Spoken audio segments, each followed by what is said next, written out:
Hello, this is a guy who likes fanfiction and is too lazy to read, so here is Gladiator in audio form. Check the description for the links to the author.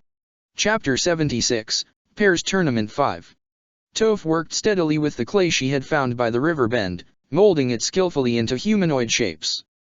Iroh helped her by heating the clay when she requested it, and he also dressed up the figures with the extra clothes they'd had in their packs. Luckily enough, they had managed to hold on to their luggage despite the Daile's sudden attack. Sokka handed Iroh the clothes for his statue, and the old man smiled at him and muttered a thank you, and he soon returned to the nearly finished statues. Sokka watched the pair work with a frown on his face.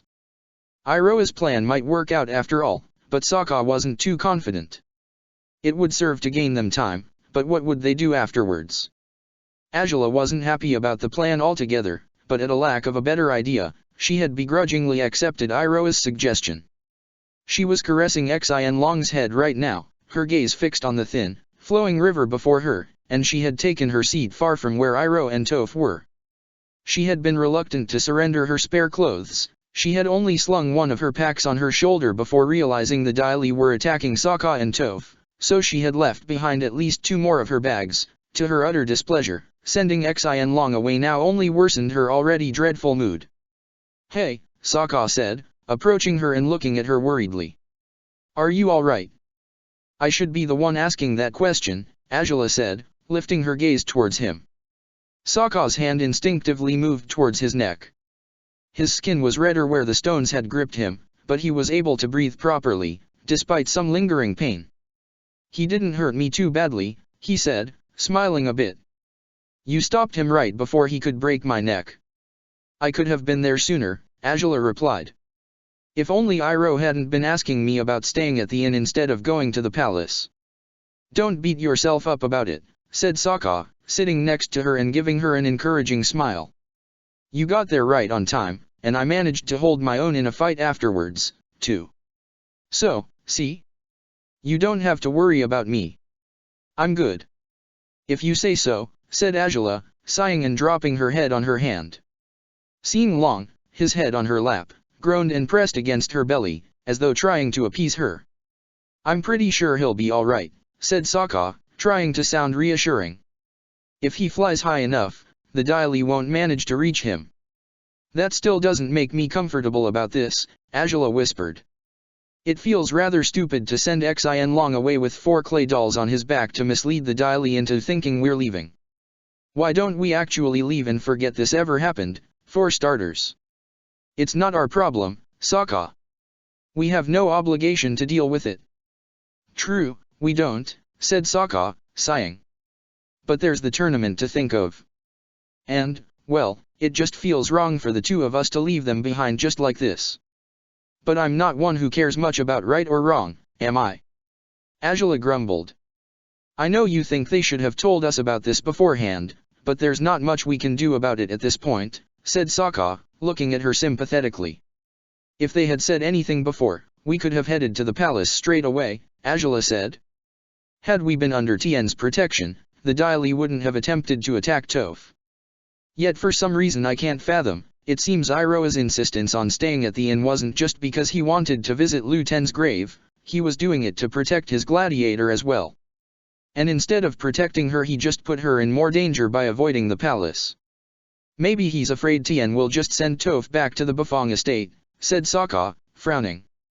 "We should have seen this coming, though," said Azula, shaking her head.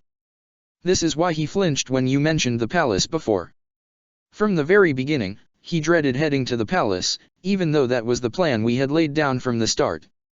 Why didn't he just say something instead of trying to lead us on, constantly tricking us and keeping all the important information to himself?" I have no idea," Sokka said, gulping and dropping his head. "I'll tell you why," Azula muttered, between gritted teeth. "It's because, even if they're willing to trust us when it comes to this tournament, they won't trust us when it comes to anything else. And while normally that wouldn't bother me in the slightest, it's different when our safety is in jeopardy just because they're unwilling to share their precious secrets with us. I don't think they should have hidden this from us at all either, but as I said, what are we going to do about it now? At least we've found out about what Toph was hiding." "At what cost?" Azula asked, looking at him with concerned eyes.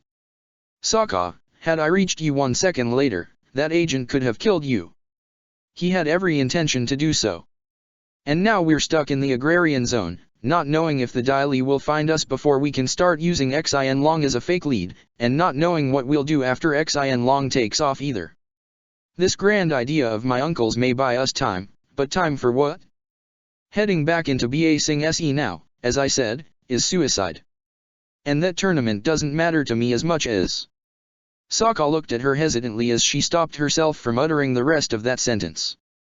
Azula lowered her gaze and shook her head, unwilling to look at Sokka right now. I know, he said, nodding. You're right about that. I don't know what those two have in mind at the moment, but putting our lives in the line for a mess that we knew nothing about is plain ridiculous. Yet for some reason I can't fathom, you think we shouldn't just forsake those two, don't you?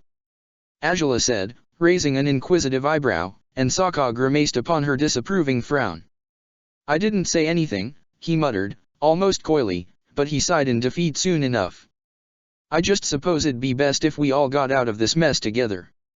You're too kind-hearted for your own good, Sokka, said Azula, closing her eyes and rubbing her eyebrows with her fingertips. How in the blazes do we get along? Sokka chuckled upon that and smiled at her, but she didn't seem amused at all. Xin Long groaned and rubbed against her lap again, as her other hand caressed his hair. I don't know what we're going to do next, really, said Sokka, sighing deeply. But whatever you choose, Azula, I'll be with you to the end. Oh, said Azula, raising an eyebrow. What if I decide to screw over Iroha's grand plan, hop on Xin Long now and head back to the Fire Nation on my own? You wouldn't be with me if I did that, most literally. You wouldn't dare. Sokka squeaked, as she chuckled, despite herself. Ah, cheering up at your expenses never fails, Sokka, she said, smiling now. Must be true, you keep doing it all the time, he said, pouting. Oh, poor Sokka, he's a sad victim to his evil sponsor's ways, Azula said mockingly, and Sokka scowled. Yeah, in fact, I am, he declared, and she chuckled again. A guy's just trying to say something cool and you just have to twist it around to make fun of him, how do you even do it? It's a natural talent of mine, don't take it to heart, she said, smiling. It's not anything new for you anyways. You've done your fair share of that as well. Heh, well, that's true, he said, smirking. I figure you still wouldn't mind bathing with me, would you? Ahaha, how hilarious, Azula said, rolling her eyes. Sokka wound up laughing this time as she shook her head, trying to conceal a smile of her own. Why, if you insist, you're welcome to bathe in this river if you please. Though for all you know, it might be Iroh joining you and not me. That's, ugh. Well played, he said, and Azula beamed proudly. You should know better than to mess with me by now, she declared, looking at him defiantly. Before Sokka could reply, Iroh called out for them, waving a hand in their direction. We're all set over here, he exclaimed. Azula's cheerfulness vanished as quickly as it had come, and she sighed before nodding and standing up, prompting Xin Long to come with her. Sokka followed them towards where Iroh and Toph stood, and he looked with surprise at the clay statues the earthbender had built. Not bad, he said, nodding. They just don't have hair, but other than that, you did a decent job. Yeah? Good to know you think so. I wouldn't know if they look good or not, she said, smiling and shrugging. That's just why I wasn't sure of entrusting this job to you, but I guess there was no better choice, huh? Said Sokka, and Toph scowled. Well, then, next time you can make the clay dolls while I share inside jokes with my sponsor. Toph growled under her breath before moving the figures with her bending. She placed them on Xin Long's saddle carefully, making sure they wouldn't shatter. Azula's statue was first, while Toph's sat behind hers. Sokka's was behind Toph, and Iroh was outside the saddle, clutching at Sokka's figure to make it seem like he was trying to keep from falling. All the figures were hollow, making them considerably lighter than the people they were standing in for, so that Xin Long wouldn't struggle in his flight this time around. Keeps it realistic, huh? Said Toph, pointing at Iroha's statue before stepping back. Xianlong glanced at the fully occupied saddle, making sure everything was ready. Azula approached him and caressed his neck, grimacing. "Be careful," she whispered, sighing. "Let me know if anything goes wrong. I'll make sure to contact you if we happen to need you to return for one reason or another." Xianlong groaned and pressed his nose to her forehead before turning away from her and breaking into a trot. Soon he jumped into the air and he glided upwards, the dolls still properly attached to his saddle. Azula was relieved to see they didn't fall apart, for she had feared they might. "Let's hope the statues survive the trip, said Sokka, staring at Xianlong as he flew towards Ba Sing Se's inner wall. "They'd better," said Azula, sighing and turning towards the other three once her dragon was out of sight. "And so? What now?"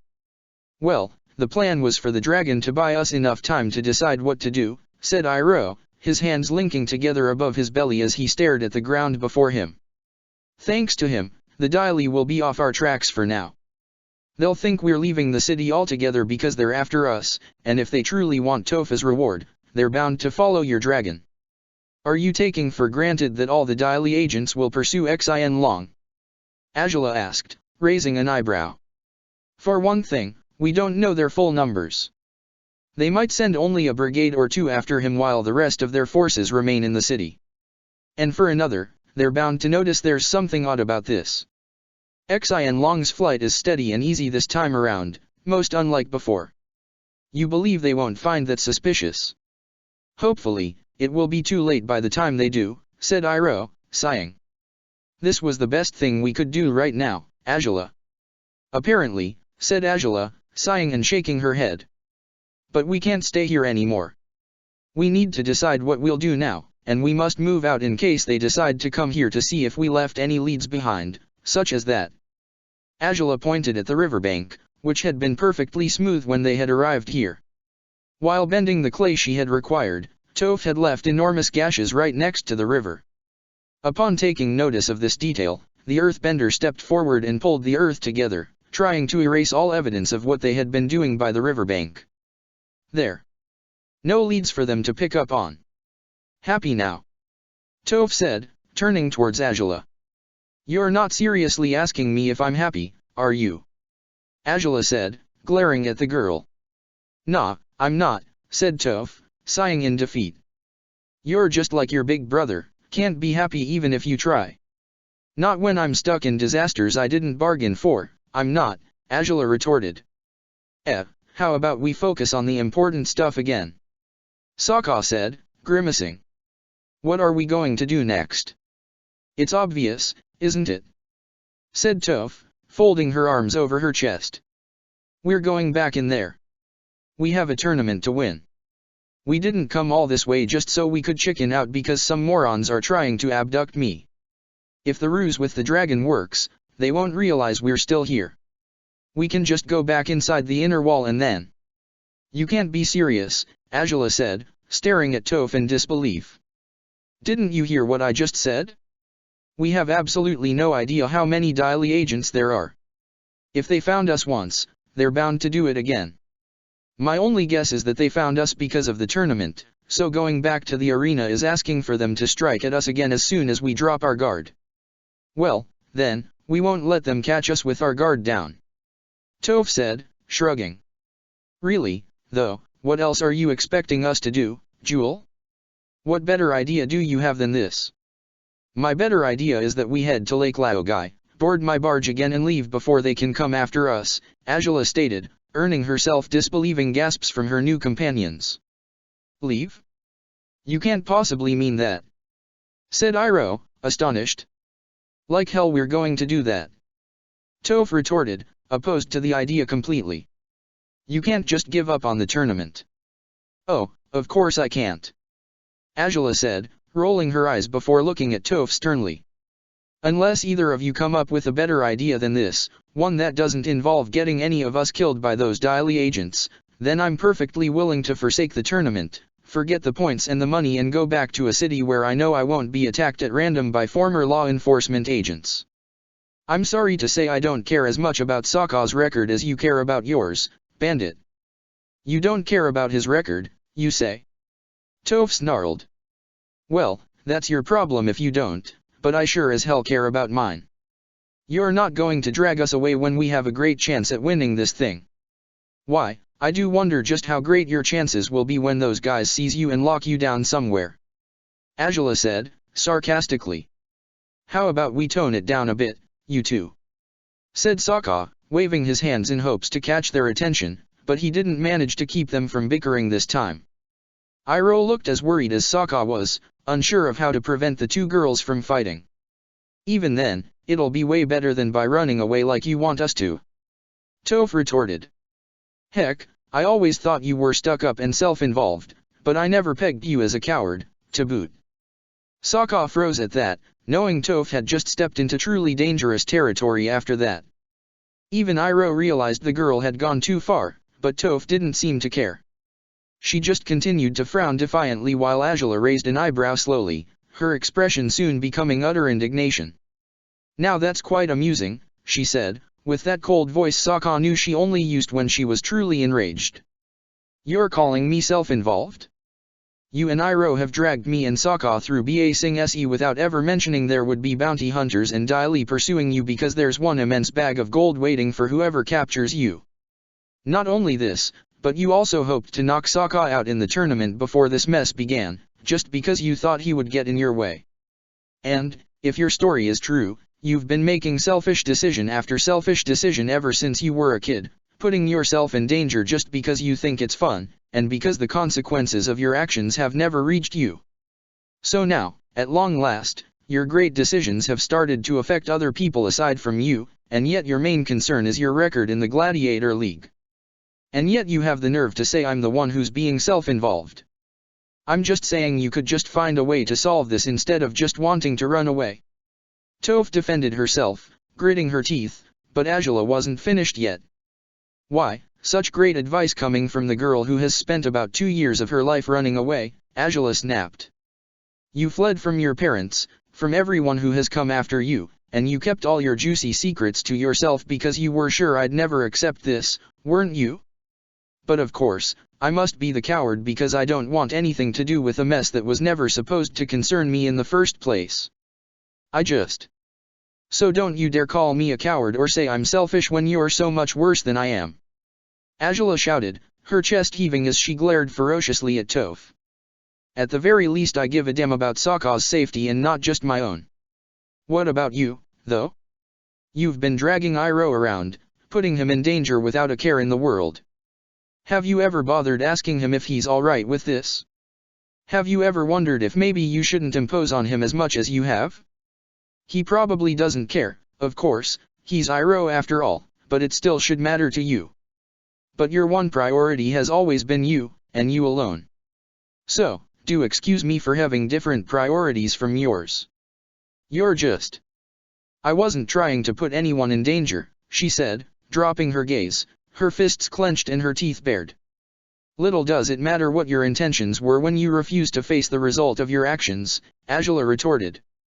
Understand your decisions have serious consequences, bandit, and then I might actually ask for your opinion when it comes to what we'll do next. Toph shivered upon those words, her fists so tight that Angela narrowed her eyes and readied herself to fight against her if she dared resort to her bending. Yet if Toph meant to defend herself from Angela's accusations in one way or the other, in the end, she didn't do anything. She just gritted her teeth before turning on her heels and marching away, unwilling to continue with this argument. Angela watched her leave, feeling a pang of guilt, yet also satisfaction on some degree. Hopefully, her harsh words would serve to teach the girl a lesson this time. Iroh groaned and placed a hand on his forehead while Sokka stared after Toph, worriedly. Angela turned towards them, only remembering now that they had witnessed the entire discussion from the sidelines. She frowned, her hands on her hips. You're not going to tell me to chase after her and apologize, are you? She growled, staring pointedly at Sokka. You were rather harsh on Toph indeed, said Iroh, sighing.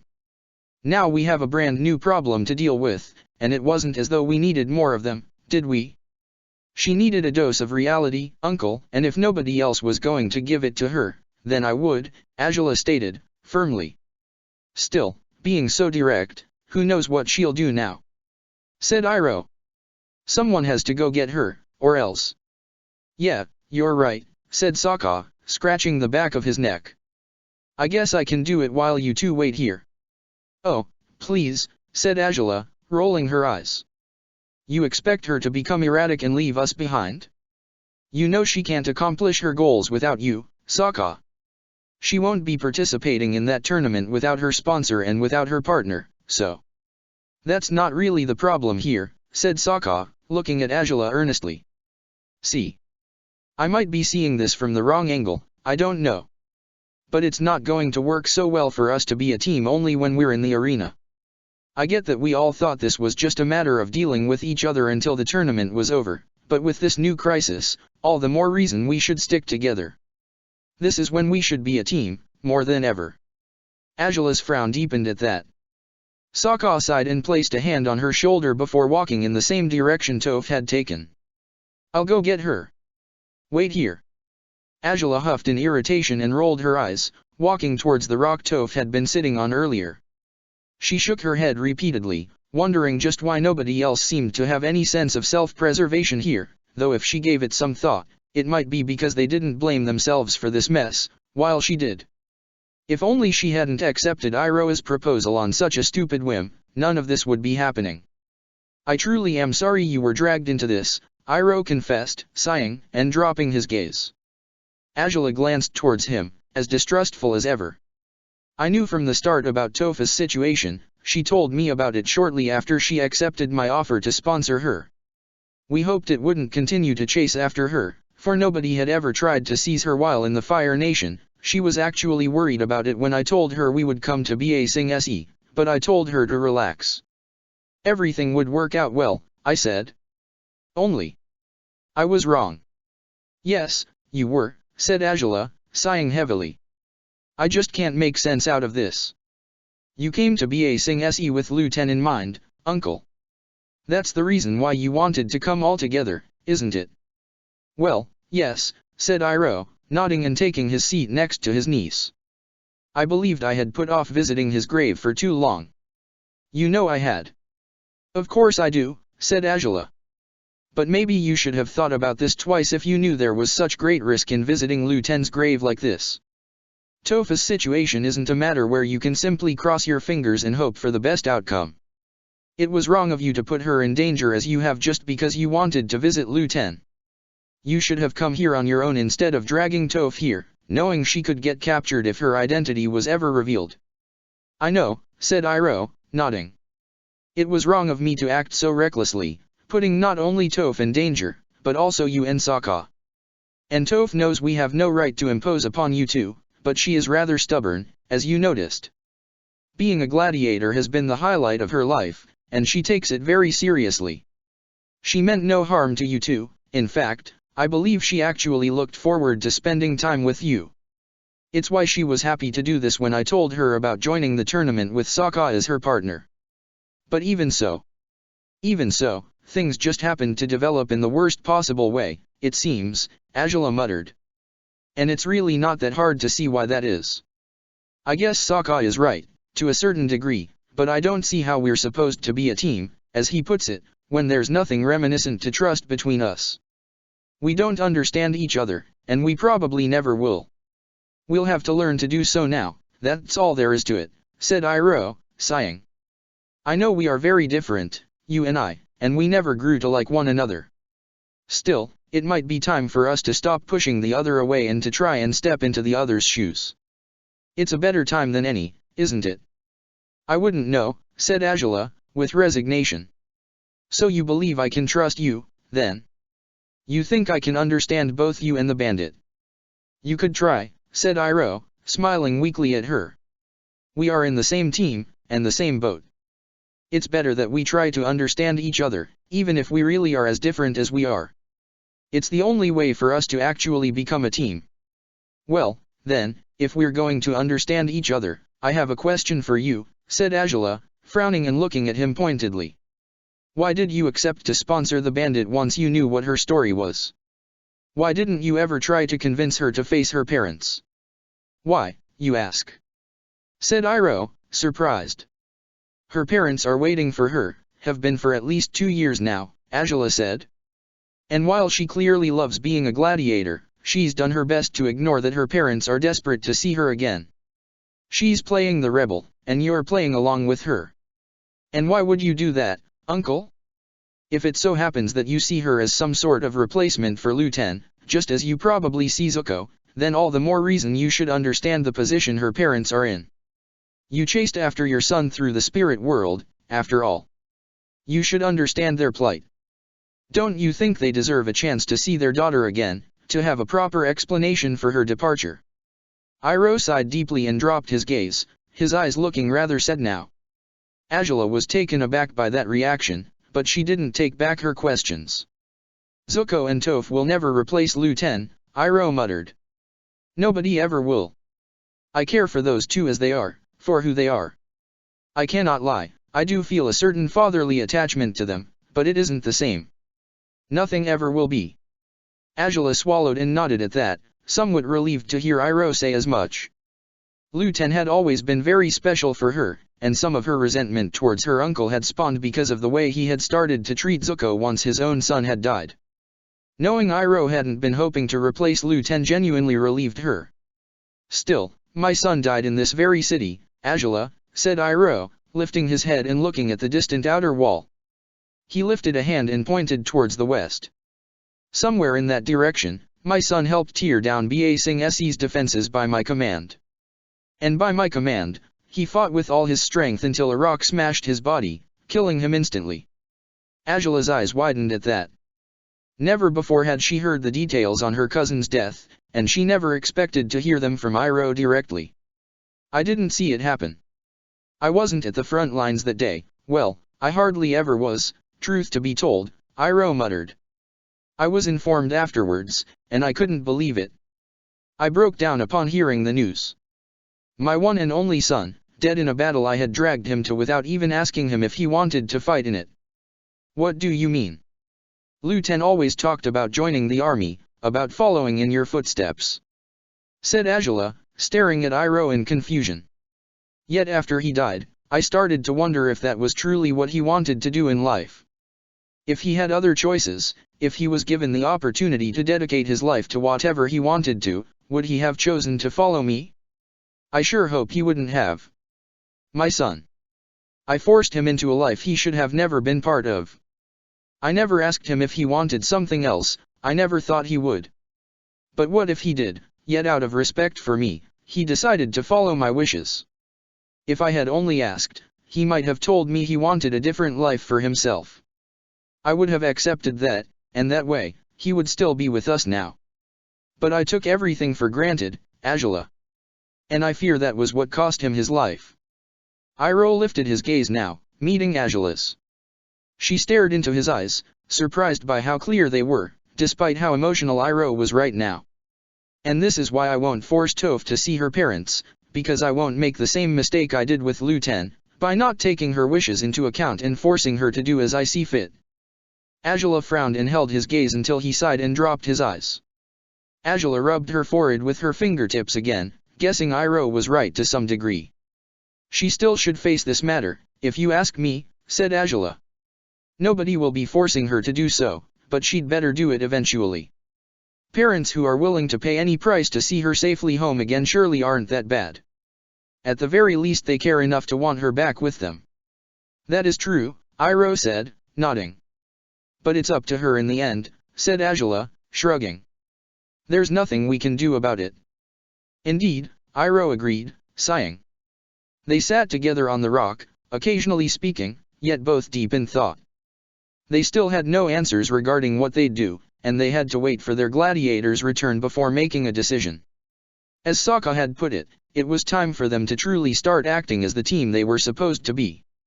Well, I think this is how you do it. I'm not so sure, but it's what your mom said, at least.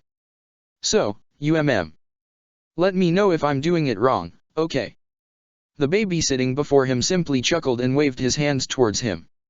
Zuko breathed deeply and lifted his hands to his face, covering his eyes and blocking Uday from sight. A giggle helped Zuko think he was on the right track.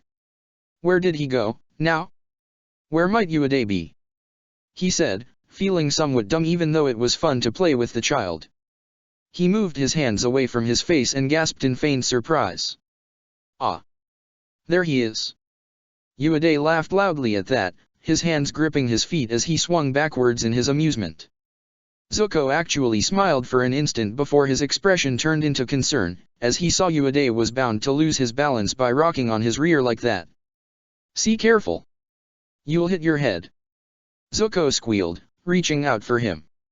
Ueda didn't wind up hitting his head, thanks to Zuko's intervention, and instead the child decided to grasp at his face and hair as he could with his tiny hands. I suppose that's all right. Just don't. Ow. Don't pull my hair." Ueda just laughed while Zuko grimaced, and Ueda's mother was just as amused as her son, even though she simply chuckled under her breath, watching them from the room's threshold. After making sure that Ueda would be fine with his new babysitter, Mai decided to leave them to their games and headed towards the dining room, where Ruonjiun sat, looking through books and files with a frown on his face. "You sure look busy," said Mai, raising her eyebrows. Ruonjiun looked at her apologetically. "I know I shouldn't bring my work home, but it's piling up," he said, and she simply shrugged. "It doesn't bother me, though it sure looks boring," said Mai, sitting beside him. "It really is," Ruonjiun replied, rubbing his forehead with his fingertips and slumping on his chair. "It's stupid to come home early just to keep working, but that's how it is. How's Ueda? Is he good friends with Zuko yet?" "On his way to be, it seems," said Mai, smiling a little before frowning and looking at Ruonjiun skeptically when he seemed jealous upon those news. "Don't be an idiot. You know your son loves you. He never fails to make a happy ruckus when you get home." "But I hardly spend enough time with him," he said, sighing. What if he ends up thinking Zuko is his father and not me? I think the aghast look on Zuko's face upon hearing Ueda call him daddy will be such a horrifying sight that Ueda won't ever use that word again, said Mai, leaning on the table and looking at her husband with amused eyes. "You really aren't jealous of Zuko now, are you? It's just, he could easily be your husband instead of me, right?" said Ruonjiun. "And he's already having fun with our son while I end up working overtime instead of spending time with him. You're not constantly with Ueda because you're providing for the family, Ruon, you don't need to be so dramatic," said Mai, looking at him with irritation. "That's exactly why I married you instead of Zuko, you know." "Oh, sorry about that, then," he said, smiling weakly and giving her another apologetic look. "I just wish I could spend more time with you and Ueda. Well, I got Zuko to do this precisely so I wouldn't be constantly exhausted after taking care of Ueda all day long," said Mai, a hand on Ruonjiun's forearm. "This way you can spend proper time with me later, see?" Well, that does sound promising," he said, as she smiled and leaned in to kiss him. To their chagrin, their kiss was interrupted when they heard a knock on the door. Mai's brow furrowed, and Ruonjiun was simply confused. "We're not expecting anyone, are we?" he asked, disappointed by the interruption. "I don't think so," she muttered, standing up and moving towards the hallway. "I'll find out who it is." Ruonjiun would have returned to his work, but his curiosity prompted him to peek from the dining room's door, from where he had a perfect view of the front door Maya was opening. And his eyes widened, all the same as his wife's did, when they saw 3 people waiting outside their house, 2 of them familiar, the last one unknown and unconscious, in Haru's arms. "Hi," Ty Lee said, with a guilty smile. "Could you please do me a favor, Mai?" Zuko noticed there was some movement in the hallway, and he heard nervous voices outside. Yet before he could turn to ask what was going on, Ueda claimed his attention by sliding his fingers up Zuko's nose. "Hey, don't do that," Zuko said, grimacing and placing Ueda on the floor again. "Let's play again. I'll hide now, just as you like it, okay?" Ueda smiled enthusiastically, and Zuko proceeded to cover his face with his hands. He counted a few seconds in his head before talking to the child before him. Where might Ueda be? Where did he go now? Oh, maybe he's right, he said, putting his hands away theatrically, before realizing the child wasn't before him anymore. Zuko's eyes widened as he looked around himself frantically, wondering where the baby had snuck to. This just couldn't have gone smoothly. Uade? Uade, where did you go? He said, trying to keep his voice low. The last thing he wanted was for Mai to realize he had lost her son. If you wanted to play hide-and-seek you should have said so, damn it.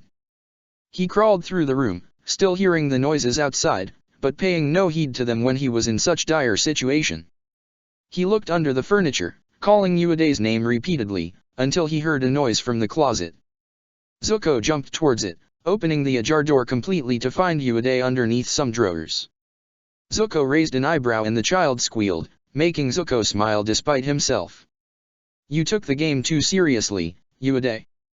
He said, pulling the baby out of his hiding spot and holding him close again. Don't do that again, you heard me?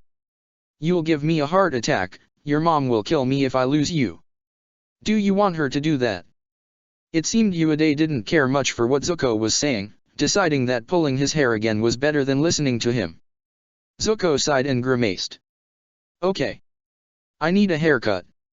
Meanwhile, in the upper story of the house, servants were assembling a room, fixing the sheets on the bed just in time before Haru brought the battered slave inside, placing her on the mattress carefully.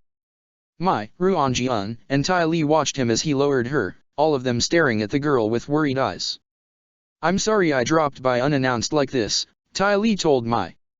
I didn't mean to do this at all, but things got out of hand. Angela asked me to find her, but I never thought she'd be in such a dreadful condition. She needs a healer, said Mai, sighing. My servants can help with that, but she might require more than what they can do. People have come out of wars looking better than this. I know, said Ty Lee, biting her lip. And I didn't know what to do. I thought maybe you'd be able to help. The girl on the bed stirred, and all four of them were startled by her movements. She pressed her eyelids tightly closed shortly before opening her eyes drowsily. Yet when she noticed Haru was sitting on the bed, right next to her, she inched away from him, looking at him with panic reflected in her violet eyes. There, said Ty Lee, sitting next to Haru and reaching out for the girl, touching her hand with hers. You're okay. I said you would be, didn't I? You're in a nice bed, right? And this is a pretty house, far away from Shu Wo. Why you, who are you? Suki asked, recoiling from the contact. Why did you come for me? Who are you people? Let's keep the questions for the right moment, shall we? Said Mai, placing a hand on Ty Lee's shoulder and prompting her to give Suki more space. You need medical attention right now, what's your name? I'm Suki, she muttered, almost unwillingly. Ty Lee only recalled her name then, for she had given it to Sokka back when they had fought against one another. Very well, Suki, said Mai. You need someone to tend to you right now. My servants will help you with that. Tell them what hurts, and they'll help you heal. Nobody is going to harm you anymore. You're here to heal, nothing other than that. Why? She asked, staring at the noblewoman with disbelieving eyes. Why would you? Well, truth to be told, because I was asked to find you, said Ty Lee. And while I wasn't asked to heal you, I just couldn't leave you be when you're like this. Why Yuri, you were asked. Suki repeated, staring at Ty Lee in confusion. You'll get your answers later. First, you must get better. We'll bring you some food in a little while, said Mai, prompting the others to leave the room with a flick of her hand. For now, focus on resting and healing. Everything will be better soon. Suki stared at her as though she couldn't quite believe those words, but she stopped asking questions nonetheless. She nodded weakly, and with that, the matter was settled. Mai bowed her head curtly towards her before leaving the room with Ruanjian, and Haru followed them. Ty Lee smiled at the girl, hoping to seem encouraging somehow, before leaving and closing the door behind her.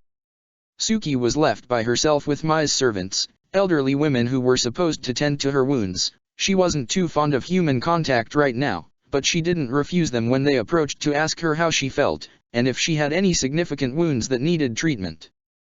The others headed downstairs, and Ruanjian went to the kitchens, to fetch food for their new guest. This is really troublesome, said Mai, sighing, once Ty Lee conveyed what little she knew about Suki to her. What does Angela have in mind? Why did she ask you to get this girl out of Shuwo? Why didn't she do it herself? That's what I'd like to know, but we went to the palace and they said she was gone, said Tai Li, shrugging.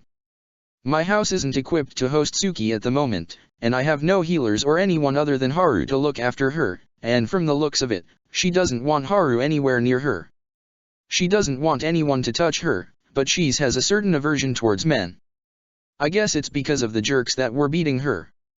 She might grow out of it in due time, don't take it personally, said Mai, looking at Haru. Still, I really would like to know what Angela was thinking. What does the girl have to do with her? Does she want another gladiator all of a sudden? I really don't see much sense in. What are you talking about?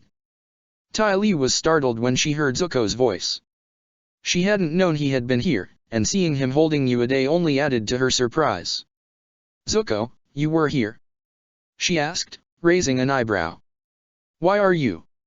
I'm helping Mai out with Ueda, Zuko muttered, blushing a little before remembering what he had just overheard as he walked down the hallway. What were you saying about Angela? And another gladiator? That was just speculation, we don't know what she's up to, said Tai Li, smiling and waving a hand carelessly.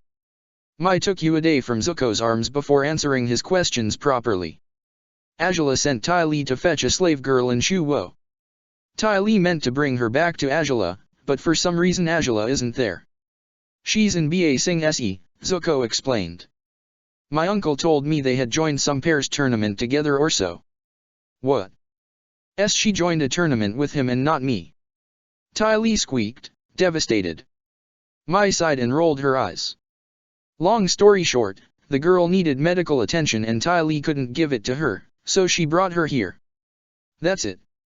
A slave, though? If she's in such bad shape, why would Angela want her as a gladiator? Asked Zuko, frowning. Well, she was a gladiator before, is all, said Tai Li, shrugging. In fact, you might just remember her. I dragged you with me to watch that fight she had with Sokka. Her name was Kyoshizair. Does it ring a B-dash? Zuko. Mai was quite relieved to have taken Ueda from Zuko when she had, for the look of utter shock in Zuko's face was such that he would have dropped the baby if he had still been holding him. His eyes had widened, his jaw had dropped and he looked at Tai Li as though he had never looked at her before. He took a step forward and Tai Li instinctively walked backwards, colliding with Haru, who stood behind her.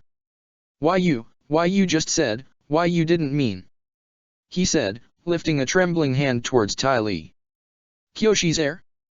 You just said? She's upstairs, yes. Said Tai Li, gulping. The expression of disbelief on Zuko's face only seemed to intensify when she confirmed the fact to him. How come is she? Wait, Angela asked you to get her? You said? Why did she? We just said we have no idea, said Mai, looking at Zuko with curiosity. What of it, Zuko? Do you know this girl? I kind of. He said, a hand going up to his head as he dropped his gaze, his brain refusing to process the information just yet. Suki was here, but she had been in Shuwo? Why? How had she wound up there? And why had Angela sent Tai Li to find her? All I could get right now was fruit, but we can give her a decent meal later, said Ruonjian, returning with a tray of food in his hands. Zuko turned towards him, his eyes wide. Ruonjian was startled when Zuko suddenly reached out for him, offering to take the silver tray from his hands. See, can I take that to her? He said, breathing heavily. I suppose. Ruonjian started, and Zuko was quick to take the tray from him and climb the stairs, his mind set on reaching Suki immediately. A pair of servants were leaving a room, and he guessed they had either left to find medical supplies or they had decided to leave Suki to her rest. He passed them by and reached the room, his heart racing so fast he thought it would burst from his chest. He froze on the threshold when he finally saw her. She was, if anything, a ghost of the woman he had once admired from afar. If he hadn't been told it was her, he might have failed to recognize her altogether. Granted that he had always seen her with her face paint, but he still expected to recognize the girl who had dazzled him in the sand ring so many times. Suki breathed deeply, her eyes closed until she heard the wooden floor creak. She opened her eyes warily, her mind warning her that they were back, they had come again to finish what he had started at the outskirts of Shuwo. She jumped away instinctively, hoping to defend herself somehow, until her eyes fell upon the new arrival to discover it wasn't who she had feared it might be. More memories from a life that didn't feel like her own came back when she looked upon him again. The fear in her eyes started to fade away as she recalled that day, when he had taken his seat next to her, when he had spoken to her and helped her relax after one of her worst fights in the arena. She stared at him with disbelief soon enough, wondering if he was really here, wondering if he was the reason why she had been rescued in the first place. "Why you?" she said, her eyes now hopeful. Zuko opened his mouth, wishing to say something, but the words got lost in his throat.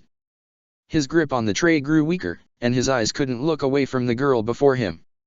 He wanted to ask her what had happened to her, why she was here now, why she had vanished in the first place, but he couldn't utter a single word. The thoughts raced through his head in a disorderly fashion, and he couldn't string a proper sentence together. So, surprising himself, he actually managed to keep from making a mess of this situation. He took a deep breath and moved towards her nightstand, placing the tray on it carefully. Suki's eyes followed him, still in utter confusion. When he pulled away from the nightstand, he actually managed to smile at her. It wasn't an uneasy smile, and he didn't look revolted upon seeing her in this state, he seemed relieved to see her again altogether. His gentle smile said as much. He took a deep breath and nodded in her direction before stepping away again, turning towards the door and leaving without a single word. Yet Suki needed none to feel refreshed, to her utter surprise. The tension, the wariness, the fear of being amongst strangers faded away slowly as she realized that, at the very least, one of the people in this house wasn't completely unknown. She hardly knew anything about him, she scarcely remembered his name, but knowing he was here soothed her. She stretched a hand towards the tray he had brought, and the soreness of her body made her flinch. Still, she grasped one of the fruits Zuko had brought, and when she looked at it she actually smiled for what felt like the first time in her life. It was a peach. Toph hadn't gone too far, but she had put plenty of distance between her and the rest of the group. Sokka found her sitting atop a hill, her knees drawn up to her chin, her arms crossed atop them. Sokka guessed she had noticed he had approached, but he still made his presence known. "Thanks for not hiding underground or something," he said, taking his seat beside her. "You spared me some hours of pointless searching." "I could have hidden underground if I'd wanted to," she mumbled. "There are a bunch of tunnels and stuff under this city. You'd be surprised if you could sense them." "Really, now?" said Sokka, raising his eyebrows. "So it's like the Fire Nation's capital?" "Maybe," said Toph, shrugging. Sokka sighed and swallowed, wondering how to breach this matter without earning her antagonism. Yet Toph decided to spare him the trouble by talking first. "You didn't need to bother coming after me. I just want to be alone," she muttered. "I thought someone had to make sure you wouldn't just bail on us now," said Sokka. "I know Azula said some pretty harsh things, but don't make excuses for that. I get it, I'm an awful person and she hates me for it. Not that hard to understand. I'm not here to make excuses. And you don't need to blow things out of proportion," said Sokka, frowning. "Azula isn't an easy person to get along with, and she's hard on everyone around her, so don't take it personally. I've been at the other end of her anger quite a few times before, and believe me, the first time I had no idea how to deal with it. Heck, who am I kidding? Even nowadays I don't know what to do about it." "Well, that actually does make me feel a little better," said Toph, sighing. "Then it's not just me." "No, and there's something else you should know," said Sokka, leaning back, his hands supporting his weight behind him. "Azula is hard on all of us, but the one person she's hardest on is herself. She may have said you were cowardly and self-involved when you accused her of that, but she didn't deny it when you called her that, did she?" "Huh, now you mention it, she didn't," said Toph, frowning. "Azula has been regretting this trip for a while now, and I'm pretty sure she's blaming herself for the outcome," said Sokka, sighing. "Sure, she says otherwise, and she lashes out at everyone else, but most the time she's just telling herself she should have done this or that differently, so don't bring yourself down by thinking she despises you. By that logic, it means she hates herself most of all, and I really hope that's not the case. I suppose you don't see any reason why she should hate herself after all, crazy in love with her as you are. Toph muttered, skeptically. In your eyes, there's nothing to hate about her. Heh, you'd be surprised by how many things I used to loathe about her, said Sokka. I actually spent 2 years of my life dreaming of killing her, how about that? But now you adore her. You're one weird guy, said Toph. Yeah, probably, said Sokka, grimacing. But that's not really the problem here, is it? No, clearly the problem here is me. Me, and my cowardice, and how selfish I am, said Toph, burying her face in her arms. Sokka looked at her worriedly before she sighed. I hate to admit it, but she's actually right about me. I never wanted to accept it, but I'm scared. I've always been. And why the hell should I be? My parents, they're not even benders, there's nothing they could do to me other than nag me. What's so scary about that? Yet even when that's the case, I think we all have that little fear in the back of our heads towards our parents, said Sokka, smiling weakly. My dad was in charge back home, but whenever my grandmother told him off for anything, he'd look as though he were about to have a panic attack. And he was a strong, tough guy, while she was just an elderly lady. So, fearing your parents is normal, I think. And I think Angela knows that, too. She's afraid of her parents? Yeah, seeing how judgmental she was towards me, I doubt it, said Toph. I wouldn't quite say she's afraid, said Sokka, sighing. But she never had an easy relationship with her mom. From what I know, the woman disappeared one day, so even if Angela wanted to confront her, and face the conflicts they had, she can't do it anymore. So I guess that might be part of why she can't understand why you'd turn your back on your parents, fleeing through half the world just to get away from them. I didn't know she'd had problems with her mom. But what about her dad? I mean, he's Fire Lord and he's pretty creepy, so unless she had a death wish, she wouldn't stand up to him, would she? You'd be surprised. She actually stood up to him not long ago, said Sokka, smiling a little. Toph was startled by the revelation. She refused to get married when he tried to force her to choose a suitor. Oh? Did she do it because nothing can get in the way of true love? Toph asked mockingly, and Sokka rolled his eyes. Well, obviously. Why else would she do it? He said, sarcastically, and Toph smiled. She did it because she wouldn't let anyone else make decisions for her anymore. Still, believe me, it wasn't easy for her. Standing up to your parents is never easy, and I'm sure she knows it. I don't think she wants you to return to your old home and sit still as a doll while your parents dote on you, but you didn't try to stand up to them, to tell them what you wanted in life, before running away, did you? And no. I just left, Toph admitted. Talking to them wouldn't have changed much. Still, trying wouldn't have hurt much either. Well, a bit too late for that now, isn't it? She said, shrugging. We'll never know what would have happened if I'd tried at all. You still could try, I think, said Sokka. Go back to your parents' place one day, tell them you've found your calling, and tell them you won't be their perfect little daughter anymore. You think I should do what she did, Toph muttered, tapping her arms with her fingers. Face them and hope for the best, but what if the best doesn't happen? What if I'm chased by Daily and bounty hunters for the rest of my life? Heh, well, that sure wouldn't be nice, said Sokka, grimacing. But you've been safe in the Fire Nation before. Staying there would keep you out of trouble, I think. As for right now, well, I think we'll help you out, if we can. Angela might be mad about this right now, but she's just really tense. She can come around. And once she does, we can figure out what to do. As the team we're supposed to be. You really think she'd accept that? Said Toph, stretching her legs and frowning. I doubt it'll be that easy. You're not too objective about her because you two are all lovey-dovey, but... How many times must I say it? There's no lovey-doveyness. Sokka exclaimed, and Toph laughed harder this time. Seriously, damn. You'll never learn, will you? I sure hope not, she said, standing up and sighing. So, I guess I should apologize for involving you guys in this mess, shouldn't I? If you feel like it, but I don't know if Angela will respond well to that, said Sokka, standing up as well.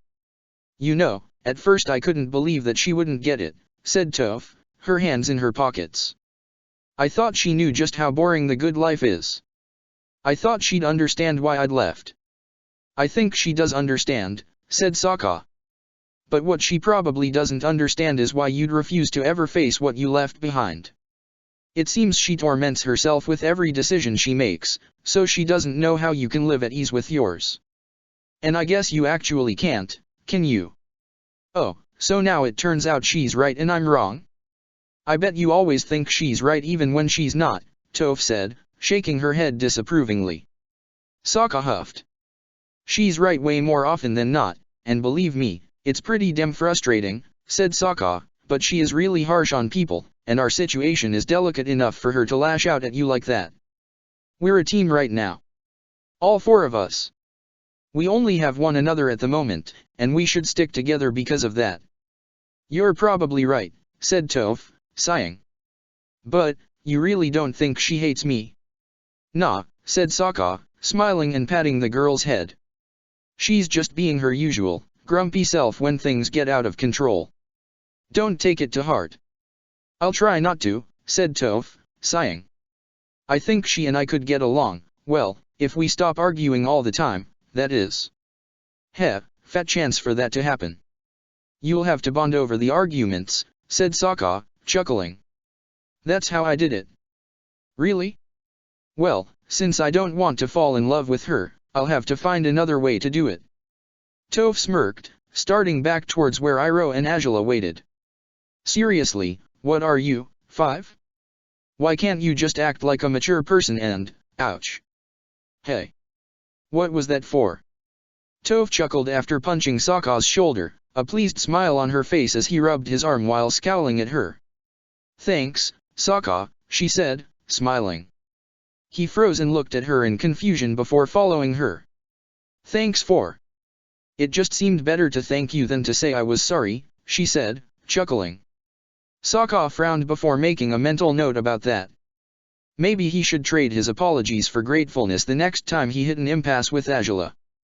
Iroh jumped off the rock when he saw them approaching, several minutes later. Angela glanced in their direction, an apprehensive look on her face. Oh, Toph. He said, smiling, and taking her hands in his once she had reached him. Hey, she muttered, with a guilty smile. Sorry. Didn't mean to worry you. It's fine.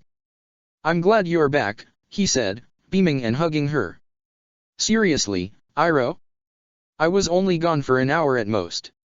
Sokka looked at Angela, taking note of how she stared at Toph somewhat warily, as though she wished to avoid a confrontation, yet still expected one to happen. He stepped towards her, giving her an encouraging smile. Did Iroh bug you much? It could have been worse, she admitted, shrugging. What about the bandit?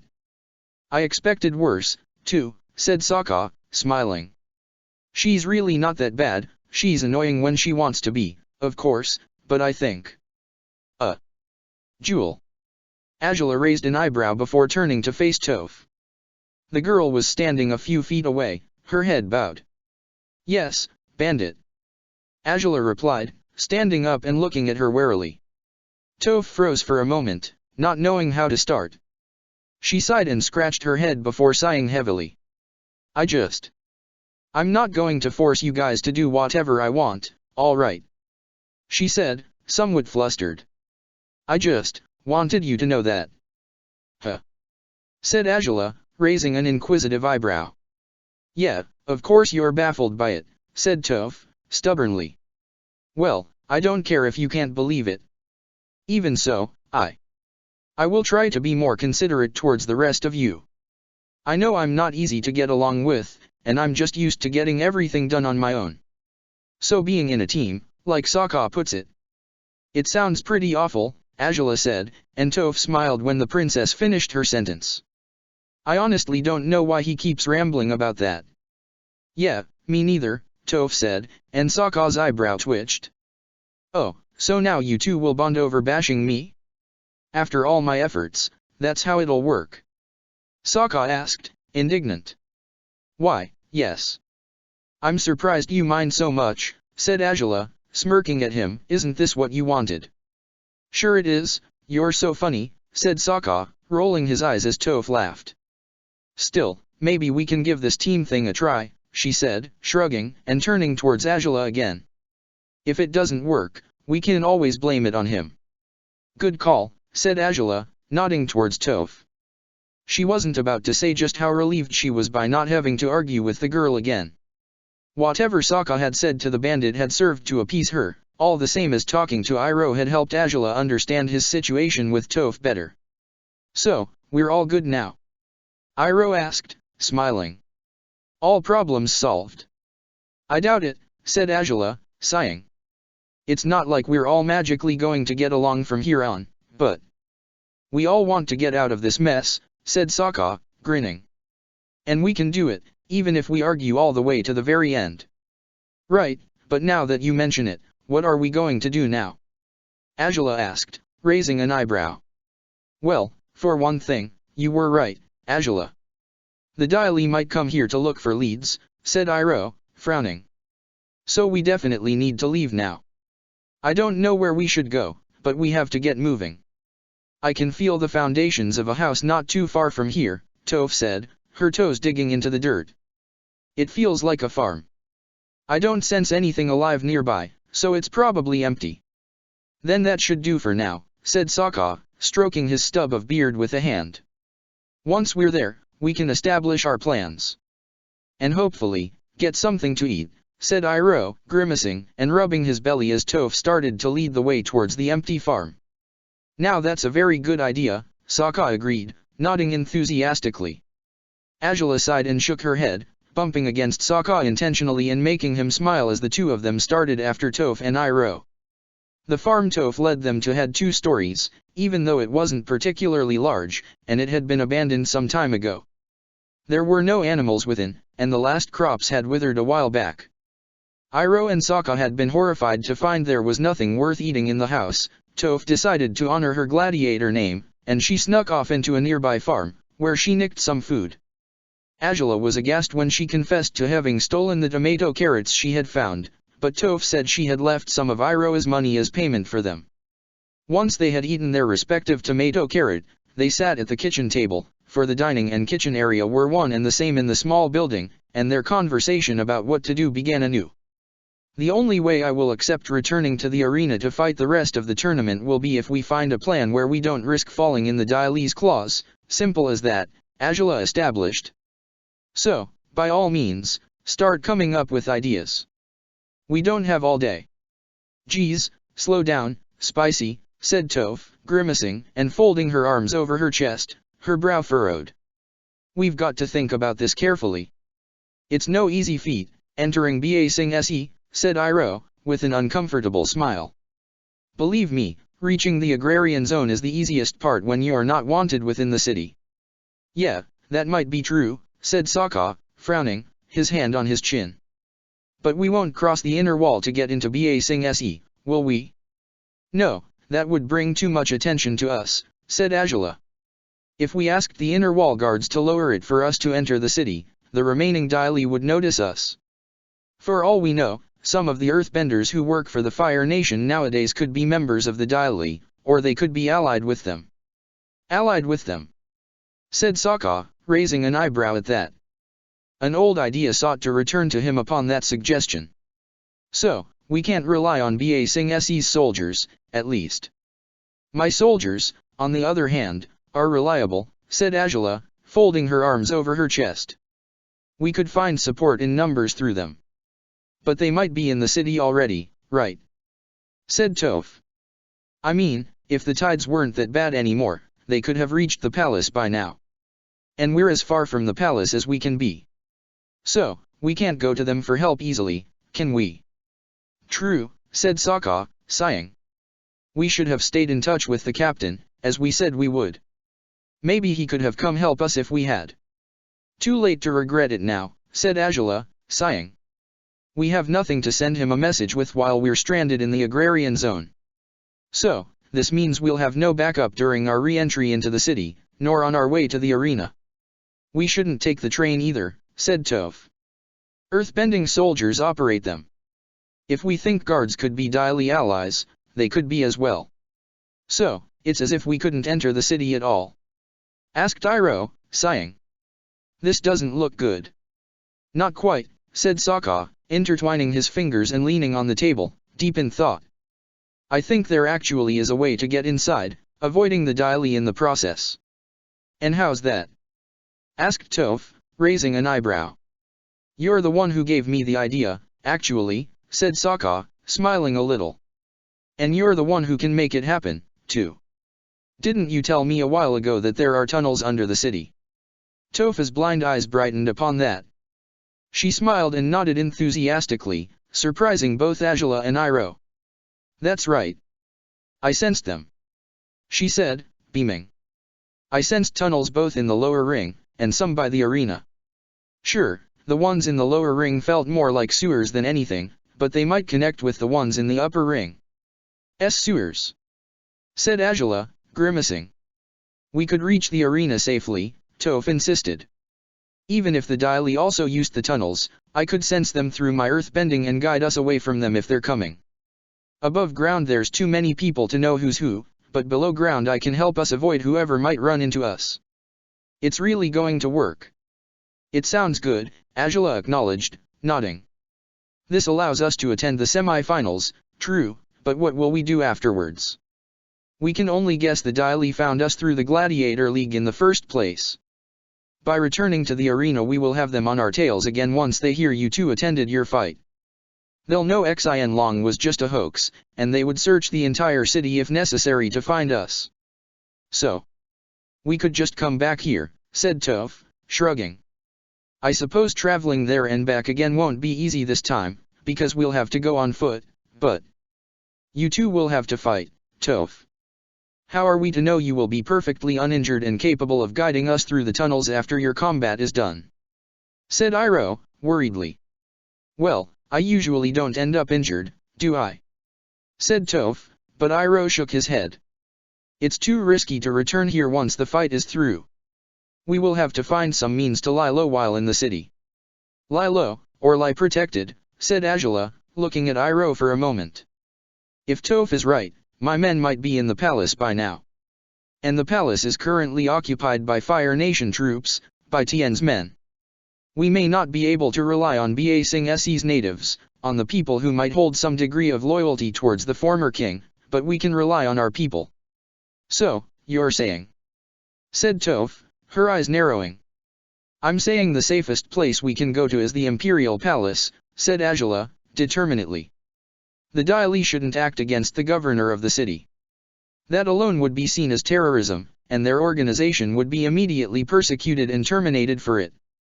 Once we reach Tien, and we tell him what has happened to us, he will act in our defense. He won't let the Daily reach us anymore. You seem quite sure you can trust this guy, said Toph, surprised. Why? We've known Tien for a long time, said Iroh, his gaze on the table. Azula looked at him, noticing he seemed affected by talking about Tien. He is a good man. He can be trusted. Well, whatever you guys say, said Toph, shrugging. If you think he's a nice fellow, I'll trust your judgment. Then, this is what we'll do, said Sokka, looking at the other three. We'll finally reach the palace tomorrow, right? Yep, said Toph, nodding. And if that guy knows who I am and sends for my parents, I'll beat him to a pulp for it.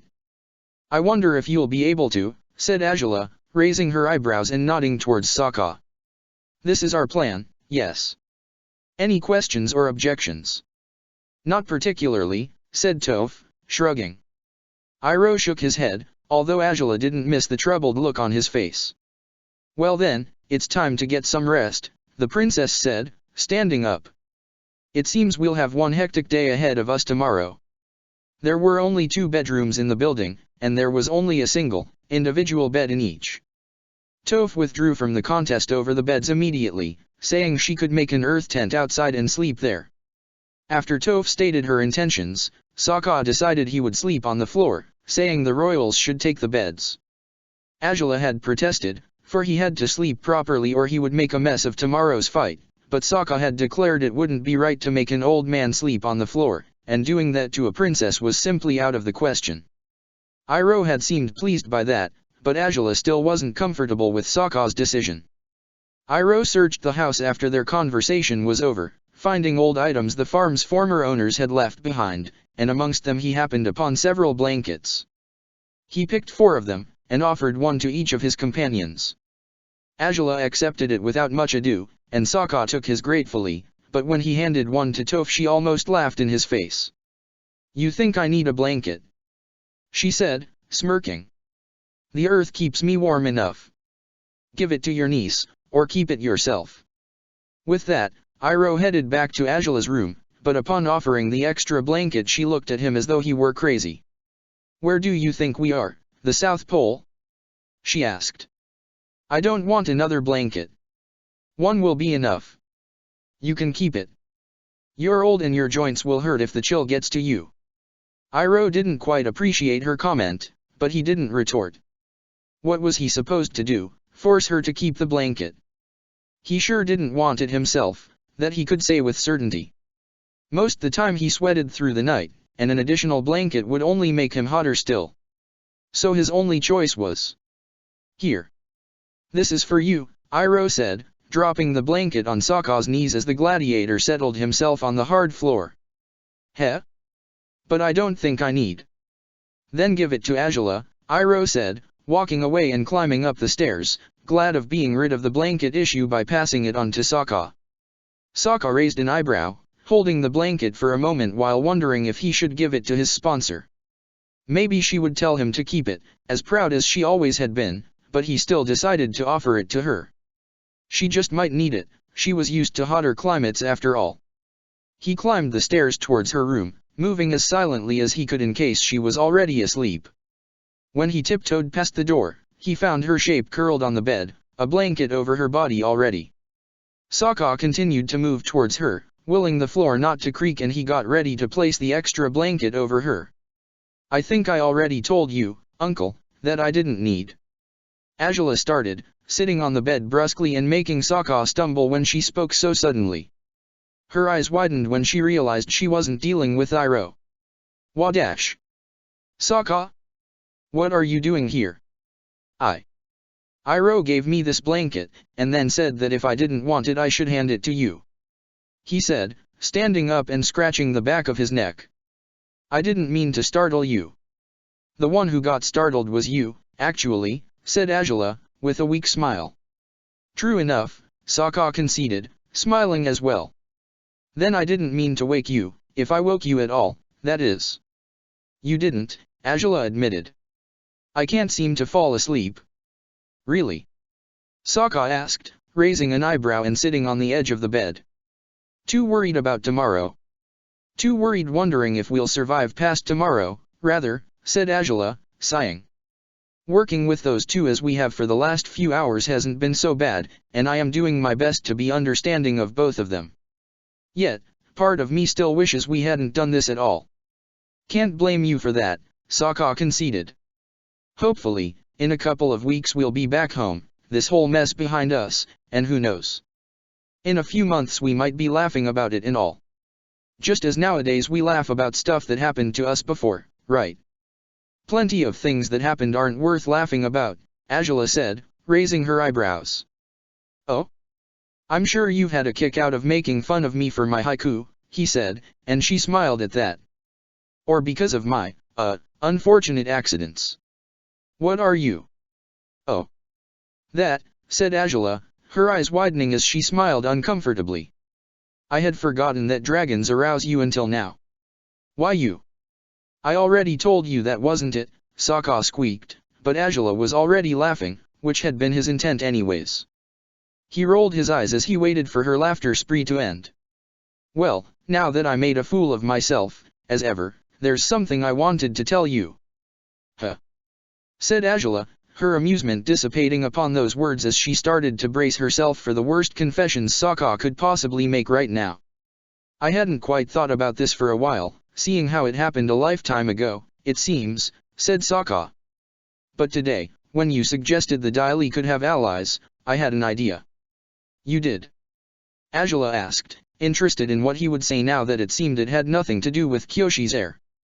Do you remember our last visit to Ba Sing Se, when we were chasing the rhinos? I remember, yes, said Angela, frowning. Before leaving the city we talked properly for the first time in ages, and I told you of my suspicions about the rhinos. I mentioned they must have had backup of some sort, remember? You did. Though, wait, you think the Daily were allied with? Angela started, at first with confusion, but soon with dread, her heart sinking upon the information. The Daily were allied with the rough rhinos. They were the ones helping them. All along, it was them. The rhinos never gave away the identities of their allies, did they? Said Sokka, raising an eyebrow. I figure it must have been these guys. They might have hoped they'd break them out of prison one day. This isn't good, Angela said, grimacing. You don't think they're chasing after us to take revenge for the rhinos, do you?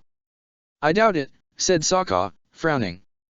Though it does seem fishy that they'd hunt after Toph just because she's a runaway. I knew there had to be more to this. I just didn't think it involved the rhinos, said Angela, rubbing the bridge of her nose with the tips of her fingers. Still, there's no need to get too worried about it now, said Sokka. I might be wrong, for all we know.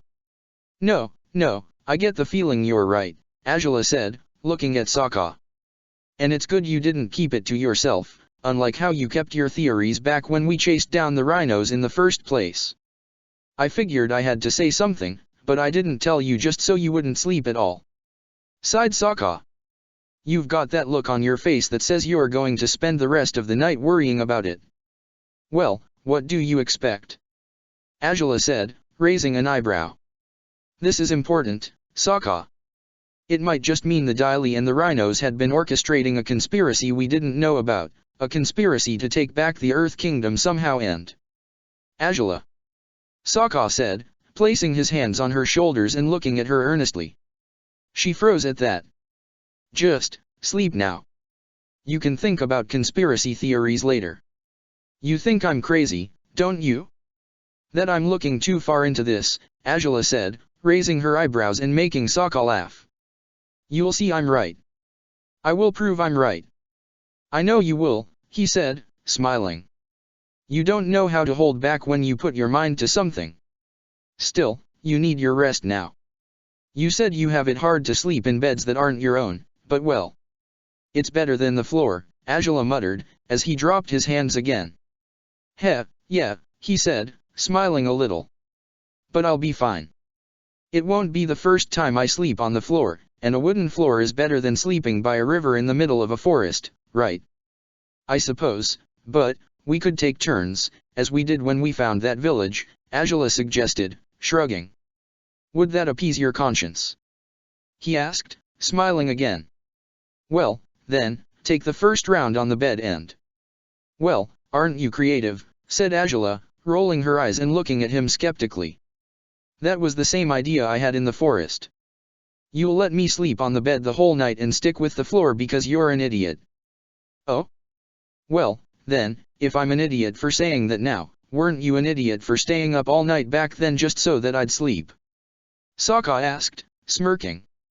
Perhaps, but you're 4 times as idiotic considering you spent at least 4 nights doing the same thing, Angela replied, and Sokka smiled and bowed his head, conceding defeat again. True enough. I didn't deny I was one, though, did I? He said, looking at her again. Angela looked at him, her eyes softening as she stared into his. His kind smile, his gentle eyes, everything about him right now made her feel comfortable and happy despite the circumstances, but soon that annoying feeling reappeared, the one that kept reminding her of what had happened back in the capital, of what would happen once Sokka saw Suki again. He seemed to notice her mind had drifted just now, and he placed a hand on hers, squeezing it a little and bringing her back to reality with that. Get some rest, all right. He said, smiling kindly again before standing up. Angela didn't know what made her reach out for his hand right then. Sokka froze when he felt her grip on his wrist, and he turned to look at her, surprised. A mild blush tinged her cheeks, and she refused to meet his gaze. It's not really like we've never done this before, she muttered, weakly. There's no need for you to sleep on the floor downstairs. You could just. Sokka's eyes widened, his heart drumming in his chest upon that proposal. Soon enough, a smile spread over his features. He slid his wrist out of her grip, but only to clasp her hand with his. You sure? He asked. You don't think your uncle might peek here in the middle of the night? He sleeps like a rock, you've seen that yourself, Angela muttered, releasing his hand before dropping on the bed, curling with her back towards him so she wouldn't face him anymore. Do as you wish, but you can stay here, if you want to. Sokka lowered his head, his smile widening. For Angela to allow him to share the bed with her, despite their latest conflicts, was a bigger relief than he expected to get. She still wanted to be with him, it seemed, and as much as she was right to say he was an idiot, he wasn't stupid to the point of refusing her offer. Angela held back a gasp when she felt him sit on the bed again, removing his boots before stretching across the bed with her. It was rather small, but Sokka didn't need it to be bigger. The bed didn't matter at all when he could be this close to her. He turned on his side as well, and he inhaled the scent of her hair.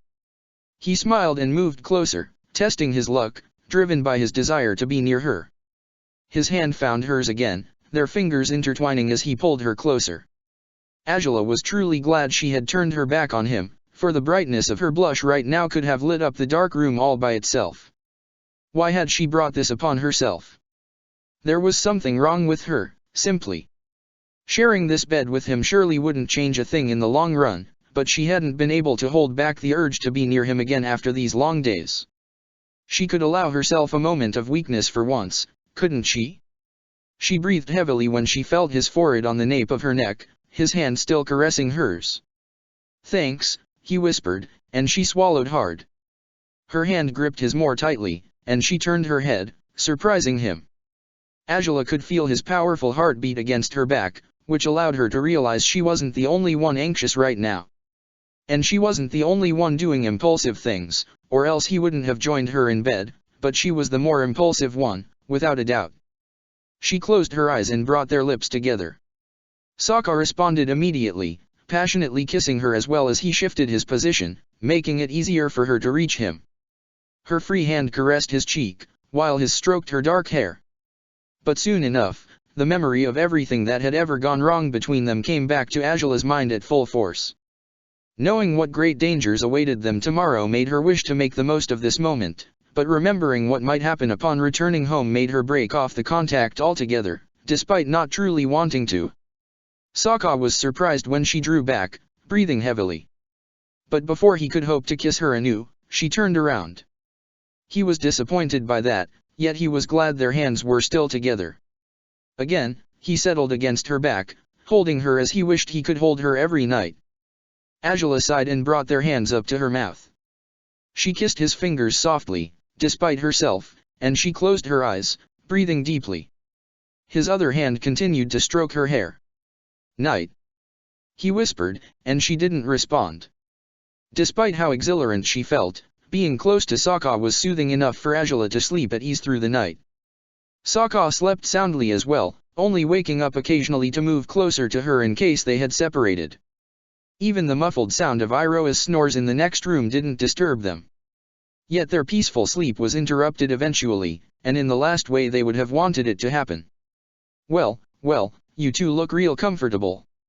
It took a moment for Sokka to register the voice, and another one yet to recognize its origin. He jumped away from Angela immediately, his eyes widening as he realized who had entered the room without their awareness. The grin on Topha's face was the biggest he had seen on it yet. She seemed beyond pleased by her grand discovery. Sokka paled as he looked at her in dread. It was one thing for Toph to tease him about Angela, but for her to find them in such a compromising situation was nothing short of a crisis. And I can't even see, to boot, she said, chuckling. Toph, this isn't what it looks like. Sokka muttered, hoping Iroha wouldn't hear what was happening in their room if he kept his voice down. Well, not like I'd know what it looks like, I was being sarcastic before, she said, laughing. Oh, but damn, so much for saying there's nothing going on here, huh? How did you even know I was here? Sokka said, frowning. You can't see through wood. I thought I'd stumble upon you downstairs, but I didn't find you anywhere. Toph said innocently, as Azula sat up on the bed, rubbing her forehead with a hand. I just did the math, figured you'd be here, and when you jumped like that I confirmed my suspicions. Why Yuri just... Sokka started, but he fell silent when Azula climbed off the bed. I hope your dog was a nice sleeping partner, Spicy. I've heard some people like to sleep with their pets, but I didn't take you to be one of them. Toph said, smirking, but the self-satisfied look on her face froze when Azula grasped her by the collar of her shirt, lifting her from the ground so they'd be face to face.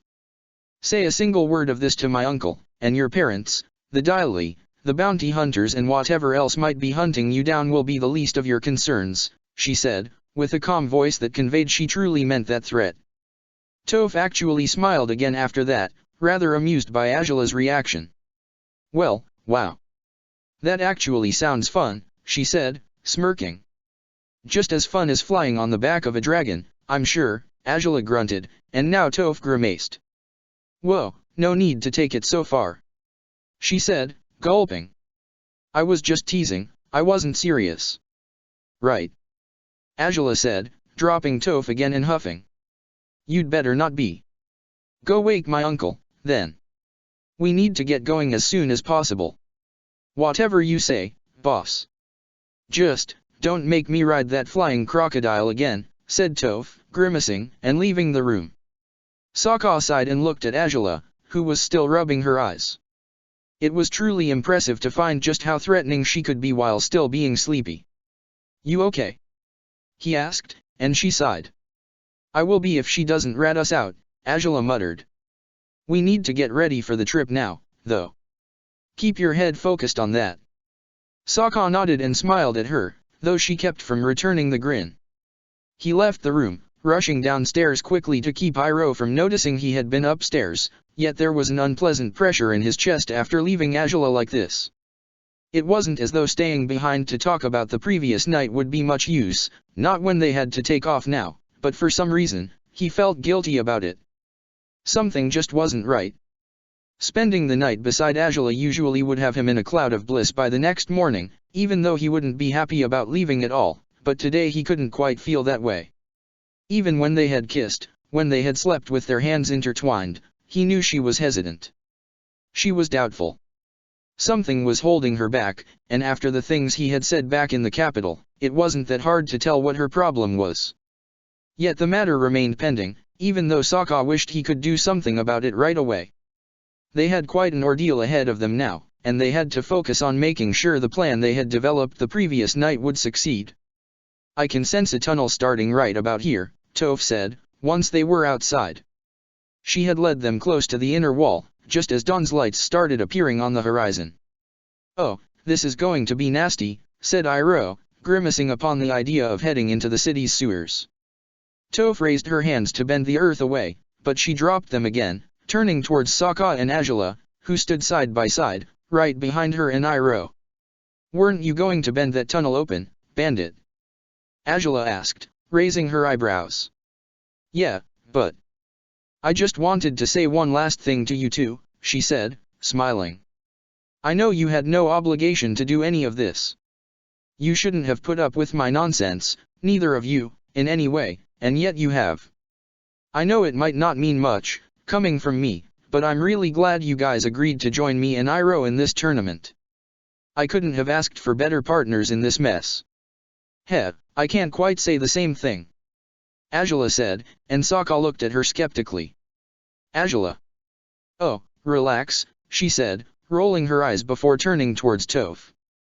I really didn't think we could get along at all, dirt worm, but we could have been worse off indeed. Well, the worst part has yet to come, said Toph, smiling weakly. But I figured this was the best moment to say something.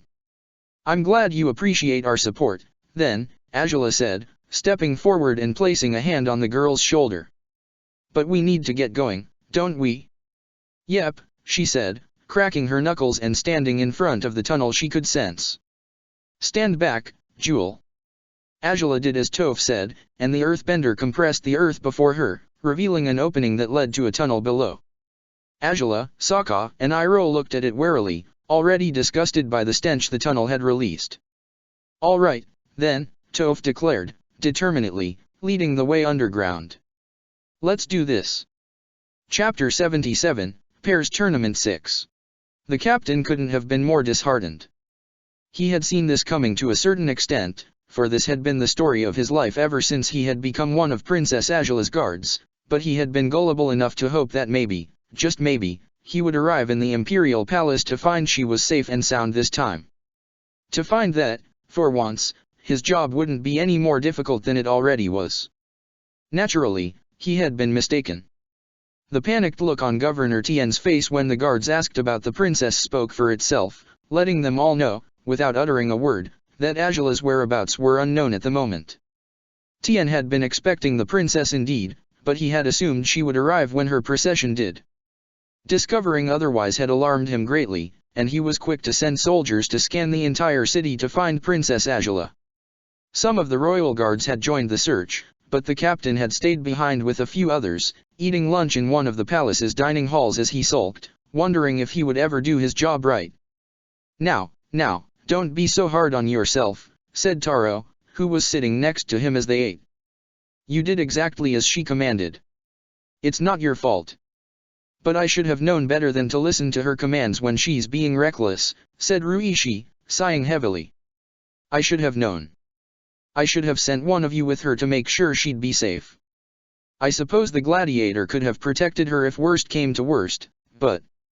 You know, I'd assume the Gladiator would end up being the one protected instead," said Fei, smiling a little. "Half the time I feel like the princess really doesn't need any protection. It's like we're just in the way," said Taro, coughing a little when he finished talking. "Did you forget your medicine again?" Ruishi asked, as one of the palace's servants approached the table, bringing a large tray with her. "Oh, no, not this time. It's right," Taro said, proudly, patting his pocket only to realize it was empty. His eyes widened, and he started to turn all the pockets in his tunic, panicking when he failed to find what he was looking for. "Damn it! I must have left it on the barge." "Well, that's Taro for you, said Fei, chuckling. "Is he sick, now? What do you suffer from, young man?" asked the servant, an elderly but slender lady who smiled kindly at him. A breathing condition, is all," said Taro, blinking blankly, puzzled by the woman's intrusion on their conversation. "Oh, my," said the woman, looking at him worriedly. "I believe I could fix you a proper drink to help you with that, if you'd like. I worked as a healer during many years before." "Before becoming a servant?" asked Fei, carelessly. "Before becoming a slave," said Ruishi, frowning. The servant was somewhat surprised when he spoke the words so intensely.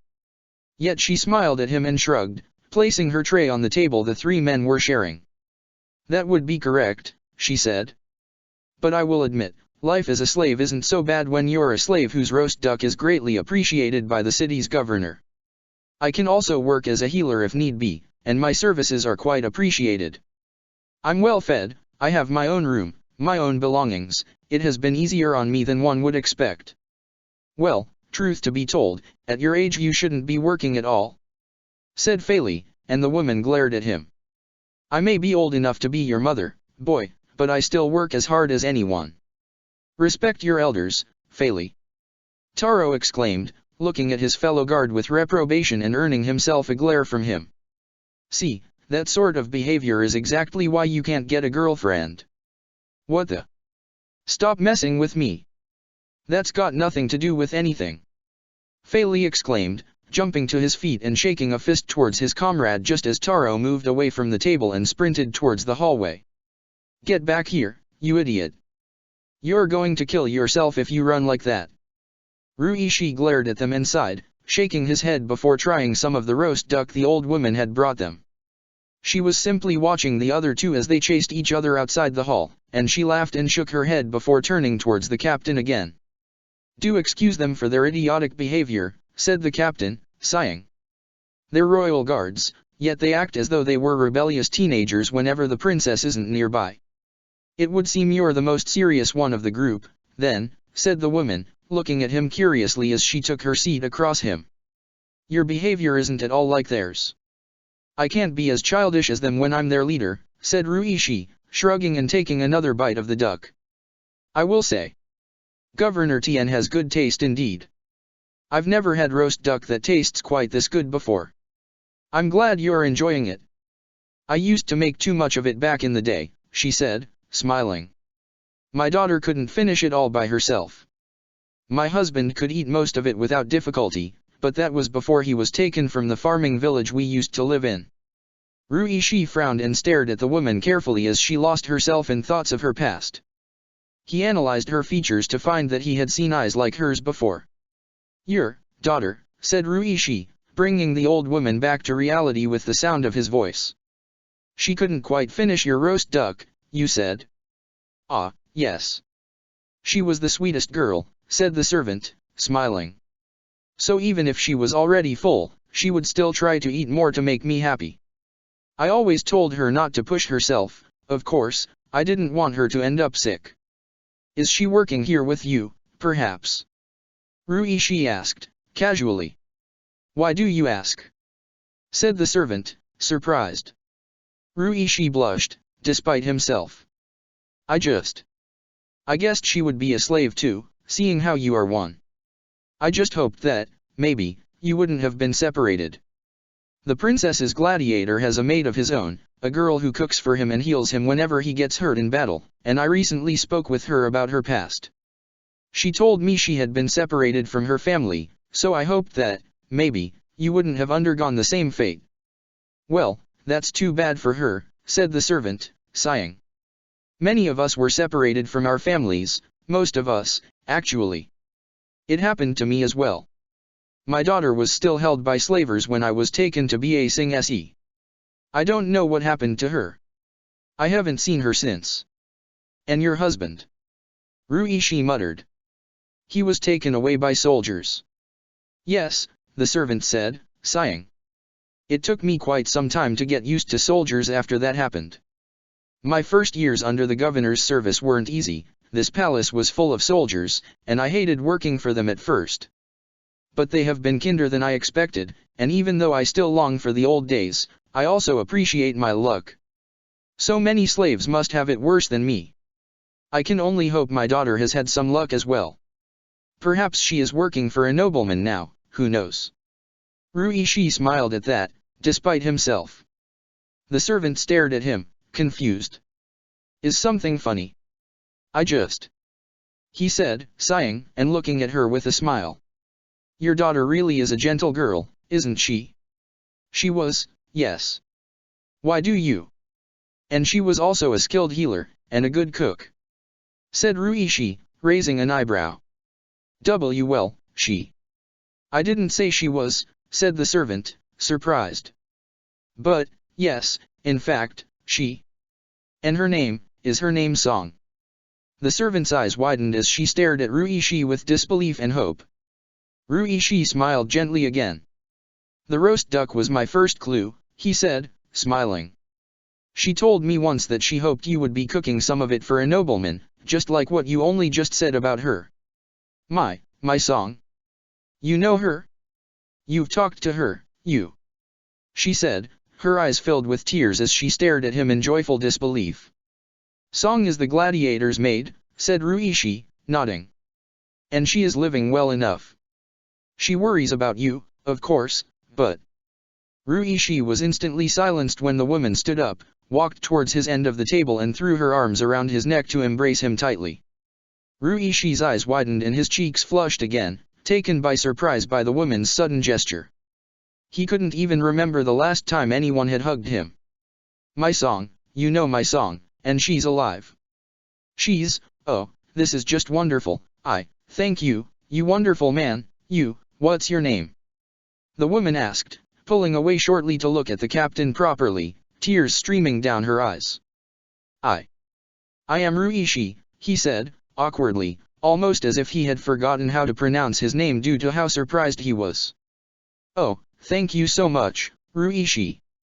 Thank you, thank you. The woman said again, crying tears of joy and hugging him once more. Ruishi could only pat her back awkwardly, gulping but smiling all the same.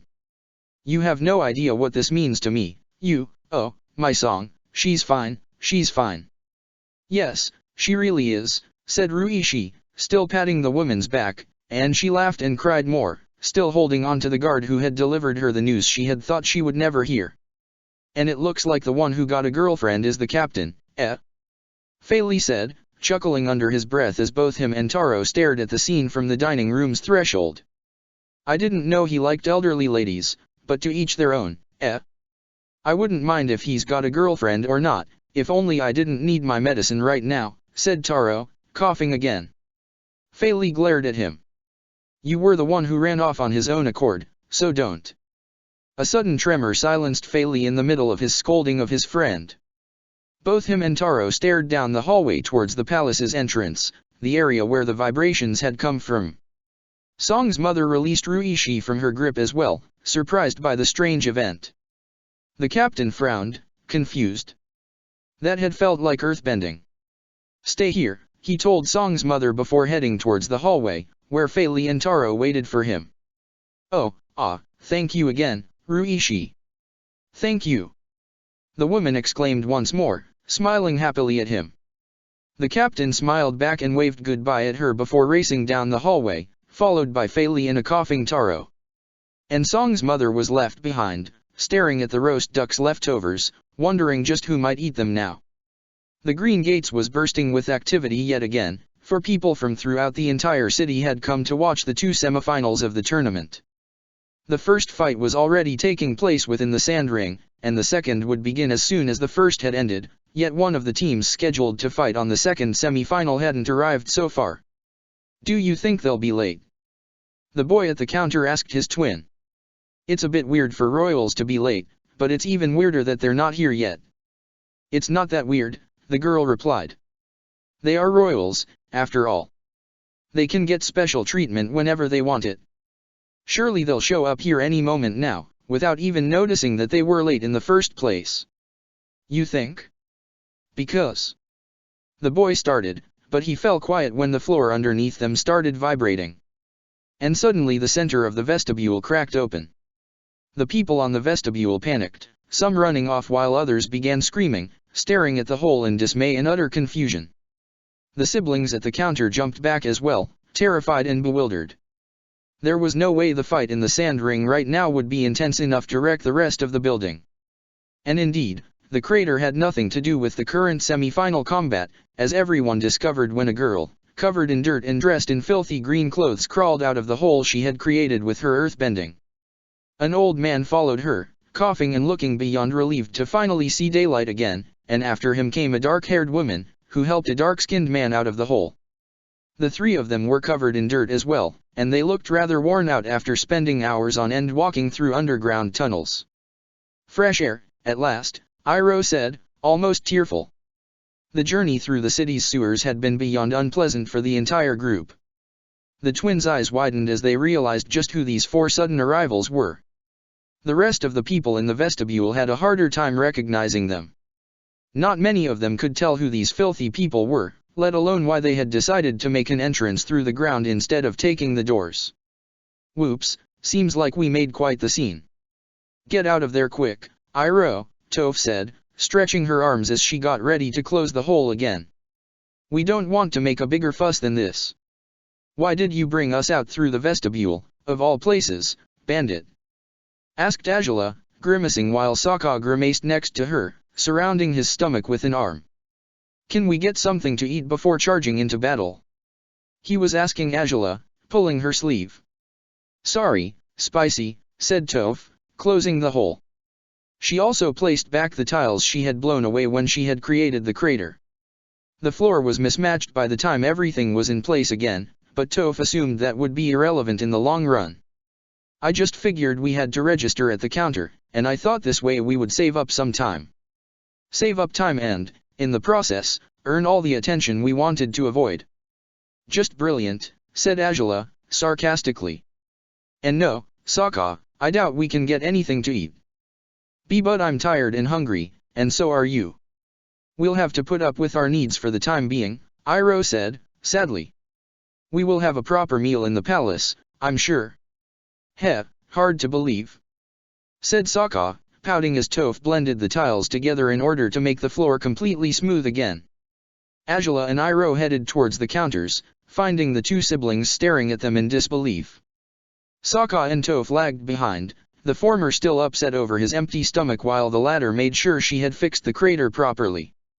Good day to you both, Iroh told the twins, with a kind smile on his face, but the pair of them just kept staring at them in confusion. Gee, good day, the sister said, nodding in his direction. Do excuse us for this unsightly arrival, said Azula, with a deep sigh. But we're here at last, and that's what matters. Why yeah, well, don't sweat it. You just broke through the floor, what's the big deal, eh? Anyways, your fight will begin once the next one is done, which should happen soon enough, said the boy, gulping as he wrote Azula and Iroh's timely arrival into their upcoming fights file. But if I may ask, why did you show up through the ground? We just wanted to make quite the entrance, is all, said Iroh, laughing happily. Azula raised an eyebrow and looked at him skeptically, wondering if he really expected the twins to believe that, but she kept from saying anything regardless. Well, that's just fine, then, said the boy, with an awkward smile as he continued to write down the information. I take it your gladiator will use the same weapons this time as well, princess. Indeed, said Azula, nodding, as the boy wrote down the details. Very well, you'll be fighting the Amazoness and the feathered snake, said the boy. You can go to a waiting room while the other fight. The boy fell silent when he noticed people were returning to the vestibule through the doors that led to the stands. The first semi-final was over, from the looks of it, and several people headed towards the counters, in order to retrieve their winnings after guessing the fight's winner correctly. Oh, well, never mind, the boy said, smiling weakly. I guess you'll be fighting right away. Ugh, Sokka complained, behind Azula.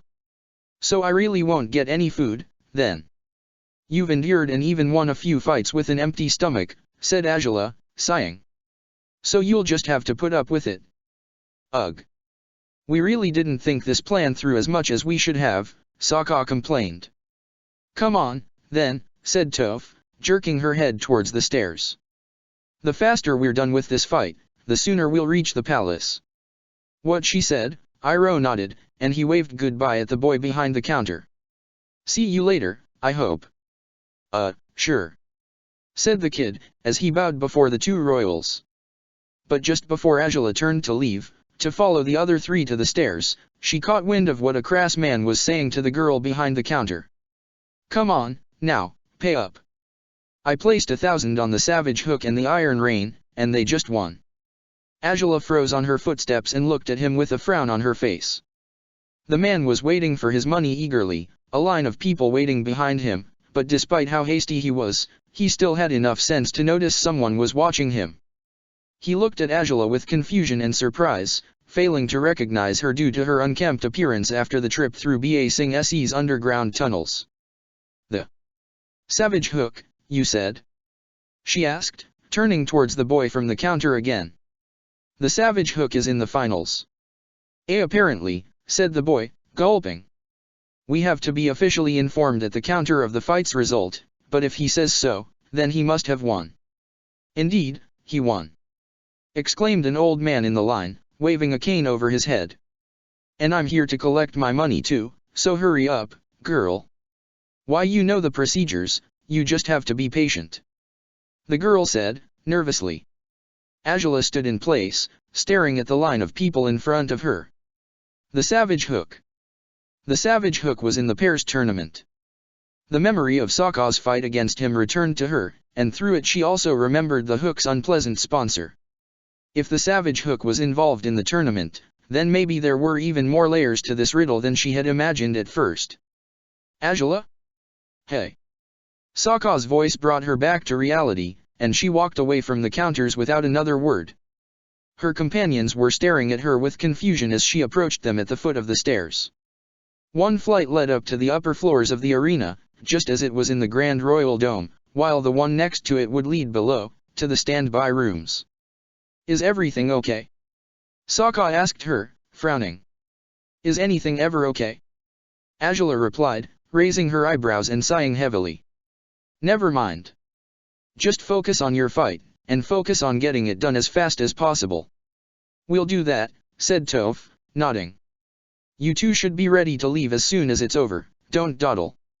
We won't attend the medical check, we shouldn't even need it, but if we want to avoid the Daily, we can't waste our time with that.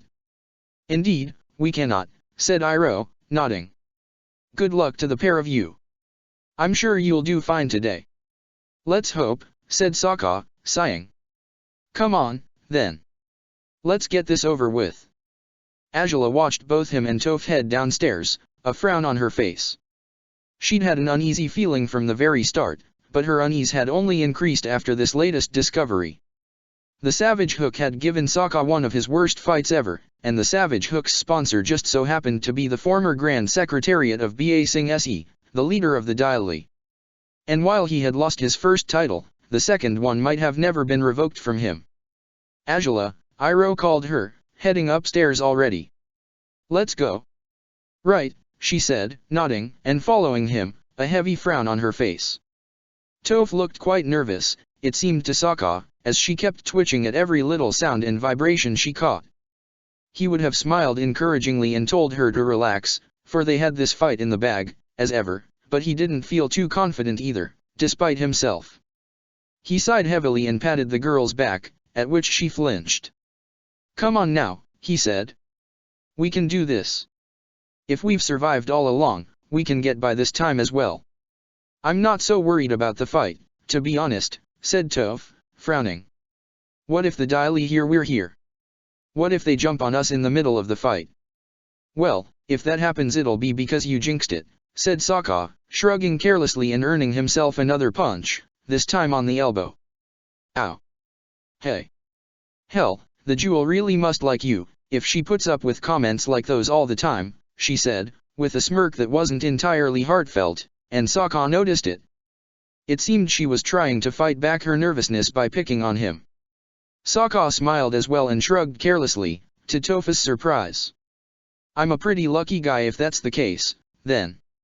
Heh, you're way too lucky, I'd say, Toph declared, now smiling a bit more earnestly. But her mood was dampened again when the gates of the standby room swung open, allowing them into the sand ring, where two of the most unusual gladiators Sokka had ever seen awaited them. One of them was rather tall and burly, and she bore weapons in an armor that looked just as deadly as the glare on her face. The armor was covered with blades and spikes that made Sokka grimace, wondering just how many people had died upon being body slammed by this fighter. And while this gladiator looked rather menacing and fierce, her partner wore an armor covered with feathers that Sokka found completely ridiculous at first sight. The feathered snake had long hair and delicate features, while the Amazonesses were the exact opposite of that. They were both non-benders, seeing how they carried weapons with them, something about the pair sent chills down Sokka's spine, and not of the good kind. Heh, this already feels like it's going to be fun, said Toph, smirking proudly as she sensed their two rivals through the sand. Leave the big one to me. Gladly, said Sokka, grimacing. And so, the second one of our semifinals begins. Exclaimed the megaphone man. This time featuring two seriously deadly fighters from the Jade Range, the Amazoness, and the Feathered Snake, who will be fighting against the Royal Dome's Blind Bandit and Blue Wolf.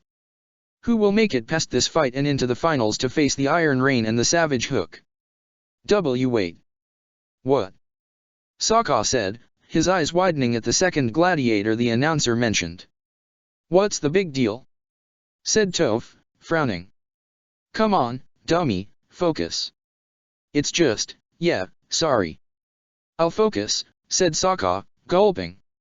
He had never imagined he would face the Savage Hook again. Suddenly, winning this fight wasn't all that appealing anymore.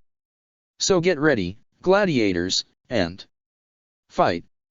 With that cue, Toph immediately launched an attack at the Amazoness in the form of a boulder. But the woman swung her bastard sword upon the rock Toph had tossed, and she shattered it with such ease that Sokka almost was left gaping at her, surprised that someone other than himself could accomplish such a feat. But his attention had been claimed by their other rival. The feathered snake had jumped and spun in midair, tossing the feathers attached to his outfit straight towards his enemies. Toph sensed the man wasn't on the ground anymore, but she couldn't feel his attack coming since he was airborne. Sokka only had an instant to jump at her and knock her off her stance in order to help her avoid the feathers. "What the hell?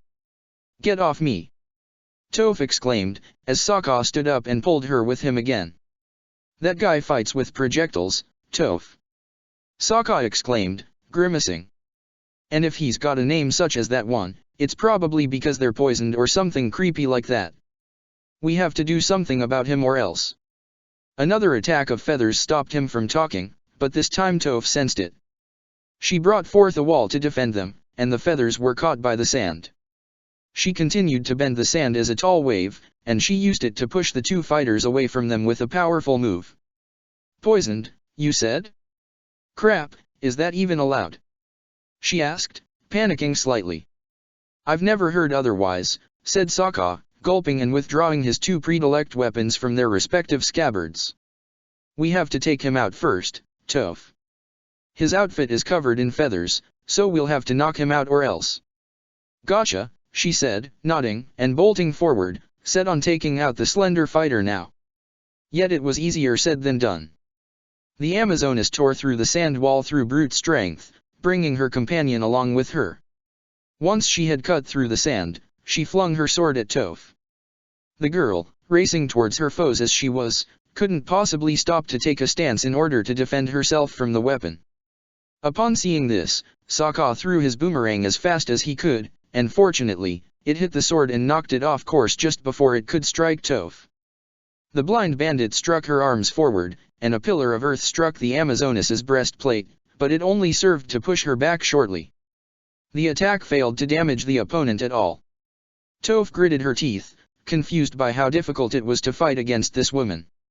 She had never had any trouble in her fights before, she never needed to go too far to keep her foes in check, but this one was stronger than she had expected. And not only was she strong, but the teamwork between her and her partner was remarkable as well. When the Amazoness didn't attack, the feathered snake would. Toph jumped back again and brought forth a new wall to protect herself in case the snake attacked once more, and just as she had expected, the man leapt, yet, upon seeing she was defending herself, he decided not to attack to keep from wasting his needles. "We must get the earthbender," said the snake, pulling out his own sword. "The other one will be easy enough to defeat once we're done with her." "You're right, Lao," said the Amazoness, with a deep voice. She winked at the snake, and he smirked proudly before they both separated, circling around Toph's wall. Sokka missed the exchange of the other two. He was ready to defend himself in case they came his way. He clutched his sword tightly, hoping to get a chance to recover his boomerang, which lay near the place where Toph had pulled up her wall. "They're coming around the wall, Toph," he shouted, and the blind bandit had already sensed their opponent's movements. "I know," Toph replied, splitting the wall in two and shooting both halves rapidly towards her foes. The Amazoness braced herself for impact, and with her shoulder she cracked through the wall yet again. The snake, on the other hand, was so swift he jumped over the wall the blind bandit had bent, and he spun in midair again to shoot his feathers at both Toph and Sokka. "He's doing it again!" Sokka shouted, and Toph instinctively brought up a shield of sand that encircled her entire body, making it so she couldn't be hurt by the snake anymore. Sokka wasn't as lucky. He had to run to get away from the deadly, sharp darts concealed as feathers, and in doing so he just so happened to race straight towards the Amazoness. He grimaced and started to run back through the same way he'd come, just as the snake landed on the ground again. "Afraid, are you? Hiding in a cocoon is pathetic," the snake shouted at Toph, striking the sand shield with his sword just as Sokka raced away from the Amazoness. Sokka knew he could stand a chance when it came to swordsmanship, but the woman towered over him, and her armor wasn't only a defensive mechanism. All those spikes and blades looked as sharp as her bastard sword, and if her partner used poison in his projectiles, her armor might be coated with some of it as well. He quickly scrambled atop one of the rocks in the sand ring, hoping to gain an advantage over his opponent in this way. The Amazoness glared at him and, using the blades on her forearm guard, she started to climb her way towards where Sokka stood. It was truly fortunate that her armor was heavy enough to slow her down as it did, for had she been any more agile, she might have stopped Sokka from cutting through the blades on her left forearm with a swift stroke from Space Sword. The Amazoness dropped to the ground, although it wasn't that steep a fall. Sokka didn't pay her much heed, his eyes focused on the blades he had cut, which were still attached to the rock. He didn't see any liquid of any sort on them, so the Amazoness weapons probably weren't poisoned after all. "You are just as much of a coward as that earthbending brat," said the Amazoness, her deep voice taking Sokka by surprise. "Get down here and fight me properly." "I would, but I won't," said Sokka, smiling and shrugging. "I suppose I really am a coward after all." The Amazoness roared in anger and ran towards the rock, and when she collided with it she actually managed to move it, rolling it over with her sheer brute strength. Sokka's eyes widened as he started to panic, and he had to jump off the rock to avoid falling stupidly. He jumped and hovered over his enemy for an instant, but it was enough for him to turn around to face her. And once he did, he used Space Sword to slice his foe's sword in half. When she noticed he had cut her main blade, the Amazoness roared in anger and charged towards Sokka, who, again, had no other choice but to run for his life. And in the meantime, the snake continued to strike the shield where Toph hid. "Get out of there, you miserable little blind git!" he exclaimed, sweeping his sword back and forth to no avail. Then, without warning, the shield Toph had been using started to shrink, as the sand solidified into rocks. The snake watched with confusion as the stones wrapped around the bandit's body completely, only leaving a small opening for her to breathe through. "So, tell me, snail," Toph said, smirking. "How are you going to poison me now?" The Amazoness stopped pursuing Sokka when she realized her partner was in real danger. She ran to assist him immediately, allowing Sokka to take a breath, panting heavily, and to pick up his boomerang, to his joy and relief. "Oh, I missed you, buddy," he said, breathing heavily as he watched the fight before him. The feathered snake was unable to land any blows on Toph now that she wore the rock armor. The earthbender had trapped him with sand, seizing his body and ripping off all the feathers from his armor so he couldn't use them anymore. Yet before she could deliver a finishing blow, the Amazoness tossed the hilt of her broken sword at Toph's back, making her lose focus on what she was doing. "Well, and then we're the cowards," said Toph, shaking her head. "Attacking your enemy from behind? Not nice, big one." With that, Toph kicked the rocks on her right foot straight at the Amazoness' face. The woman could have defended herself from the attack if only her sword had still been intact. All she could do was turn away and get struck on the side of the head by the stones. "Wrong!" the snake shouted, tearing free from his sand bindings and picking up one of his feathers. Toph only realized the man was about to attack when it was too late for her to do anything about it. The snake's eyes blazed with fury, and he aimed at striking Toph's foot with the needle he had picked up. But again, a soaring boomerang kept Toph safe when it caught the feathered snake on the forearm, digging into his skin and spilling his blood on the sand. Toph would have thanked Sokka, but she was too focused on finishing the fight off to be grateful right now. She brought forth another stone pillar, right underneath the snake. It struck the man on the chin, knocking him backwards and leaving him stunned on the ground. In the meantime, the Amazoness got ready to charge towards Toph again, but Sokka was ready with his sword this time. He attacked through the Amazoness's left flank and he struck her powerfully with Space Sword, cracking through the thick armor and hurting the woman's ribs. The Amazoness was knocked off balance after that, but she didn't stop moving despite the wound she had sustained. She crawled her way towards her stunned partner, fearing the worst for him. "Lao. Lao, are you all right?" she said, shaking him. His eyes were out of orbit, and he just groaned weakly in response. Yet knowing he still was alive was good enough to please the Amazoness. And soon she fell unconscious atop him, when Toph struck the woman's head with a heavy rock. "That ought to do it," she said, panting, and stepping away. 10 seconds passed by, and neither of their opponents moved. Sokka sighed with relief when the megaphone man declared both him and Toph as the winners, and the blind bandit turned towards him with a smile, lifting a fist that Sokka bumped half-heartedly, his relief beating his enthusiasm when it came to finishing this fight unscathed. "That one wasn't too easy, but that was that," said Toph, heading towards the standby room. "Come on, now, let's go." We've got no time to waste standing around like this. Right, said Sokka, nodding and following Toph towards the standby room while the other gladiators were tended by the arena's staff. They should be waiting for us at the vestibule, right? They'd better be, muttered Toph, biting her lower lip. The earthbender frowned as they strode towards the room, her hands balled into fists. Sokka frowned as well and looked at her worriedly as they stepped inside it. Toph, what's wrong? I've got a seriously bad feeling, she said, between gritted teeth. Let's just get out of here before. Just as she said the words, the green door slammed shut behind them. Sokka glanced back instinctively, but Toph had already struck a fighting stance again. I knew we couldn't drop our guard. She shouted, tearing a chunk of the wall and tossing it towards the hallway just as several men in green started to sneak into the standby room. Damn it! Said Sokka, as Toph used her prowess to bend the floor under the Daily upwards, squeezing them against the ceiling before they could do so much as strike a stance of their own. We've got to scram. I don't know how, but we've got to. The air around them suddenly became warmer, to their confusion. Toph lowered the earth she had lifted, and they found two streams of fire, one orange and one blue, were currently forcing back the Daily agents that Toph hadn't caught with her technique. The Daily were being pushed down the hallway, in the opposite direction of the stairs that led to the vestibule. Come on, you two!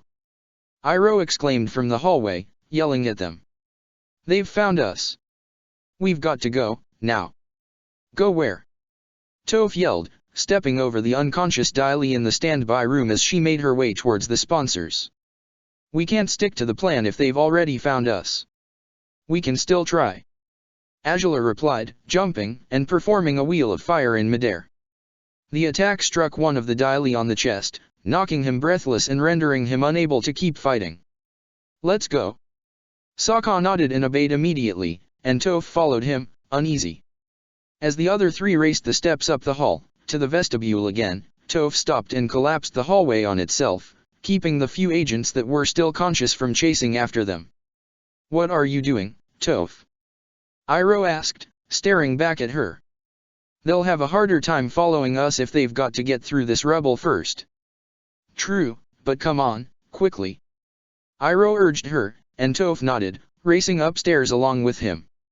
The vestibule was even more crowded than before, and reaching the doors would prove difficult amongst the multitude, but while Azula had hoped the crowd would be an advantage for them, she was proven dead wrong when more Daily agents appeared at the doors that led to the stands, shooting their rock gloves towards them.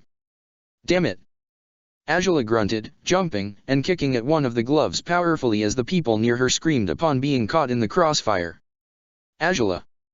Sokka shouted, pulling out his club and striking another of the hands. We're surrounded. They're not holding back. Toph screamed, running towards Azula and Sokka. If we don't get out of here, they'll hurt everyone else. Or maybe we will. Sokka acknowledged, grimacing. We have to get out of here, fast. Azula kicked another array of fire towards the Daily at the stand's threshold before turning towards the chaotic multitude. Most of them were screaming, terrified, and confused, and some ran to the doors while others simply tried to scramble out of the Daily's reach. It was one of the biggest commotions Azula had ever witnessed, and unless the four of them got out of the building soon, these people were bound to fall prey to the Daily's merciless attacks. They clearly didn't care for collateral damage, their eyes were set on their prize, and they'd do anything to obtain it. Out of the way! Azula shouted powerfully, her authoritarian voice startling the people who were heading to the doors. To her relief, her command was heard, and the crowd parted just as she had needed them to in order to allow Azula, Iroh, Sokka, and Toph to run to the gates. Iroh was the one who turned this time and shot fire back at the four Daily that had jumped down the stairs to seize them, and they pulled up walls of earth to shield themselves from Iroh's attacks. The streets, to Azula, Sokka and Toph's chagrin, were also crowded with Daily agents by the time they were past the tall green doors. As soon as they stepped outside, the earthbenders began attacking them, and it was up to Toph to pull up earthen walls as well to defend their group, walls the Daily soon shattered through their own bending skills. This is a mess. She shouted. We're not going to make it anywhere at this rate. We just have to stay out of their grasp somehow. Azula exclaimed, attacking the Daily that approached from her right. Her fire kept them at bay, but more of them kept appearing regardless. "How many of these guys are there?" Toph screamed, as she manipulated the earth the Daily were bending against them.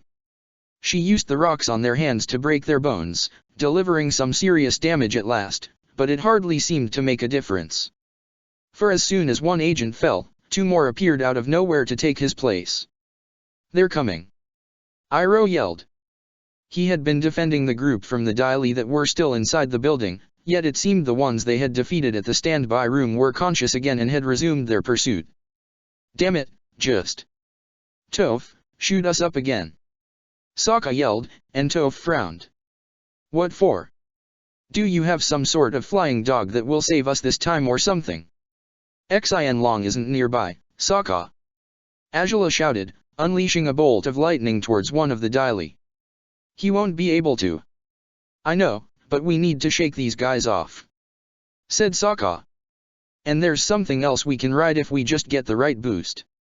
"Something else we can," Azula repeated, before understanding what Sokka meant.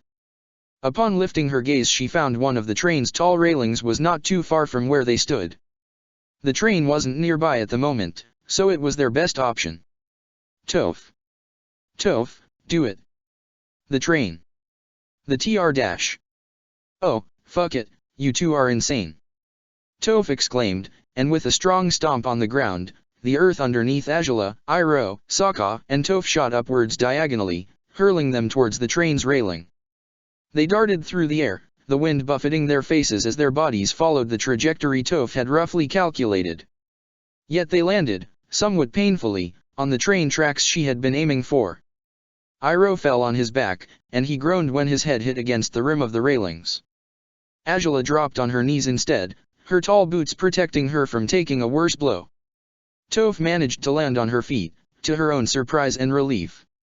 Sokka almost landed safely as well, but, as unluckily as ever, his legs collided against the side of the railing. The momentum caused him to fall over forward, slamming his face on the tracks. "Ouch!" he said, pushing himself up and rubbing his bleeding nose. Okay, so we're on the train's rails. And what now? They'll come get us any second now," Toph exclaimed, turning towards the others with a worried face. "Don't fret," said Sokka, wiping his nose clean. "We're not staying here for long." Toph felt the vibrations of the approaching train and she swallowed hard. Azula and Iroh stood up as well, turning towards the vehicle that was speeding through the rails. "We're going to jump on the train's roof," said Azula, sternly. "Once there, we'll be on the move and they'll have a hard time keeping up with us." "It sounds complicated for all of us to jump on it," said Iroh, gulping as well. "But if there's nothing else to do, it's either that or being run over by it," said Sokka, shrugging. "Choose whatever suits you best." Iroh laughed nervously at that, but he bit his lip as he watched the train approach. Azula moved forward, studying it carefully as she came up with a scheme on how to board it. "There's a ledge on the wagon," Azula said, frowning.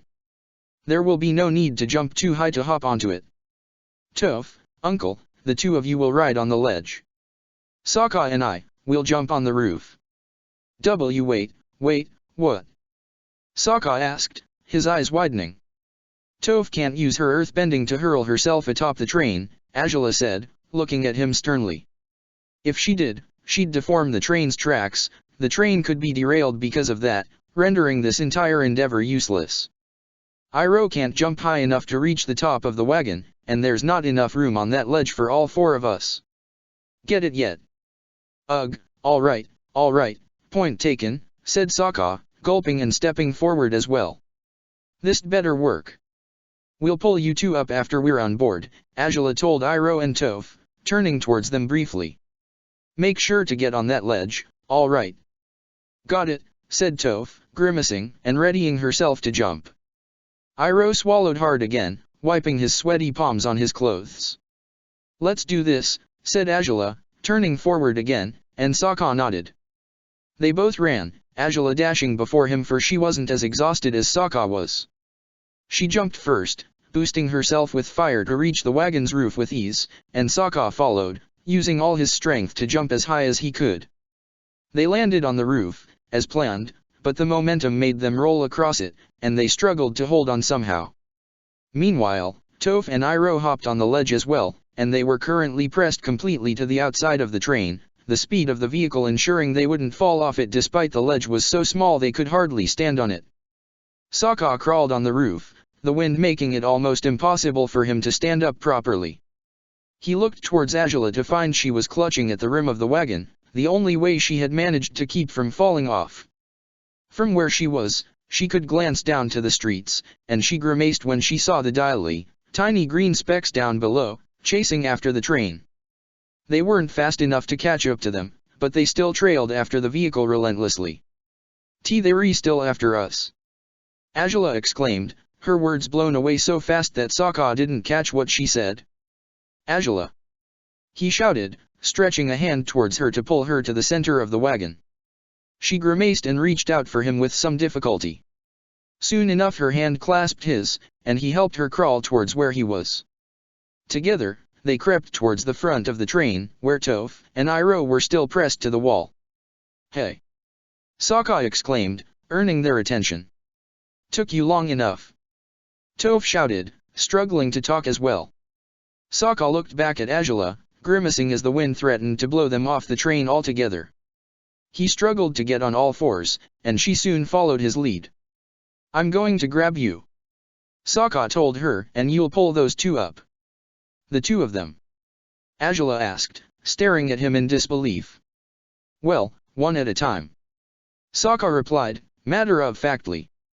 Come on, it won't be that hard. As if. Azula started, but she was silenced when his arm went around her waist. It didn't matter if she knew he was doing this because it was necessary, she couldn't help but be flustered by being touched like this by him. Nevertheless, she leaned down while Sokka held her strongly, and she stretched a hand down towards where Toph waited. Give me your hand, Azula shouted, and Toph complied with some trouble, grazing Azula's palm with her fingertips.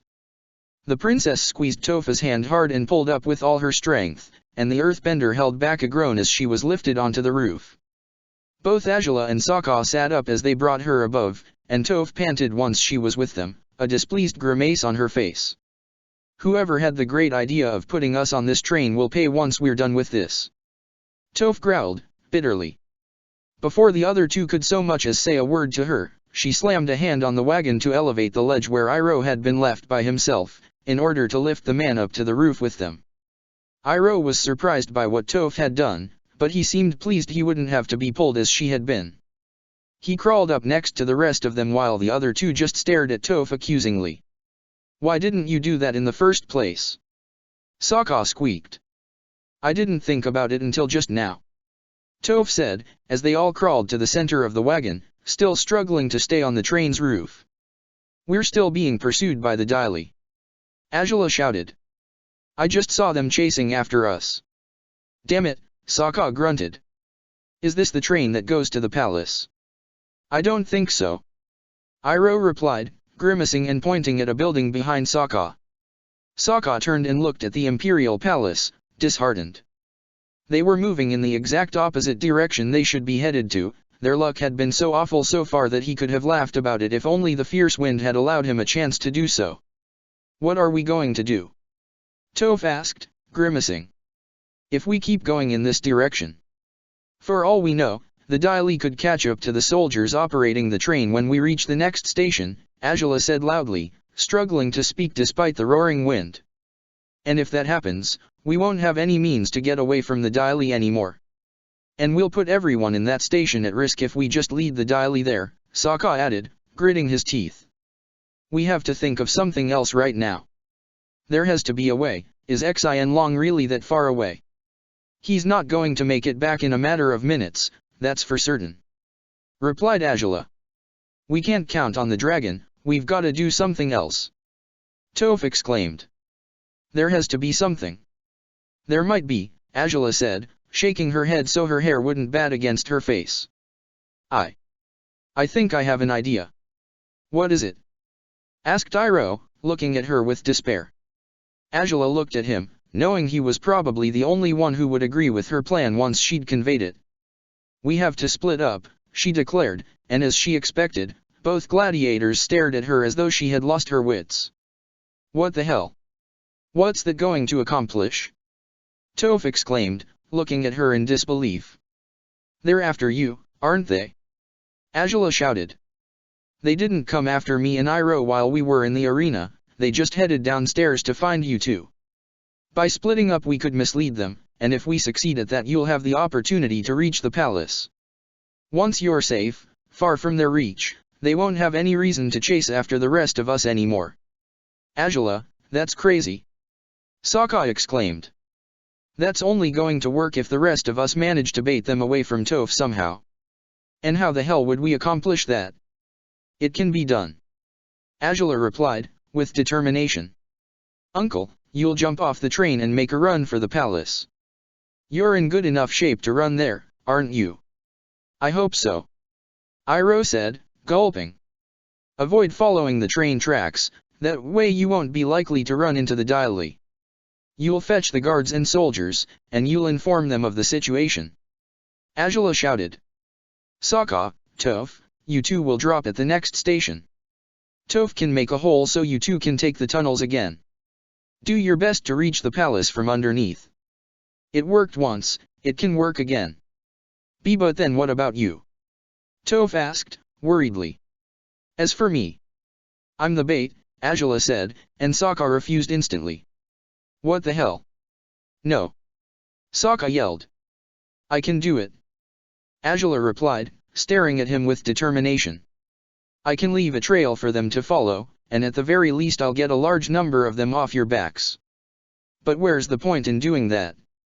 Sokka asked, frowning. You could just come with us. And let them follow you two into the tunnels. Angela asked. If I act as bait, at the very least they'll have to split up to chase after all of us. The train's speed works to our advantage. Even if they continued to follow the train, they would probably not notice how Iroh jumps off and how you two drop off at the station. The only lead they'll have to follow will be me. That's exactly my problem, though. You can't fight all these guys on your own. Sokka retorted. After all this time, you're going to underestimate me? Angela asked, but there was no hint of her trademark arrogance in her voice. Maybe the wind blowing against her kept her from sounding like her usual self, or maybe she really wasn't as confident as she wanted to pretend she was. Angela, this is completely crazy, you can't just... Sokka exclaimed, but she silenced him with a glare. It's the best thing we can do now, and the sooner we start, the better. She exclaimed, looking at Iroh. Jump off as I told you, Uncle, got it. Splitting up should make it easier for at least one of you three to reach the palace. Whoever gets there first will get my guards and Tien's soldiers, so they help us fight and restrain the Daily. Got it. It's a very risky plan, Angela. Iroh said, gritting his teeth. How do you plan on being bait anyways? You're about to find out. Angela declared before turning away from the group. They watched her worriedly, save for Toph, who simply sensed her movements on the wagon's roof. Spicy, don't do anything too reckless. She called out. That's supposed to be my thing. Oh, it is, dirt worm. Angela replied, with a smile.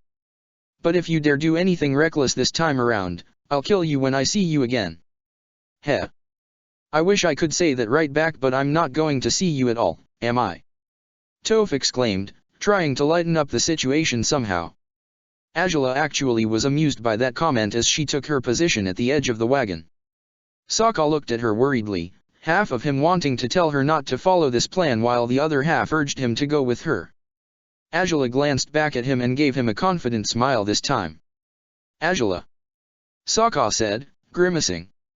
He wanted to say something more, clearly, but all he could muster was, don't get yourself in trouble, will you? The ones in trouble will be them, not me. Angela retorted, still smiling before she started to charge her body with fire power. The others moved away from her instinctively when she suddenly shot into the air, propelled by a powerful blast of blue fire. She flew upwards, speeding into the air as she continued to release jets of fire, leaving the brightest trail of azure flames behind her. So that's how she planned on being bait. Iroh said, thoughtful, before staring down at the ground behind them. Just as Angela had anticipated, Iroh watched how the Daily in pursuit of the train changed their direction when they saw the stream of blue fire.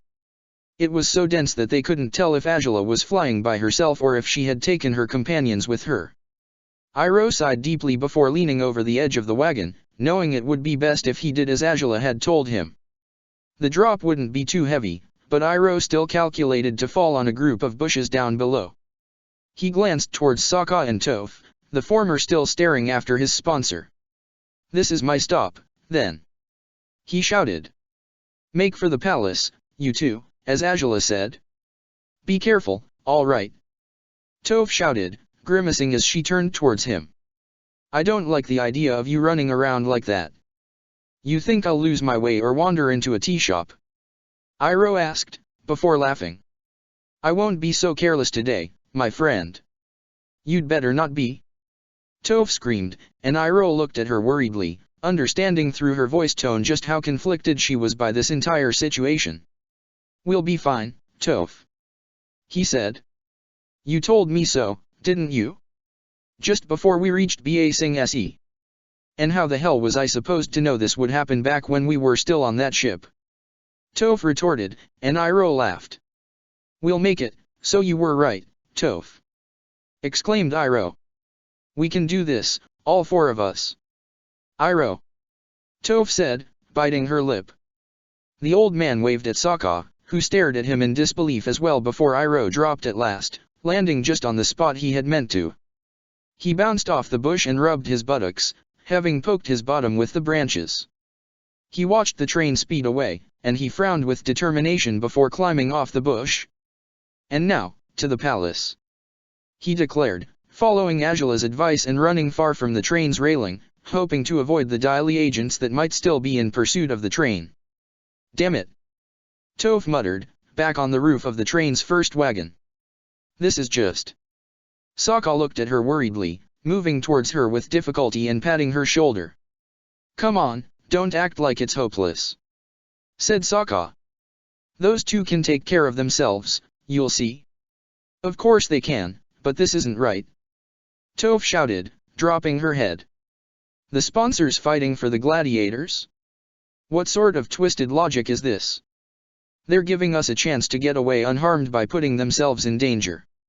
This is just..." "I get how you feel, Toph. Believe me, I do," said Sokka, gritting his teeth. But all we can do for now is follow through with what Angela said." "Like hell we're going to do that," Toph snapped. "That fire's she's flying with, it's leaving a big trail behind it, isn't it? You can see it, can't you? You can see where she went." Well, yeah, I can." "Why?" Sokka asked. "Because you're going with her," Toph shouted, startling him. "And I'm going to make sure Iroh reaches the palace safely." "What the? What?" Sokka exclaimed, his eyes widening. "How?" "Stay on this train if you can, and just wait for it to lead you as close to her as you can get," Toph exclaimed. "It should help, shouldn't it?" But," said Sokka, before shaking his head and frowning. Yes, actually, that felt right. He didn't know if it would work at all, but he needed to go to Angela. All the same as Toph had to follow Iroh. "You're right. We're going to do this. There are sponsors after all," Toph said, swallowing hard, but speaking with determination despite her unease. "And we're supposed to save their butts, both inside and outside the arena. That's what you guys have been doing for me, after all. It's only right for me to return the favor somehow. Because we're a team, right?" Sokka actually smiled at that, placing a hand on the girl's shoulder and nodding. "We can do this, Toph. We can do this." The earthbender smiled at him, despite herself, and Sokka gripped her shoulder firmly as they approached the station. Toph sensed the train slowing down, and she raised her head towards him inquisitively. "We're at the station now," he said. "The Daily don't seem to be after the train anymore, so go ahead and make your way underground again. Cover your tracks, and bend your way through those tunnels as fast as you can." "Gotcha," she said, nodding, as the train came to a stop. Say, dog. What? Sokka asked. She turned towards him with a heartfelt smile, surprising Sokka. Thanks, she muttered, before hopping off the wagon and surprising the people on the platform. Sokka pressed his body flat on the roof, hoping that they wouldn't notice he was there altogether. He turned his eyes towards the blue fire that still blazed in the sky, not too far from where he was now. And he grimaced as he watched, even from this distance, how the boulders and chunks of earth soared dangerously towards Azula. Iroh didn't remember having run like this in over 20 years. He had to stop to take deep breaths every now and then, but he soon pressed himself to continue, striving to reach the palace somehow, despite how difficult the entire ordeal seemed to be. People stared at him as he passed by, for an old man running as if he were being chased by a demon was quite an unexpected sight in the upper ring. Iroh simply smiled awkwardly at whoever looked at him, and he just kept running, telling himself he would have to lose some weight indeed. If only he had been fit, he could have reached the palace already. Or at least, he liked to think he could have. He did his very best to avoid the train tracks, which wasn't that difficult a feat, for it was easy to recognize them from afar. Yet he saw no Daily agents nearby. Naturally, as soon as he allowed himself to think that he had outrun them, he heard the unmistakable sound of the ground cracking behind him, and he turned just in time to find at least 10 agents behind him, all of them lifting boulders from the ground, aiming them straight towards Iroh. "Attacking your elders isn't nice," he shouted, but his words were ignored by the Daily. Iroh had to do his very best to evade the attacks, and he couldn't quite avoid all the rocks. He kicked an array of fire at the Daily, but it served for little other than to buy him a few seconds of time to continue running. To his relief, he realized he was only a few meters away from the stairs that led to the entrance of the Imperial Palace by now. Iroh panted as he ran towards it, still turning once in a while in order to know just where the Daily would toss their rocks next. Upon reaching the stairs, though, one of the glove rocks grabbed him by the heel, and Iroh fell face first on the steps. He groaned and used his fire to strike the rock attached to his foot, but it served to no avail, for the Daily agent only tightened his grip around Iroh. The two soldiers keeping watch at the palace gates stared down in confusion, not quite grasping what the situation was at the bottom of the steps. They started to climb down, thinking they'd have a word with the Daily about whatever they were doing this time. And it was then that a mild quake shook the entire palace, for, right at the top of the stairs, a massive crater opened up. And Toph climbed out of it, accomplishing her second impressive underground entrance in a single day. "Get off him!" she shouted, and with such prowess as to amaze the palace's guards, the girl started to bend enormous rocks out of the ground to toss them at the Daily agents below. She struck the agent who had been attacking Iroh on the head, knocking off his helmet and leaving him unconscious on the floor.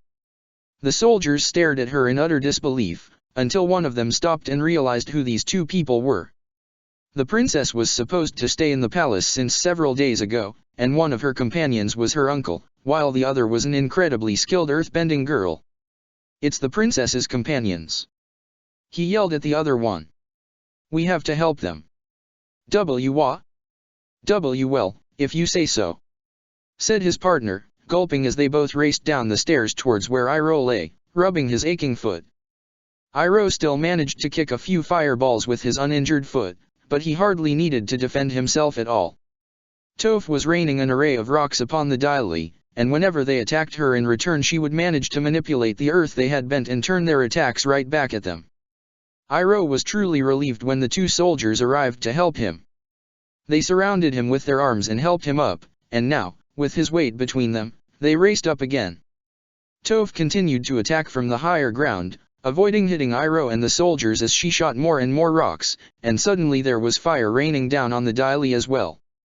She stopped attacking as men dressed in long, red tunics were helping her defend Iroh.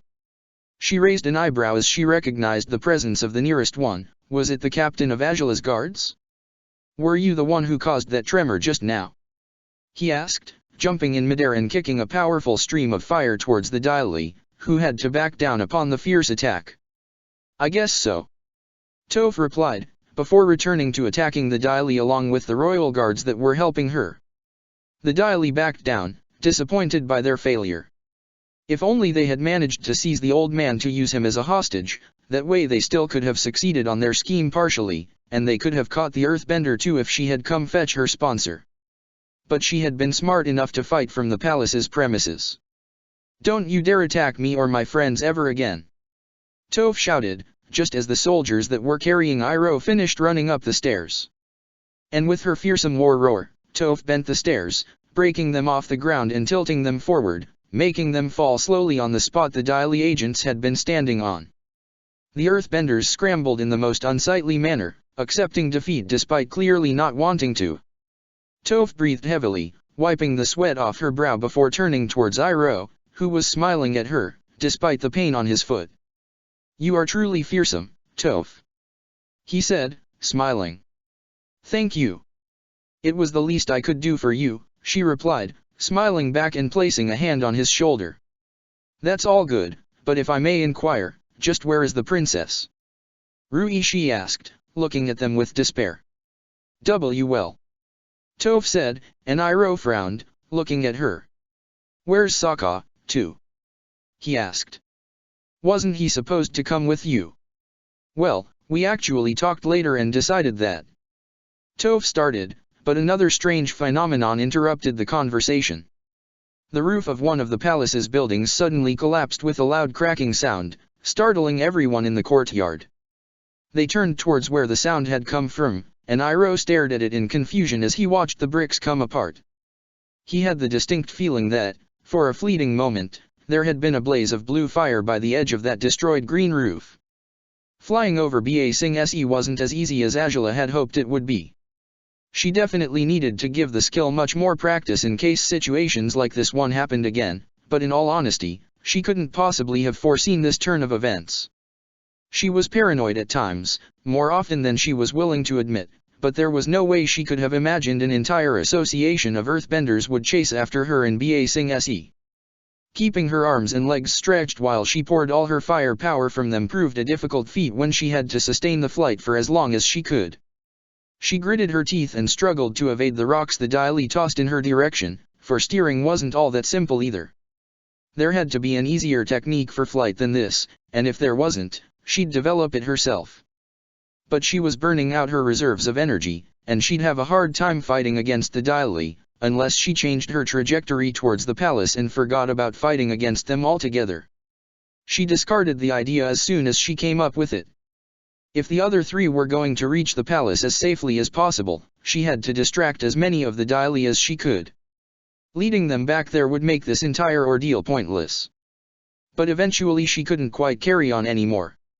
She grimaced as she stopped releasing fire from her limbs, noticing there was a clearing below where she could land. She used her fire again to slow down her descent as much as she could, and everyone nearby fled when the powerful blue blazes danced above the ground just before Azula landed. Upon placing her feet on the ground again, she realized the clearing was actually one of Ba Sing Se's squares. She panted and looked around herself, noticing there were no Daily nearby, but she knew they would appear at any moment. She wasn't as gullible as to think they would stop chasing her. And just on cue, men in green started appearing at the square. Some of them used their earthbending to boost themselves towards where she stood, at the center of the square. Others just ran to approach her. In a matter of seconds, she was completely surrounded by them. Well, she said, her hands on her hips. "I'm almost sorry to say the Bafang girl isn't with me." "We'll get to her in due time," one of the agents stated, stepping forward. "In the meantime, you'll have to do." "I'll have to do," Azula repeated, smirking. "You do know who you're talking to, don't you? I am Princess Azula of the Fire Nation, you half-witted, dirt-eating buffoon. I will not be captured by the likes of you." "So you say now," the Daily replied, lifting his hands towards her. "Take her down." The men in green jumped forward, and Azula gritted her teeth.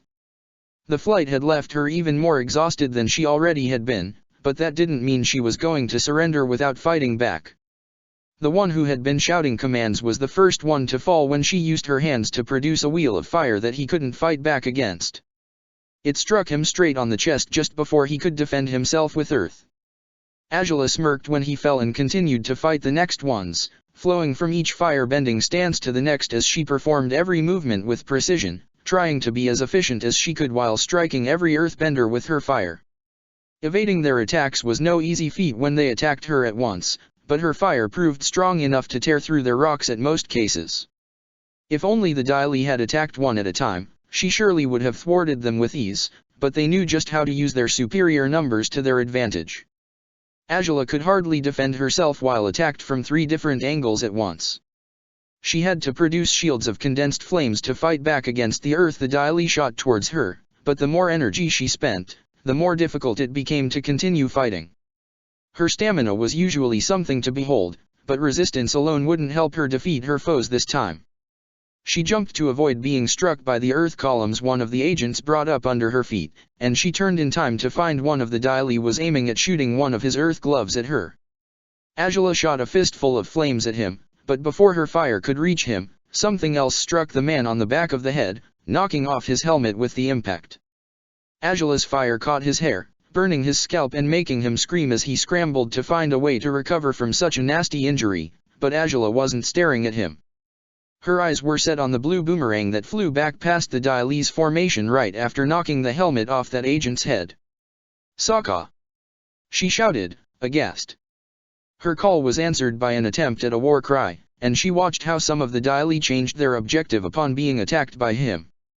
He wasn't too efficient against earthbenders on most circumstances, but even so, he managed to use his club and boomerang to make his way through the law enforcers. And upon his unexpected apparition, the Daily soon split in 2 groups, one to fight against the princess while the others dealt with her gladiator. Angela gritted her teeth and started to fight more fiercely, wondering just why that fool had bothered coming for her. She hadn't asked him to. So why? She shot a rays of fire at the Daily agents, condensing her flames again to increase the damage she delivered them as she tried to reach Sokka. His attacks against the agents were ruthless, now having sheathed his boomerang as he used his sword to cut through them instead. Separated by a single line of earthbenders, the pair attacked the same agents at once in order to reach one another. One of the Daily brought forth a tall wall to defend himself and his comrades from Angela's fire, but her attack was powerful enough to tear down the wall, to their surprise. The earth collapsed on them, and for a second Angela feared the wall might crush Sokka as well, but he actually jumped over it and rushed towards her, a look of relief on his face that contrasted with hers. "What the hell do you think you're doing, you idiot?" she bellowed, before jumping and shooting a fire blast at a Daily agent that tried to seize Sokka as he ran towards her. "Well, what else? I'm helping you," Sokka shouted, using his sword and club to shatter the hand-shaped rocks the Daily shot towards the pair of them. "I never asked for any help," she replied, jumping high again. She performed a triple somersault, charging a powerful fire stream she shot through her feet. The attack was strong enough to effectively knock out one of the agents, but again, another one took his place. "I could get out of this mess on my own. You should have stayed with Toph. She's off to help Iroh, and I'm here to help you," Sokka growled. "And I'm sorry if you don't like the idea of having a gladiator who'd rather fight alongside you than run away." He stopped talking as a Daily agent shot a wave of earth towards where Angela stood, fighting against the men before her. He clasped both the club and space sword in one hand before pulling out his boomerang and hitting the man on the neck before his attack could reach the princess. Angela turned just as the wave fell apart, inches away from her. "Because I sure as hell won't let you do this on your own," Sokka said, their gazes meeting briefly before they both continued to fight. Angela wanted to yell at him, she really did. She couldn't understand just how he could be so reckless. He was an idiot, no doubt about it, but he wanted to fight alongside her, despite how dangerous it could prove. The Daily would catch both of them, for all he knew, but that didn't stop him. He would stand by her side, no matter what. She didn't know what to think of his outburst of loyalty. All she knew was that her chest was starting to hurt, but not in an entirely unpleasant way. Long ago he had discarded returning home just to save her, and he had also stayed with her, despite discovering some of the darkest sides of her soul, and now he wouldn't let her face the Daily by herself. He would stay with her. "You're an idiot," Angela shouted, producing a fire wheel with her legs by spinning in circles. "Jump." Sokka did as she said, and the fire grazed his boots as it passed underneath him. The Daily pulled up a massive wall at once, protecting themselves from the fire. Sokka gritted his teeth at the disappointing result of Azula's attack, but she hadn't stopped moving. He frowned when he looked at her, finding that she was currently producing lighting. "Azula," he said, grimacing. "Lift your sword." She shouted, and he grimaced but obeyed her promptly. When the Dialese wall dropped and they moved to attack Azula, she shot her fully charged lightning bolt towards Sokka. He grimaced and held his weapon tightly, and it vibrated powerfully when the surge of energy hit it. Yet the energy soon left his sword as it distributed towards the Dialese, their metallic helmets attracting the electricity. Upon releasing the bolt, Azula removed her hairpiece and dropped it on the ground to avoid being electrocuted by her own attack, and she watched, eagerly, as the earthbenders collapsed one by one, stunned by the power of her lightning. Sokka lowered his sword once the electric power had left it completely, and he panted and rubbed his arm, the vibrations having been as brutal this time as ever. He looked at Azula as she straightened herself, placing her hairpiece on her top knot again. "Well, that went well," he said, blinking blankly before walking towards where his boomerang had fallen. "You're truly a fool," said Azula, shaking her head as she breathed heavily. "You didn't need to risk yourself to help me. The entire purpose of what I was doing was to help you three get to safety." "Yeah, I know, Azula," Sokka replied, sighing and sheathing his weapons again before turning towards her. "But you see, I don't care more about being safe than I care about you." Azula froze at that, and Sokka only seemed to realize what he had said after he had said it. "As usual. Well, it's true, you know," he exclaimed, flustered, as she looked at him in disbelief. "I'm not going to deny it, I keep doing stupid things, I keep screwing things up between us because I don't think things through half the time, and I keep hurting you even when I don't realize I'm hurting you, and—" Sokka, stop talking," Azula said, looking warily around her. The Dialese agents nearby were unconscious, so there was no chance for them to hear what Sokka was saying, but that was only true for the ones they had defeated with their trick of using the sword as a lightning rod.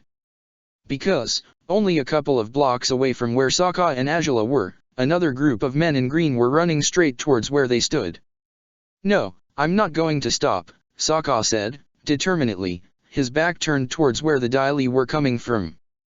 "You may not want to hear this now, but I have to tell you now or else, heck, maybe I never will because I keep being an idiot and I keep thinking I can just not say it, but I should. I should have said this since the very moment I knew how I felt." "Sokka, for crying out loud," Azula said, grimacing and shaking her head. "This is not the time or place for you to do or say whatever you want to. Shut up." "No, I won't," he declared, as the new group of Dialese arrived to the scene, without his awareness. "I'm not going to shut up because I need to say it. You need to know that I'll dash." Time seemed to stand still when he started to shout the word, and Azula knew she had to shut him up immediately before the Dialese could hear what he was saying. If they heard him, if they knew, if anyone else knew. Sokka had almost finished saying the word love by the time Azula coated her fist with blue fire, and punched him hard on the stomach for the second time.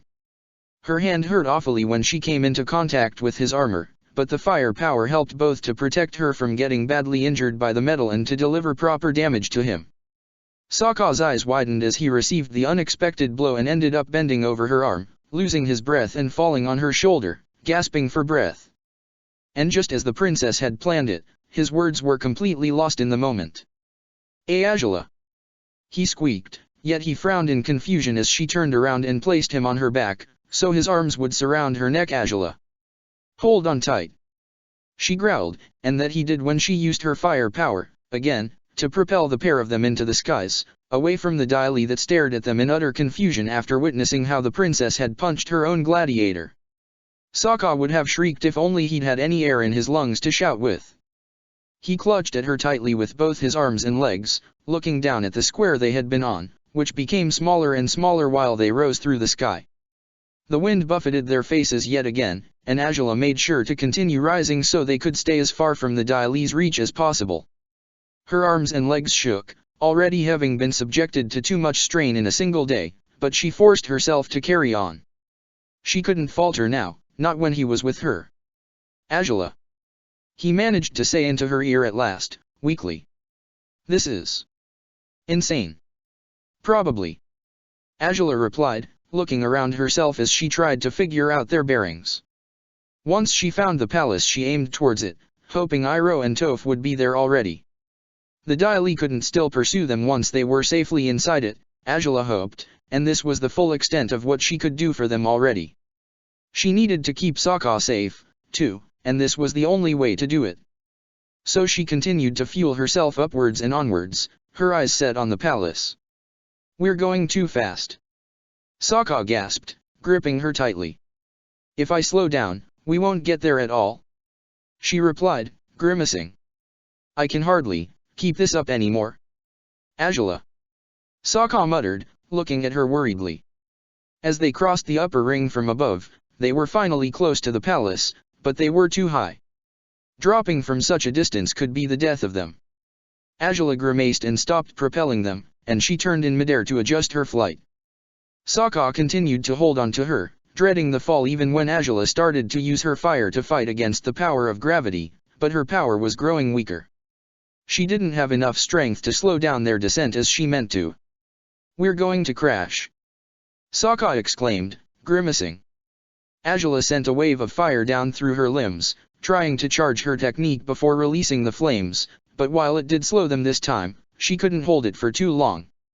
They weren't going as fast as to get splattered against the ground anymore, but they sure weren't slow enough to the princess's liking, and, to boot, she only realized now just why Sokka had said they were going to crash. A tall building of the Imperial Palace stood in the direction they were headed to. It was an elegant and fancy building, and Angela almost felt guilty for what she decided to do to it. She grimaced and, instead of using the fire to slow their descent now, she shot it towards the roof they were going to collide with, tearing it apart effectively. She continued to try to slow their fall after that, but they were only a few meters away from the building already. The fire helped briefly, but they were set to crash anyhow. And just as they were about to plummet down through the building, Sokka's arms forced them to turn around in midair before Angela could register what he was doing. He surrounded her with his arms, pressing her against him in order to keep her from taking the worst of the impact. The half-shattered roof ended up falling apart completely when they crashed through it. Sokka's back hit the beams that held the building in place, breaking them with their weight as their descent was finally slowed down painfully with every blow he took. Even so, he continued to hold onto her as tightly as he possibly could, as the ground approached rapidly. He landed on his back, taking most the impact of the fall with his own body as he enveloped her completely with his frame. They were both knocked out cold for a few minutes, and it was Angela who came to her senses eventually, waking up atop him to find the wreckage and dust around them. She hardly felt like she could move, but she still pushed herself up to her knees right beside Sokka. His head was bleeding from a long cut on his forehead, his hair had fallen out of his usual wolf's tail, and he seemed to breathe weakly, but his breathing alone wasn't enough to reassure her. Not after all the damage he had sustained today. "Sokka," she said, shaking him by the shoulders and feeling an awful sense of déjà vu as she did. It wasn't the first time this had happened, was it? "Sokka, wake up, please. You're okay, aren't you? Answer me, damn. Ouch." He muttered, coming to his senses as she called out for him. Angela. She breathed out with relief and embraced him when he said her name, but she pulled away after a moment to look at him and assess his damage properly. "Can you move? Is anything broken?" "Sokka. I guess I could move if I tried, but I don't really want to," he said, opening his eyes to look at her. "You? Are you okay?" "I'm fine as I could be after that fall," she said, with a weak smile before frowning again, staring at the large cut on the side of his face. "You're badly hurt, you fool. Why do you feel that ridiculous urge to shield me every time we fall off someplace?" I think you know," he said, chuckling despite himself. "I'm a blockhead, after all. I should be able to take crash landings better than you, thick skull and all." Angela actually laughed at that before leaning forward, pressing her lips to his forehead, her hand stroking his face as she held him close. Sokka blinked again, one of his hands reaching out to find her waist. You know, that actually helps," he said, with a weak smile. "Care to try it again?" Angela rolled her eyes and looked at him gently, cupping his face in her hand. Sokka swallowed hard as their gazes met intensely again. She closed her eyes before kissing his lips, and he responded despite hardly having any strength left to do anything at all. It was a fragile kiss, but it was heartfelt all the same. Angela felt herself set ablaze as she kissed him, still caressing his face. The thought of what he had been about to say in the square filled her with that sensation she still couldn't get used to, that fire she couldn't bend. She pulled away after an instant, still looking at him more tenderly than ever. The sight of her with such a warm expression on her face almost made Sokka think he was unconscious and that he was imagining it, but he was certain his imagination couldn't provide him with a sight as beautiful as that kind smile on her face. So it was real, all right. Angela's attention was pulled away from Sokka when she heard voices outside, and she turned her head towards them, to Sokka's disappointment. One of his hands moved towards her face, but he only caught her arm, failing to find enough strength to reach her. "Someone's here," she said, smiling at him. "Hopefully it won't be Daily agents this time." "Hell, it better not be," he said, as she laughed. "Angela. We'll talk about everything later," she said, clasping his hand in hers before she moved away from him, listening intently for more sounds. "But I still don't feel so good," he said, with a weak smile. "I need more." "What you need is medical attention, not kisses," Angela said, blushing despite herself. "I disagree," he said, still smiling.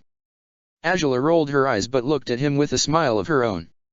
An earthbender started to remove the wreckage, for those rocks couldn't possibly be moving out of their own accord, and she was beyond relieved when she saw just who the earthbender in question was. "Is it them?" Toph asked a man next to her, once she had cleared the way completely, so they could reach the battered pair. "Princess," Ruishi said, staring at her in dismay. Angela actually smiled at him guiltily, and Sokka groaned when he recognized their voices. Toph and Ruishi were flanked by other soldiers, and two of them were assisting an injured Iroh, who was looking at them worriedly. "It's us, Dirt Worm," Angela said, sighing as the adrenaline surging through her body started to fade out. "We made it." Chapter 78, Pairs Tournament 7. After the hectic day they had undergone, the gladiators and their sponsors wanted nothing more than to rest, but their wish couldn't come true. At least, not right away. Sokka and Iroh were led into the palace for the medical treatment they urgently required, for they had both sustained bad injuries. Angela had needed little medical care, she had a few scratches and bruises after the rough fall she had taken with Sokka, but overall, she wasn't badly hurt. Toph was practically unscathed. The two women were currently at the dining hall where the captain had been only a couple of hours ago, and they were eating eagerly, hoping to replenish the energies they had spent during the past 2 days. Angela's exhaustion had even rendered her unable to bend for the time being, but she was certain the vacant feeling in her limbs would fade once she had enjoyed a proper meal. "Hell, I'm real sorry Iroh and I stalled coming to the palace," Toph said, after swallowing a mouthful of roast Komodo chicken.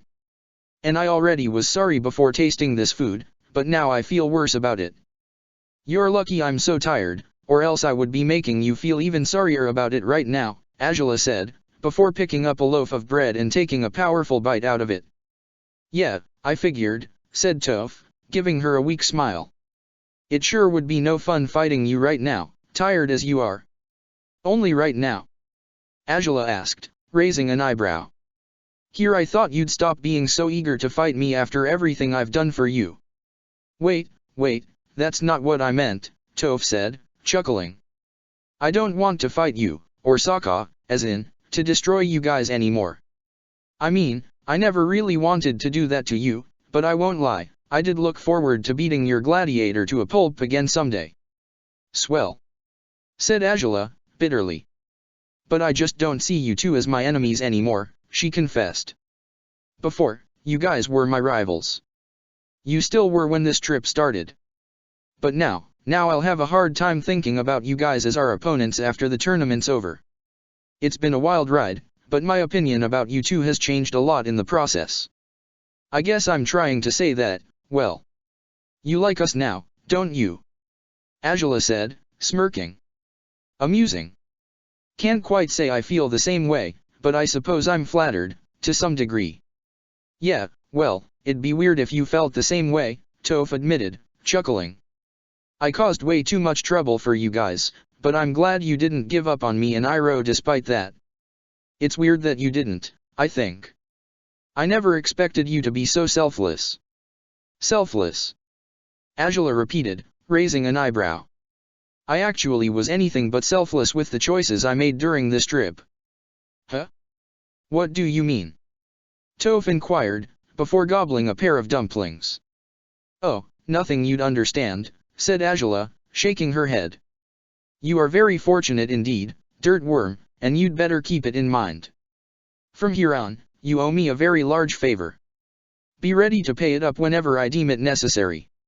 Heh, well, I think I can live with that, said Toph, smiling at Azula. Their conversation was interrupted when they heard sounds outside the room. Azula reacted instantly upon noticing Sokka's voice, and she stared at the door anxiously. Toph, on her part, smirked as she sensed, to her amusement, how the princess's usually perfectly paced heart rate started racing. A pair of soldiers opened the doors to reveal Sokka being helped to walk by a pair of healers. He looked worn out and battered, but otherwise he seemed to be well. Azula shifted on her seat, worried about him needing assistance to walk, but he gave her a confident smirk, despite his appearance suggested anything but confidence. Hey, he muttered, as he was helped into a seat at the table. Sokka, said Azula, looking at him worriedly. I'm doing way better than I look, he said immediately, chuckling under his breath. My armor has to be magical or something, apparently I didn't break a single bone. Really? The princess asked, looking at the healers with Sokka. Is he just saying that, or is it true? It's as good as a miracle indeed, said one of the healers. Of course, he has several wounds and plenty of them bad, but nothing fatal despite that awful fall. He's a resilient one, this gladiator. But his wounds will require treatment, no doubt about it. It would be wise for him to stay in the palace for a week or two so we can help with his recovery, said the other. Is that so? Azula said, frowning with concern. Well, so be it, then. Will I be able to fight tomorrow, though? Sokka asked, but Toph replied before the physicians could. You won't have to, she said, pushing a tray of roast duck towards him, which Sokka began to devour instantly. We can back off the tournament if you are not fit for it. I do care about my record, but there are more important things than taking one loss, right?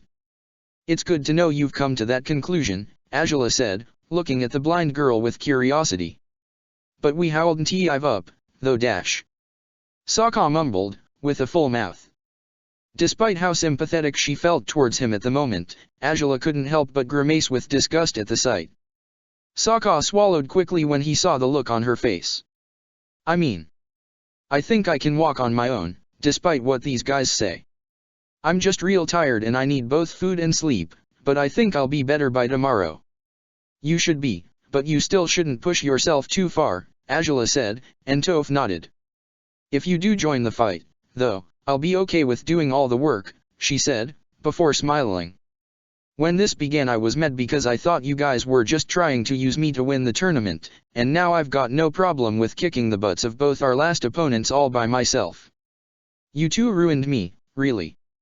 Heh, well, it's ultimately your fault if we did, Sokka said, shrugging before looking at the dish in front of him with confusion. This tastes a bit familiar. I think. I wonder why that is. I know it's my fault, I really do, said Toph, with a weak smile. It's why I'm willing to do this to repay you guys in some small way. Though doing this won't feel like enough, even. And I already told her she owes us a big favor. Our good deeds mustn't go unrewarded, Azula said, continuing with her own meal, and Sokka chuckled after swallowing another mouthful of duck. I like the sound of that, he said, smirking. How about you let me win next time we fight against one another, Toph? Oh, yeah, sure, said Toph, sarcastically. You wouldn't beat me even if I went easy on you. It's not that great an idea, Sokka, Azula said, shaking her head. The next time you two fight, you'll defeat her fair and square while you both fight to your best, don't you see? Ha! Toph exclaimed, laughing. Oh, boy, Now I'm seriously scared of what the dog's going to pull on me when we fight again. As you should be, said Angela. You never know just what he'll do next. He's unpredictable in the battlefield, albeit not so much outside it, but still. Now, are you serious or are you trying to be sarcastic? Because I'm having a hard time telling.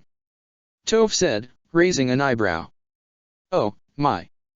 The earthbender who can hear even the subtlest sounds can't catch the hints of irony in my voice. Angela said, tapping her chin with a finger.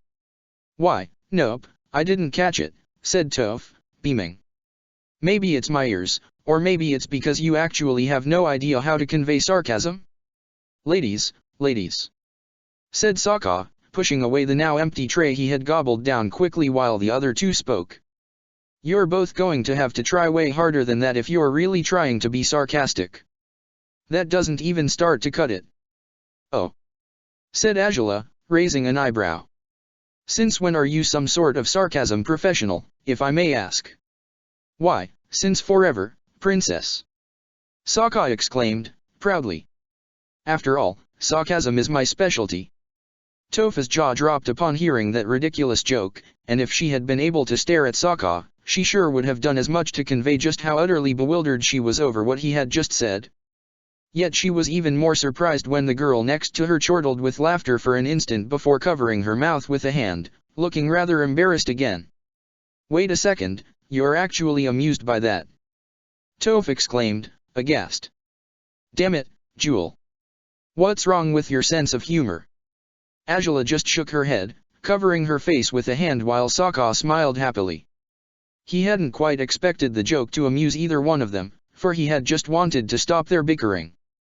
Regardless, he was rather pleased that it had made Angela laugh, despite how much that seemed to embarrass her. You two were made for each other, really. Muttered Toph, her eyes widening as she shook her head. Nobody in their right mind would laugh at that. Now, it was a nice joke. Sokka squealed, as someone else entered the room. Angela was glad the conversation was cut short now, for she had no defense for her unexpected burst of laughter. Her embarrassment faded away when their host approached them, looking at them with an anxious expression on his face. Oh, princess. He said, breathing heavily. Are you all right? Were you wounded? Angela actually mustered a smile, something that surprised her mostly due to how easy it was to conjure it. She nodded at Tien as he dropped on his knees next to her, still looking at her worriedly. I'm well enough, though I'm exhausted, she said. The food is helping me keep the weariness at bay. Thank you for receiving us, despite our chaotic arrival. No need to thank me at all, said Tien, smiling at her. If anything, I wish you had been able to come sooner, as you were supposed to. Oh, believe me, we all do, said Sokka, nodding at the man before picking up another plate to devour its contents.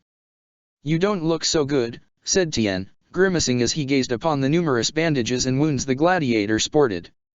Well, I'm feeling somewhat better than I look, apparently, said Sokka, shrugging. Though not that much better yet.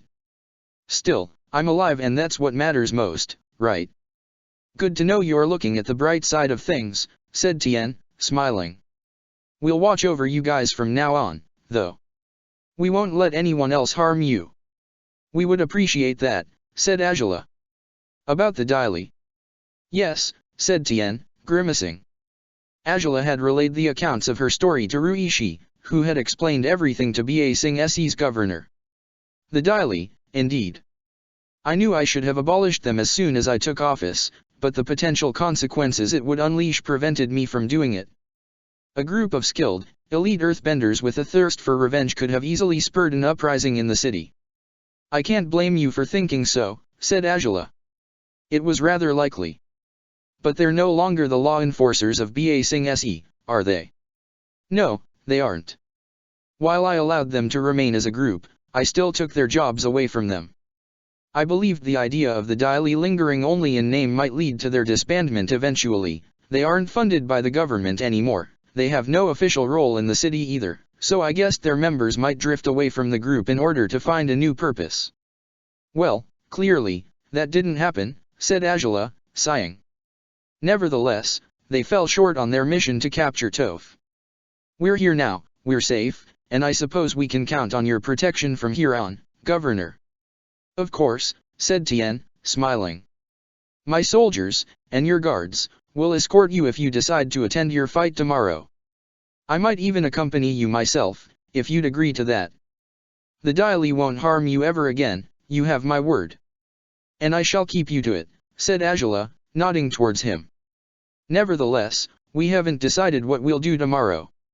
I suppose we will once my uncle's available for talking.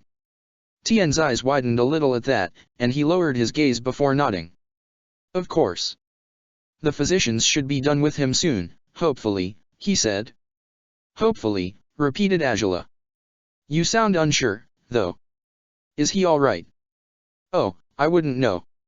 I haven't seen him yet, said Tien, smiling weakly. But I hope he's fine. From what I was told, he took a bad injury to the ankle, and to the face, apparently. And considering how old he is, on top of it all. He's tougher than he looks, Toph said, smiling a bit. He'll be fine. He's bound to complain a lot and beg for tea, but I'm sure he'll be fine. Yeah, that sounds about right, said Angela. Well. I'll go see him now and make sure he's well, then, said Tien, standing up again. You guys can continue eating in the meantime, it looks like you need it. I'll tell him to find you here once he's done with his healing session. No need to say it twice, Governor, said Sokka, putting aside another empty plate and picking up a new one. Angela sighed and rolled her eyes while Tien smiled with approval at the gladiator's enthusiastic eating. Yet the general didn't leave right away.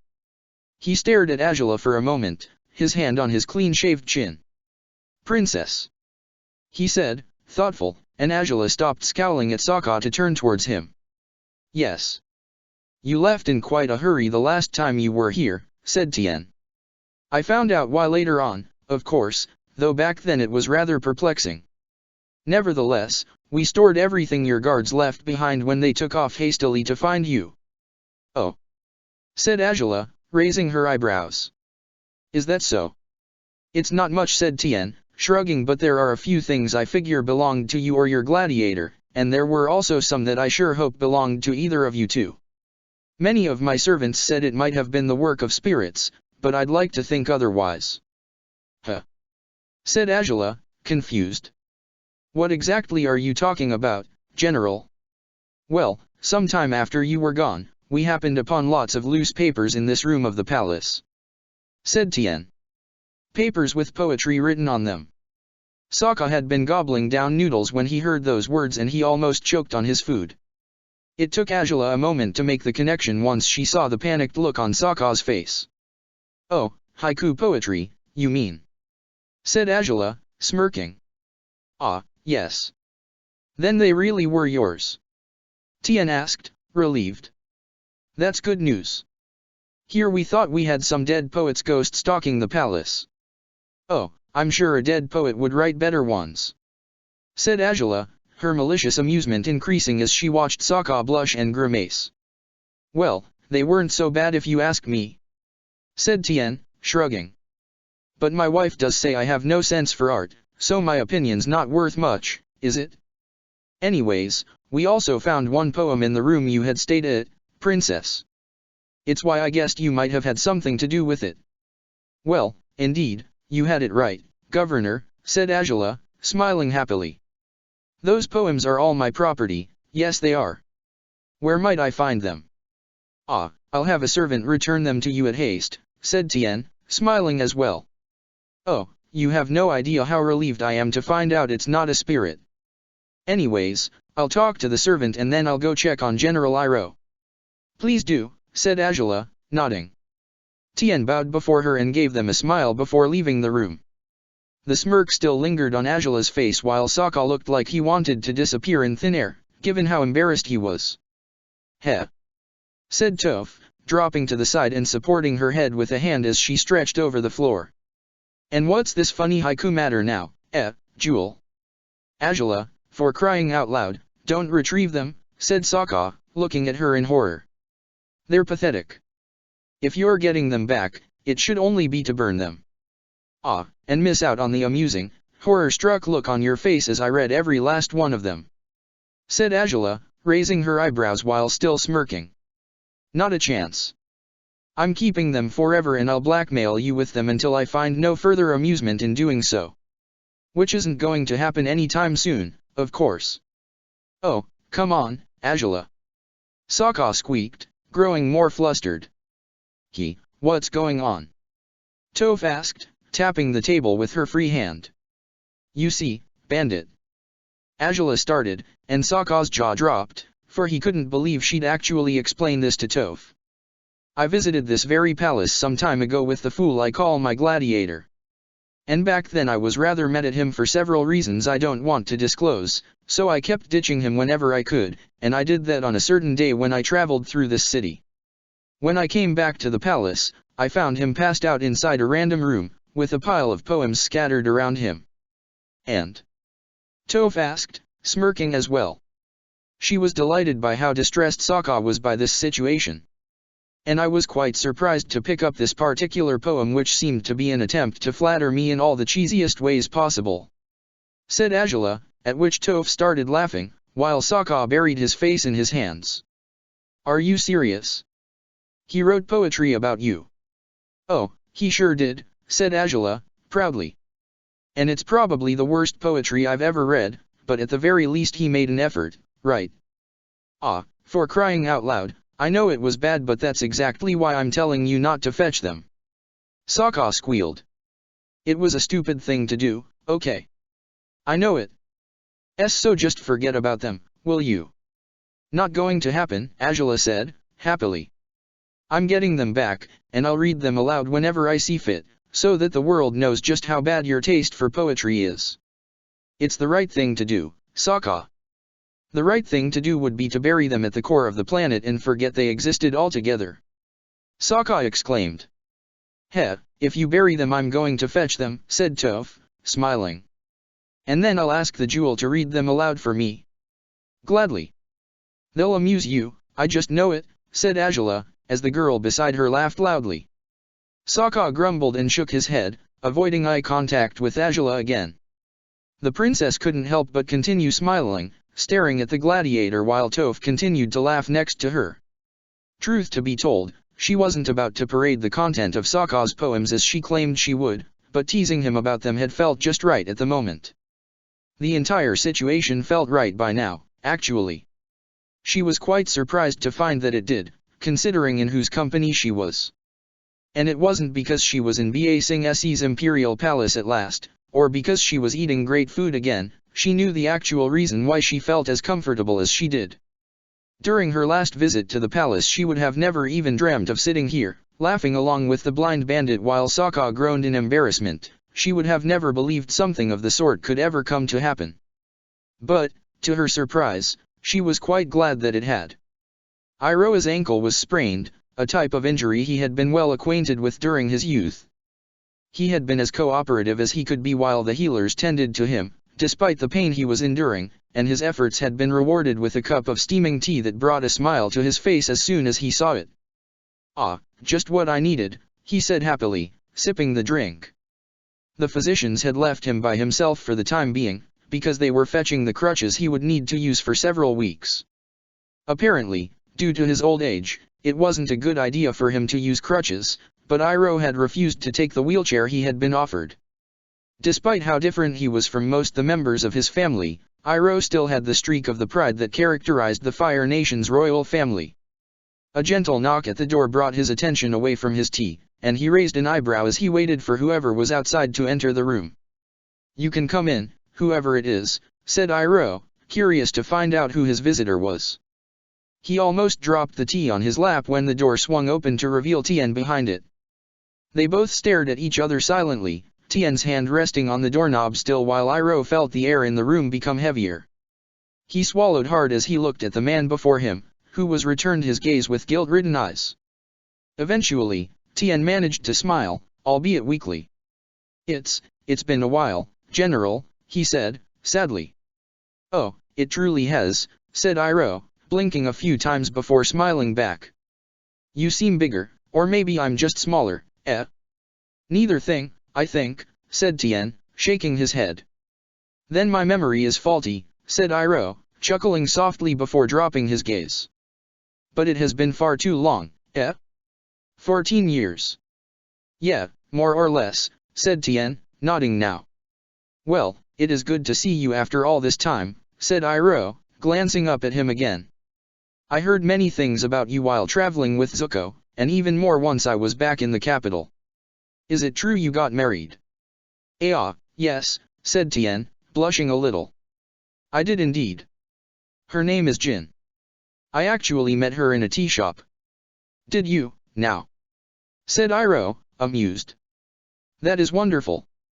The next time someone tells me tea isn't important, I'll tell them you met your soulmate thanks to tea. Tien chuckled at that. He recalled just how much the old man liked tea. He stepped away from the threshold and approached Iroh, who sipped the contents of his cup again before resuming the conversation. I also heard you have done great deeds for the Fire Nation, said Iroh, his voice a little darker now. You are the one who bears the title of Conqueror of Ba Sing Se, eh? Yes, apparently so, said Tien. I wouldn't have done it without my men, of course.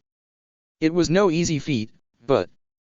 I'm sure it wasn't, but you must be a great leader, said Iroh, nodding. You're a good governor, too. You have been quite successful, which pleases me. You deserve a good life, Tien. Tien gritted his teeth and sighed before shaking his head, denying Iroh's words. The old general glanced up at the younger one, surprised by his response. I don't deserve to hear those words, let alone from you, he said. And why wouldn't you? Said Iroh, raising his eyebrows. You've achieved what I failed to accomplish. You took over Ba Sing Se, and you honored my son's memory through your actions, didn't you? Iroh didn't actually believe his last words, but he knew that was the way the Fire Nation society looked upon Tien's accomplishments. To Iroh, winning the siege would have been pointless violence nonetheless, and it wouldn't have brought his son back. But revealing his innermost thoughts right now wouldn't be appropriate. That might seem so, but that's wrong, said Tien, clenching his fists and looking at Iroh with despair. I deserve no praise of any sort, General. Because it should have been you who conquered this city, with your son beside you. And that didn't happen because of me. Iroh's eyes widened and he looked at Tien in surprise. The man's eyes were tearful, and it seemed to Iroh that he had been holding these words inside for the longest time, but what did he mean by that, exactly? Why, you had commanded us to protect the pierced area of the wall at all costs. Tien whispered, making Iroh frown. We were fighting Earth Kingdom soldiers who were trying to rebuild it. But I fell for a taunt by one of their soldiers, and a rock was hurled my way, one so big I couldn't have shattered it if I used my fire bending. Iroh stared at Tien in disbelief as the man tried to keep from shivering. Tien fell on his knees before Iroh, his head bowed before him as he failed to contain the emotions washing through him right now. It was my fault all along, he said. He pushed me out of the way to keep that rock from killing me, and it took him instead. Iroh was at a loss for what to say as Tien shivered on the ground. Iroh had never looked upon his son's dead body, let alone heard about the manner of his son's demise. Only upon hearing he was gone he had lost himself to grief. He had no idea Lu Ten had died to defend his childhood friend. I was never any better than him at anything, Tien muttered. He was always the best. And he's the one who deserved this life. He deserved to live, and marry, and be a renowned hero throughout the Fire Nation. Not me, never me. No, perhaps you weren't meant to be a hero after all, said Iroh, and Tien flinched. Tien had known from the start his explanations would serve no purpose. But despite knowing this was only going to hurt Iroh further, he had decided to speak because he thought the man had deserved the truth. He feared he'd come to regret that decision now. I didn't want to come here at all, Governor, said Iroh. Not to Ba Sing Se itself, but to the palace. I wanted to visit Lu Ten's grave, but I didn't want to come here. But it was never any fault of yours that I didn't.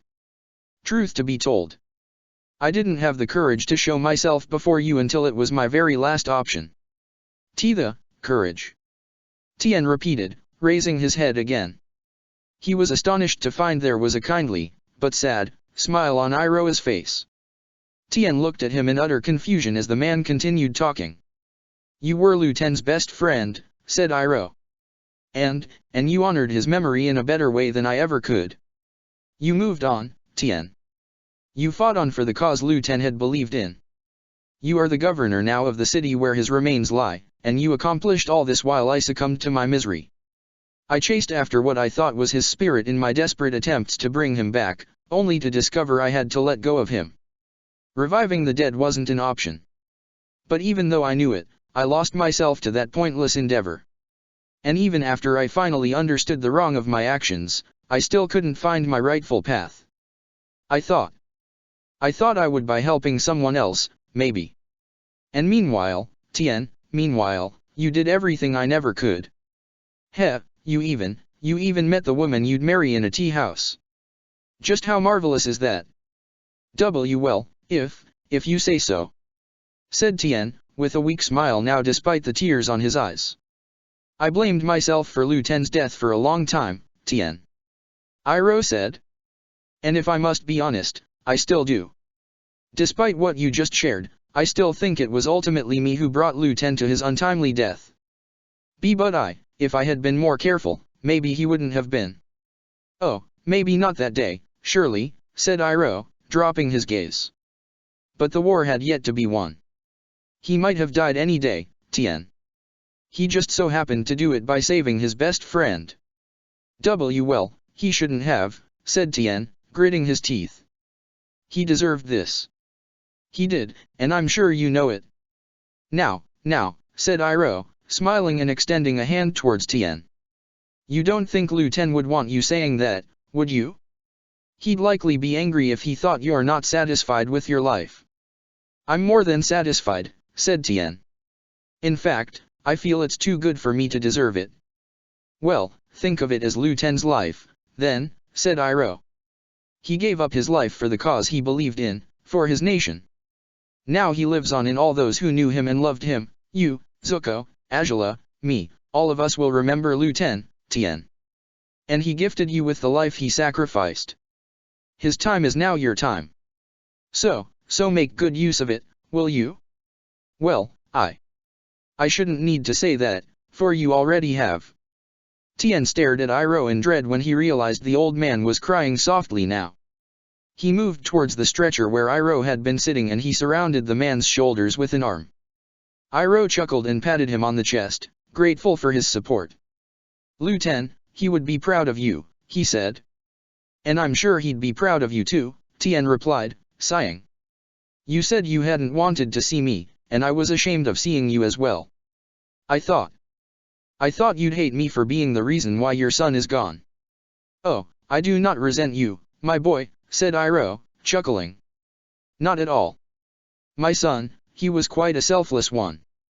He'd put others before himself at all times. Truth to be told, I should have always guessed he had sacrificed himself for someone else.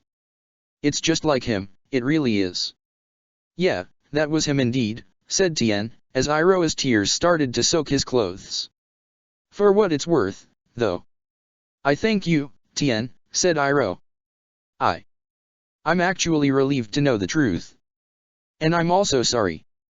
I shouldn't have turned my back on everything, and left you to pick up the rubble I left behind me. Don't be so hard on yourself, said Tien, rubbing Iroh's shoulder. Losing him was really hard for all of us. Oh, it sure was, said Iroh, nodding. But indeed, it's too late to change anything now. All we can do as we are is honor Lu Ten, as you have honored him ever since he left us. Tien looked at Iroh with guilt-ridden eyes, but he soon was staring at him with gratitude. Iroh smiled through the tears and patted the man on the shoulder. Thank you again, Tien, he said. For everything you did for my son's memory. The governor seemed to be about to break down upon hearing that, but he mustered a smile, despite himself, and he nodded at Iroh. The Dragon of the West beamed through his tears and patted his son's friend's back, and Tien breathed heavily, tears dripping from his eyes as well. That had gone way better than he could have ever expected it to, despite their poorly contained crying. Sir, said someone, stepping into the room. Both Iroh and Tien looked up to find several servants, one of them bringing the crutches for Iroh to use.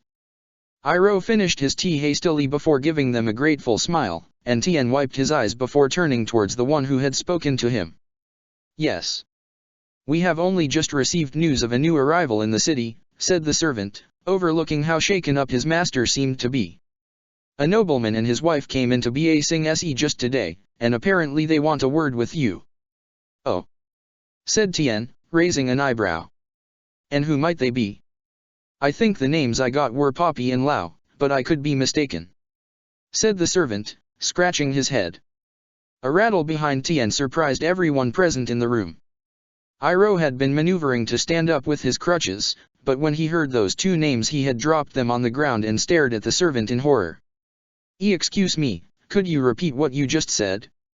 So, everything's here? Azula asked, looking around the storage room with curiosity. Even that one paper that had been in my room. Yes, all of it, said the servant who had guided her here. A group of soldiers has been sent to retrieve everything your group left behind both at the agrarian zone and the inn at the lower ring. They should bring everything back by tomorrow, for certain. Good to know, said Azula, nodding. Very well, then. You're free to take your leave. The servant bowed down curtly before turning on his heels and leaving Azula to herself in the storage room. It was a dark and dusty chamber, and there weren't too many items stored in it. Yet Azula's main priority was to find those poems. She spotted a pile of papers atop a drawer, and she picked them up to find she had found exactly what she had been looking for. She smiled as she read the jumbled handwriting, amused by the strings of awkward sentences and his unsuccessful attempts to create elegant poetry. Nevertheless, she kept reading the poems, a smile on her face as she did. She actually had wondered if maybe there really was one about her fire, for she had teased him about that, but she found the poems either highlighted some of her features or simply rambled about how foolish a man had to be to hurt her. She couldn't help but wonder what sort of poems he would compose about her now. They had barely known each other back then, compared to how well they knew one another now. What sort of haiku would come to Sokka's mind nowadays? Would they be any better than this? She doubted there would be much progress in what referred to his artistic sensibility, but she sure wondered what he might have to say about her after all this time. Still, she wasn't about to ask him to write more haiku. If he had something to say, he might as well he might as well say it at an appropriate moment, instead of confessing his feelings, whatever they were, in front of hordes of Daily agents, as he would have if only she hadn't shut him up harshly. Azula read through every poem, but she frowned upon not finding the one she had been looking for. The servant had said it was here, though. After pulling open a few drawers she happened upon it, and she couldn't hold back a grin as she read the familiar words again. It was probably the best of the poems he had composed, despite it wasn't even that great, but she was determined to keep this one, at the very least. She heard someone approach and she folded the paper quickly, pocketing it, and finding something else in her pocket that she'd forgotten she had placed there. She grimaced when she realized what that other thing was, but she was soon distracted when she heard his voice. "Kmin, you really came to look for them?" Sokka asked her, looking at her with downcast eyes. Azula turned, an innocent smile forming on her face as she regarded her gladiator. "And why shouldn't I have?" she asked, before looking at him worriedly. "More importantly, though, shouldn't you be resting? Are you able to walk so freely?" "Well, I got here, didn't I?" said Sokka, with a goofy grin. "That doesn't answer my question," said Azula, curtly. "You're known for doing things you're not supposed to." "That's hardly fair," he said, chuckling. "I only do things I'm not supposed to when I really have to do them. Such as coming all the way here now. I had to try and prevent you from finding those dreadful poems again, but I guess I was too late," he said, sighing. Azula smiled again. "Indeed, you were. I've already looked through all of them and I can assure you, you really don't have the soul of a poet," said Azula, making Sokka pout. "I suppose if you actually practiced you might improve." "Heh? You expect me to write more of those? Really?" he asked, raising an eyebrow. Azula blushed. "That's not. I didn't mean to say that," she said, rolling her eyes as he smirked. "Seems to me like the princess enjoys lousy poetry," said Sokka, chuckling. "Who'd have thought?" I don't enjoy the lousy poetry, what I enjoy is teasing you over it, Angela declared matter-of-factly, but as she expected, Sokka's amusement remained unchanged. Now, don't be so proud, he said. I can write more for you, sure thing.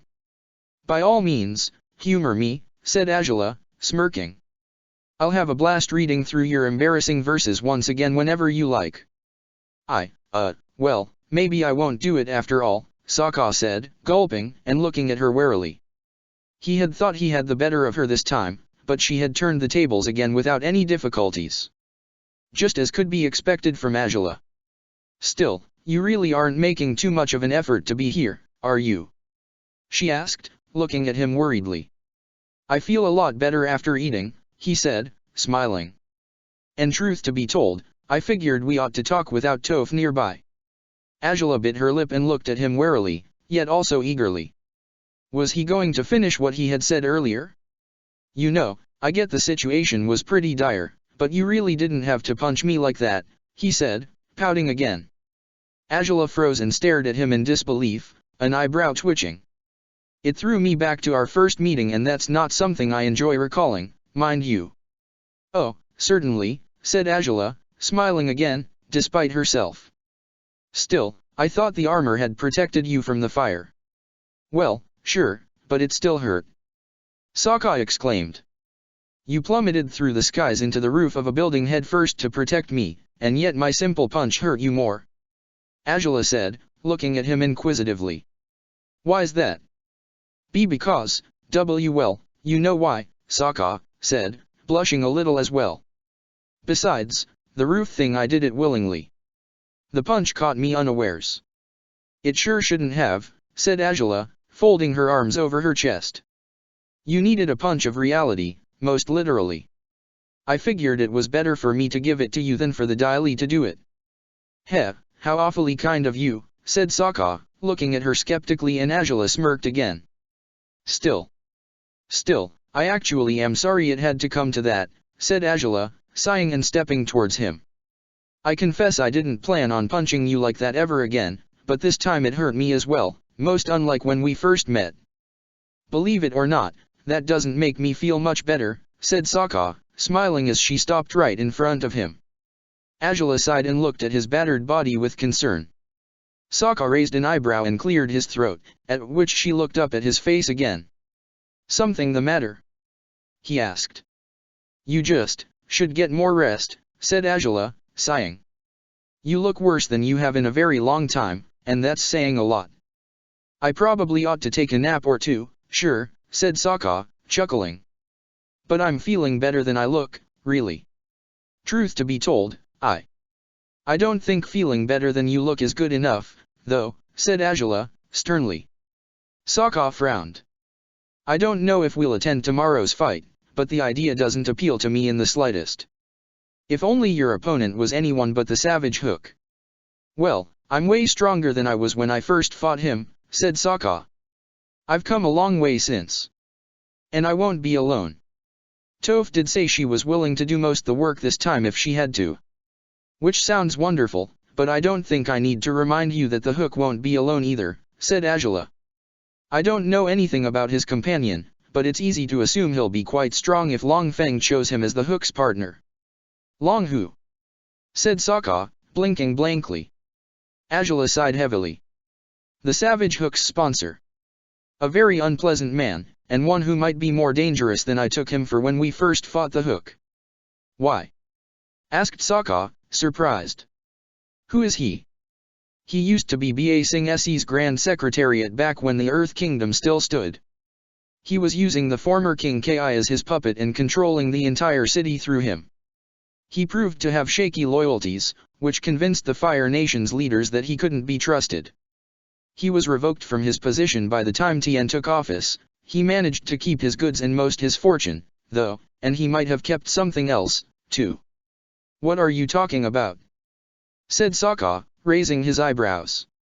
He was the Grand Secretariat, but he was also the head of the Daily, Angela said, and Sokka's eyes widened. A fact I gave no importance to until today. Whoa, said Sokka, grimacing. Are you certain he's still the Daily's leader? I rather doubt he's not, said Angela, folding her arms over her chest. It's awfully coincidental that the Savage Hook has presumably reached the last fight of the tournament without a hitch while we've been putting up with ordeal after ordeal because of the Daily. I wouldn't think anything of it, if only the Hook's sponsor weren't who he is. But, why would he do something like this? Sokka asked, confused. If he really is the leader of the Daily, why does he want to kidnap Toph? What's he trying to pull? Truth to be told, it's not so hard to think of reasons why someone would want to. Angela started, but another voice down the hallway startled them both. Angela! Angela! The princess looked over Sokka's shoulder with a frown, and her gladiator turned around with a similar expression on his face. Iroh was limping his way towards them, and to keep him from making excessive efforts, both Sokka and Angela approached him quickly. What's wrong? Angela asked her uncle. You shouldn't be moving around like this when you're Toph. Toph's parents, Iroh said, grimacing, and Sokka and Angela froze. They're in the city, and they're coming here. Sokka and Angela exchanged one look before starting to the palace's vestibule, with Iroh lagging behind them, struggling to maneuver with his crutches. Tien stood at the palace entrance, staring at the approaching carriage with a worried frown. His wife stood next to him, along with a dozen guards, all of them waiting for the hardly announced nobleman to arrive. Toph had overheard the servants running around after Sokka decided to go after Angela, and her curiosity had gotten the better of her, but that curiosity soon turned into dread when she overheard the reason why these servants were panicking so much. Soon enough, she was panicking all the same as they were. Yet while she had toyed with the idea of hiding, she discarded it quickly.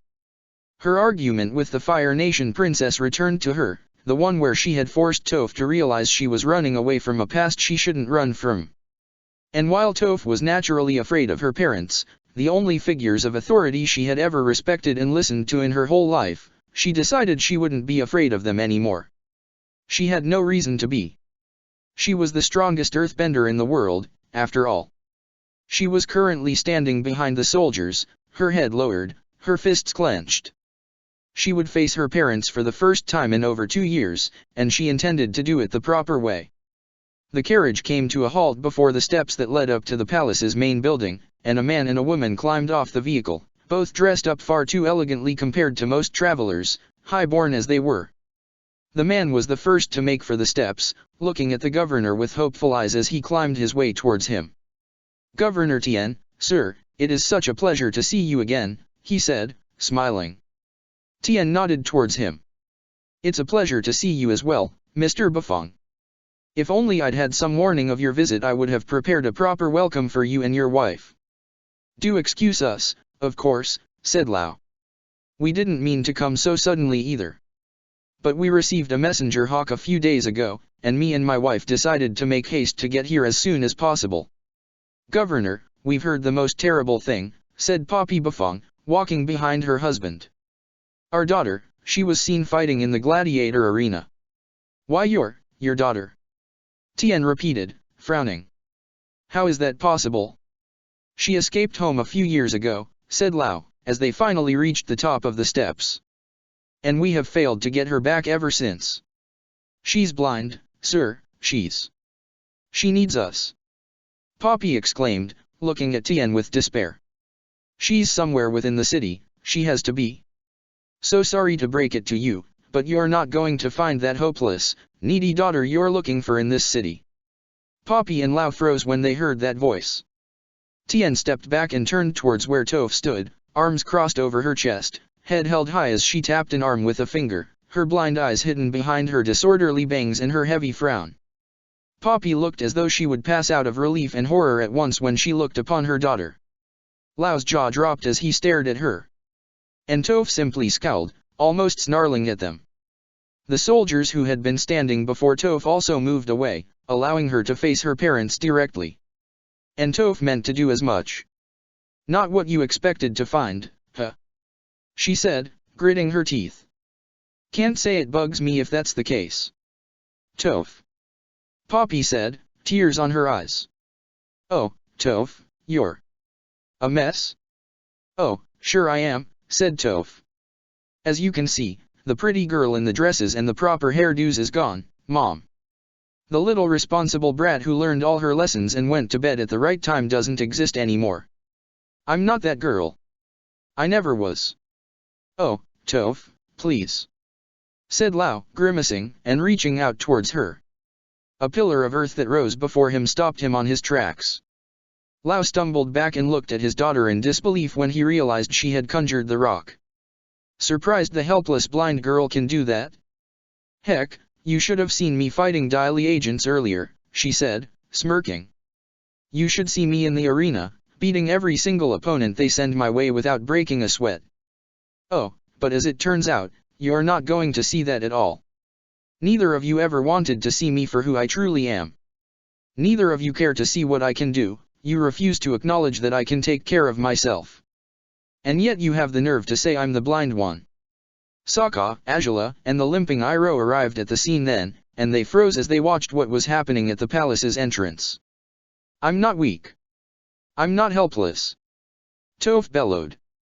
"And I can just as easily prove it to both of you right here and now if you don't believe me. Not even the awful world you two were shielding me from could bring me down.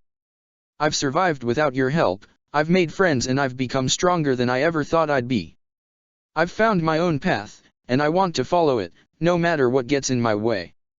And, if you get in my way this time, I won't just turn on my tail and flee. Not this time. Not anymore.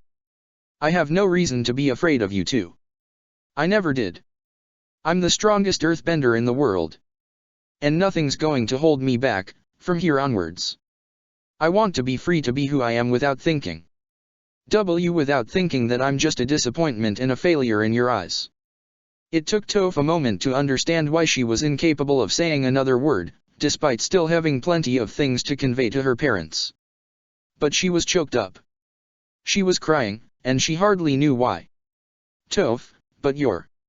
Lao started, grimacing and reaching out to her, moving past the rock she had raised. "Mr. Bufong, if you will," said Iroh, stepping forward with his crutches and looking at the man with a kindly smile. "I would like to speak in behalf of my gladiator, if you'd let me." "Why you're..." said Lao, frowning. "Your gladiator? You're Toph's sponsor." "Don't take it the wrong way," said Iroh, smiling uncomfortably now. "I am her sponsor indeed, but it's because we mutually agreed on that arrangement. Toph needed a sponsor to continue fighting in the Gladiator League, and I offered to do it." "Continue fighting?" Lao said, his eyes widening. "What is that supposed to mean?" "Your daughter was fighting under another sponsor at first," said Iroh. "When that man abandoned her, I offered to help her with her predicament. We have become good friends ever since we met, and we have shared many wonderful experiences together. Every day that goes by, she amazes me more. Toph doesn't lie when she says she's the strongest earthbender in the world, Mr. Bufong.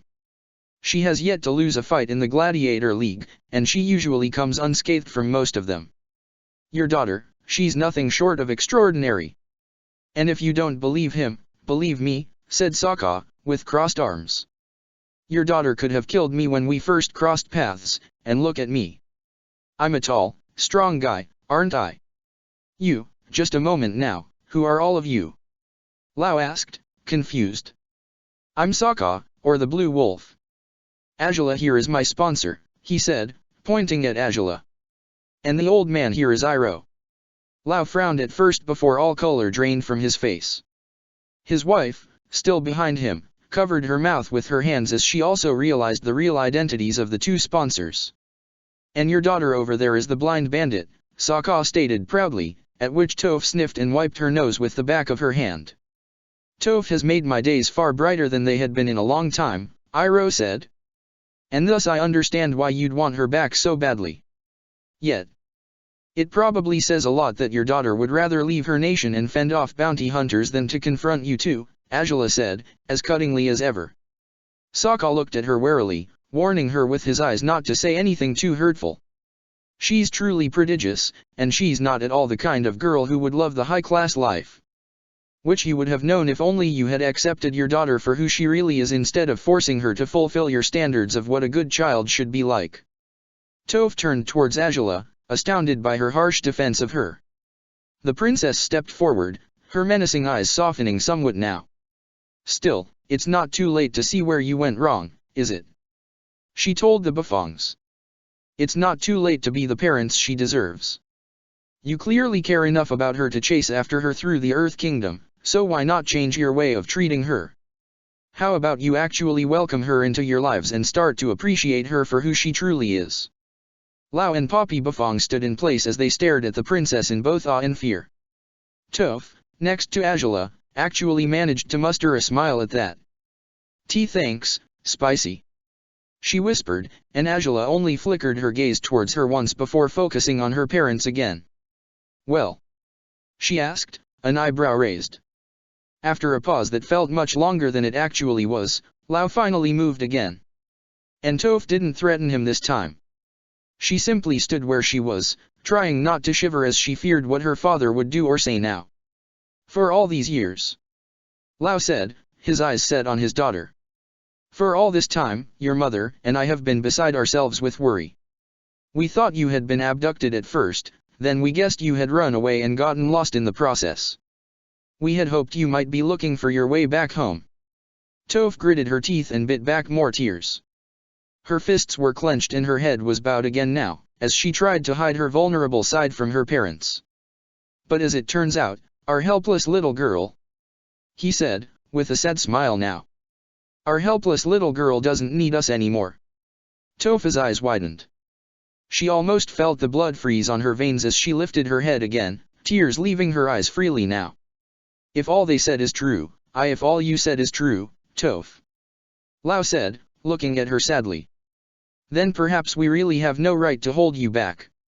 You have every right to choose your life for yourself, my dear. Truth to be told, it should have never been any other way. Oh, Lao. Poppy said, approaching him with tears in her eyes as well. We were so afraid you might not be able to face the world on your own, said Lao. We thought you would get hurt, that you would be mocked and looked down upon because of your disability, but you've proven how wrong we were, haven't you? You made friends, and with Fire Nation royals, on top of it all, and you're strong indeed. Stronger than anyone else I've ever known. Toph sniffed and trembled again, biting her lower lip as she failed to control her emotions. We won't get in your way, Toph, said Lao, smiling at her. Not anymore. We will respect your choices from now on, whatever they are. Yet, would you forgive us for still thinking of you as our little girl? Because. Toph shivered again as her father reached out to touch her. When his palm was on her shoulder she couldn't hold back a sob before her father pulled her in to embrace her. Poppy soon followed, kneeling before Toph and taking the earthbender into her arms as the three of them held each other, tears streaming on all their faces after reuniting for the first time in years.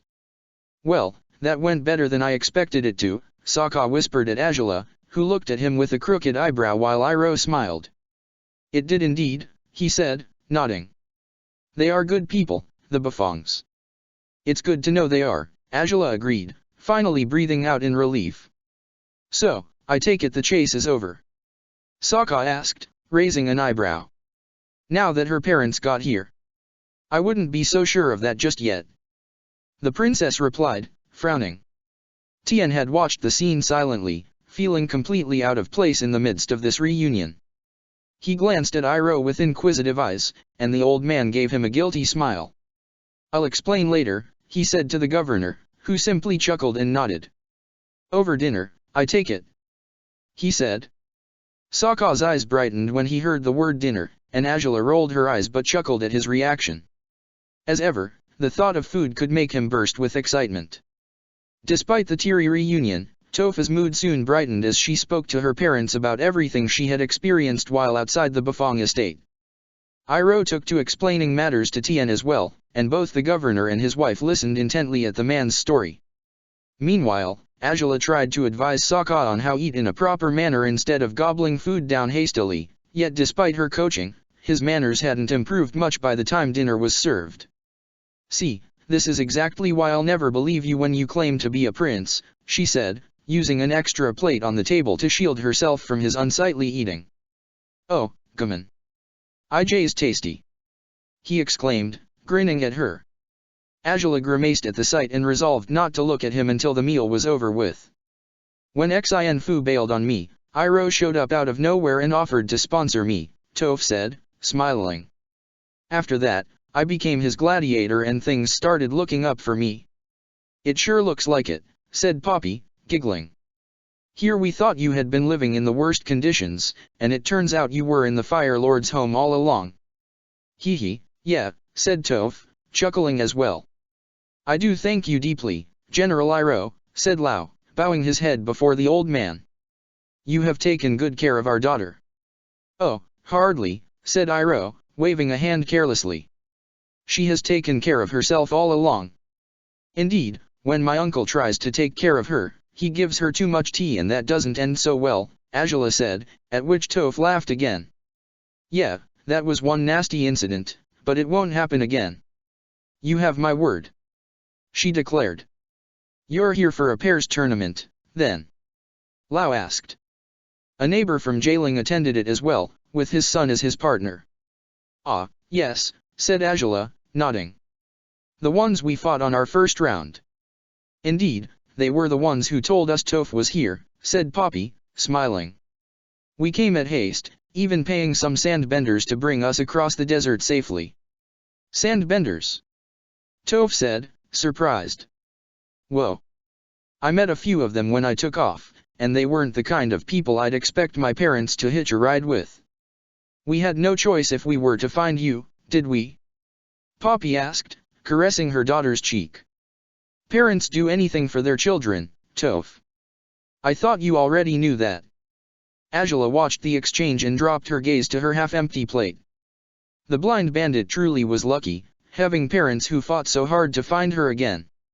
Angela's mother had disappeared without any explanations, and her father was willing to kill her children if they proved useless to him. So, despite herself, she couldn't quite help but envy the earthbender, if only a little. Well, I guess, but even so, you shouldn't have sent the Dai Li to get me, said Toph, grimacing a little. That was too much. I know you were desperate, but... The Dai Li, said Lao, his eyes widening. We didn't send the Dai Li after you. Huh? You didn't? Toph asked, surprised. I thought you guys had realized Xin Fu had betrayed you, and you had turned to the Dai Li instead. Not at all, said Poppy, shaking her head. We offered a reward for anyone who'd bring you back, but never exclusively to them. Word was sent throughout the Earth Kingdom, but we didn't expressly request the Dai Li to find you. But then, said Toph, frowning. Well, that clears it up, Angela said, surprising everyone around the table. Clears what up? Iroh asked her, looking at her in confusion. If the Bufongs weren't the ones who sent the Dai Li after their daughter, someone else did. Someone who had something to gain by earning the reward from Toph's capture, someone who needed her out of the way in order to succeed with his other endeavors, too. Princess, what are you talking about? Tian asked, confused. I'll explain in a moment, Angela said, with determination. But first, does your offer to send soldiers to escort us into the arena tomorrow still stand, Governor? Of course, said Tian, nodding. Why? Because we're going to need every one of your available soldiers, and my own, to catch the real culprit for the hell the four of us had to face during the past few days. Angela's ominous words were delivered with determination, and her eyes narrowed as she conveyed her discoveries and her new plan to everyone in the room. The slave's eyes fluttered open as he lay on the stone-cold ground. He blinked, confused, as memories that felt as though they were from another lifetime started to return to his mind.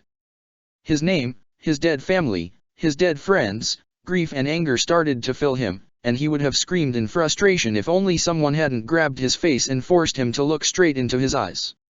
Now. No need for that, is there, Jet? The man before him was one to be despised, he had no doubts about it. And he only recalled the reasons for it an instant before the man spoke the accursed words. Jet, the Fire Lord has invited you to his palace. His entire body numbed upon those words, and his consciousness sunk into darkness once more. Long Feng smirked when the man's pupils dilated, and his face contorted into a grimace of pure rage. He released him and jerked his head towards his companion, the Iron Rain's sponsor, who was currently whispering hypnotizing words to his own gladiator. This sponsor was a daily agent, yet he was dressed in casual clothing for today, since he was meant to play the role of a sponsor for today. "Come along, now," Long Feng said. "You know just how aggressive they get when they're like this." Unlike how it was in other arenas, the green gates sported a door at the end of the standby room, and Long Feng always closed it behind him as soon as he'd left an enraged Jet within the room. The gladiator's hypnotism convinced him that his enemies were Fire Nation soldiers, namely, a certain Fire Nation soldier he had come to hate after watching him burn down his village. Long Feng had been quite amused upon discovering Colonel Monk was acquainted with his gladiator. The colonel had become his ally for some time, and the knowledge of how crazed Jet could be while under the belief he was near Monk had led Long Feng to change his hypnotic phrase from the usual, "The Earth King has invited you to Lake Laogai," into the one he had just used on Jet. Ever since he had come up with it, Jet had failed to lose a single match. He entered a frenzy that made him unstoppable. "Do you believe the strong hypnotism was necessary on Jet, sir?" his fellow sponsor asked. "If our plans work, there won't even be a fight today." "If our plans work, indeed," Long Feng repeated, his eyebrows furrowing as they climbed the stairs towards the sponsor's balcony. "They haven't worked at all as of late, have they?" "It's only a matter of time before we seize the girl," the daily agent replied. "Our men are already posted at strategic positions to capture her when she makes her way to the arena." "If it were as simple as that, we would have taken her by now," growled Long Feng. "Our strategy should be to break her limbs. That way she won't be able to fight against us anymore." "A clever idea," the other sponsor said. "But I'm sure our forces will be capable of defeating her this time." "They ought to be, but indeed, she may be a good earthbender, but she's truly no match for the finest earthbenders in the Earth Kingdom," Long Feng declared, proudly. "They will catch her this time, and we will win when they're forced to forfeit." Yet all his self-satisfaction disappeared in thin air when he entered the room to find that the other two sponsors were there already. Angela turned her head as soon as she heard the door opening, and she gave Long Feng an unpleasant smile, of the sort she used whenever she was certain she'd get her way. Iroh, next to her, cast a glare towards both Long Feng and his fellow sponsor. "It has been far too long, hasn't it, Long Feng?" Angela said. "Princess," said Long Feng, his eyes widening. "You're rather early. The fight's not set to start but in another hour." "Oh, my uncle and I decided to arrive early today to make up for our recently lacking punctuality. And yes, of course, introductions are necessary. Long Feng, this is my uncle, the renowned dragon of the West, General Iroh." "It is my pleasure to make your acquaintance," said Iroh, with a certain hint of malice in his voice that boosted Long Feng's unease as he approached the seats. If these two were already here, did it mean the blind bandit had reached the standby room safely? Then their plan to capture her outside the arena was already doomed. "And I've already spoken at leisure about Long Feng to you, uncle," said Angela, turning towards Iroh as Long Feng and his companion took their seats. "This is Ba Sing Se's former Grand Secretariat, and leader of the Daily." Long Feng's knuckles turned white when he gripped his armrests too tightly, but he soon laughed and looked at Angela with skeptical eyes, pretending her words hadn't reached him. "Leader of the Daily, you said, Princess?" "Hardly," he declared. "I was their leader once, but as you know, all my titles were revoked." "Indeed, all the same as the governor revoked the Daily's jobs," said Angela, turning to smile at Long Feng again. "Meaning, nobody else was appointed as Daily leader after you, which is why I've guessed you're still their leader, naturally. I think your friend there ought to be able to confirm my suspicions, though. You're one of them as well, aren't you? A Daily agent."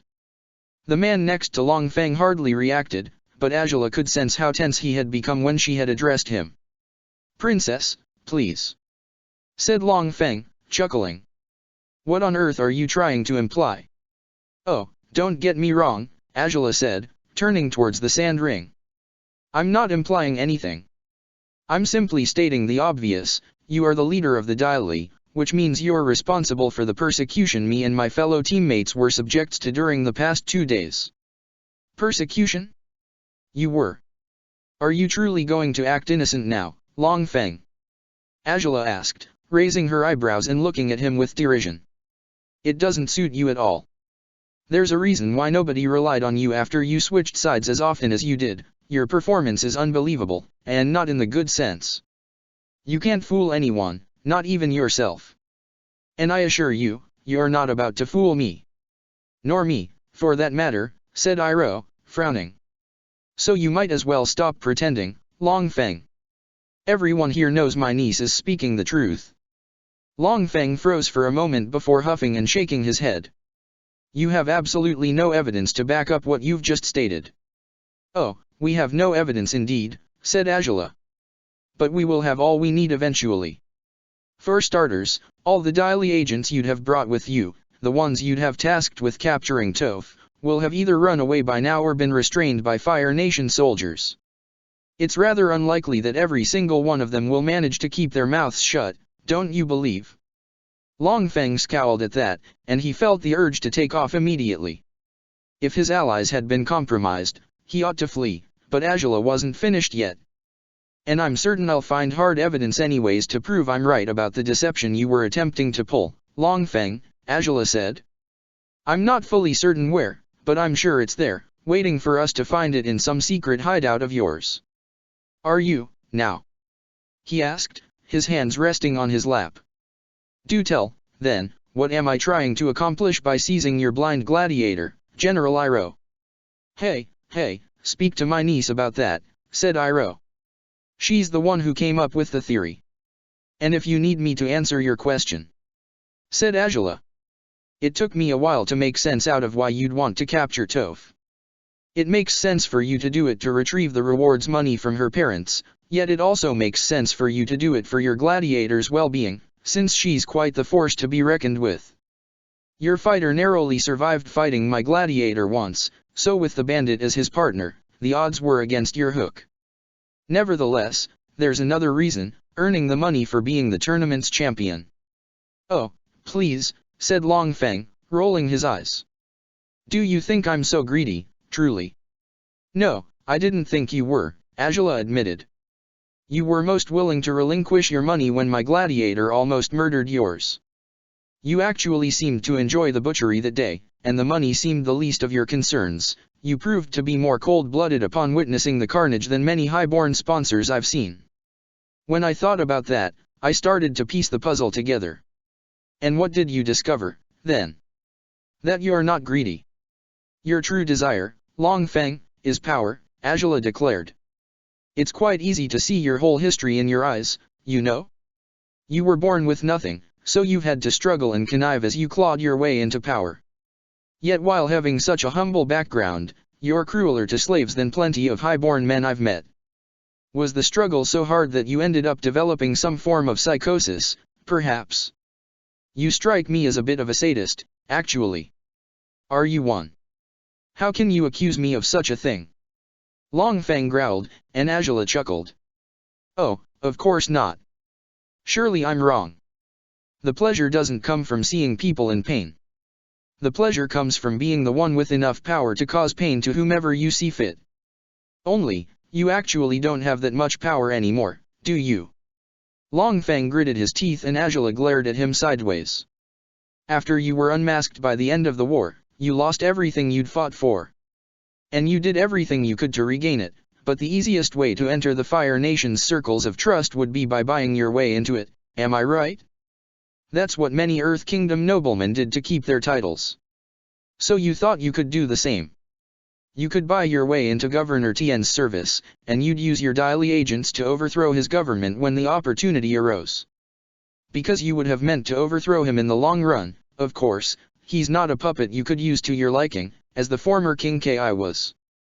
So, the first way to reach him would have been through money, as I already said, but why, then, would you waste so much of it in gladiator fights when it was so important for you to use it to buy your way into power? Perhaps you did it at first because you had no hopes to climb the ladder of power anymore, but one day you were presented with a remarkable opportunity through which you could make great profit, an opportunity in the form of the Fire Nation brigands, the Rough Rhinos." Long Feng no longer spoke, his body shivering as the princess spoke so calmly, as though she were commenting on the quality of her armchair.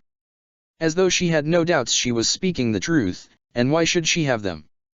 To Long Feng's chagrin, everything she had said so far was accurate.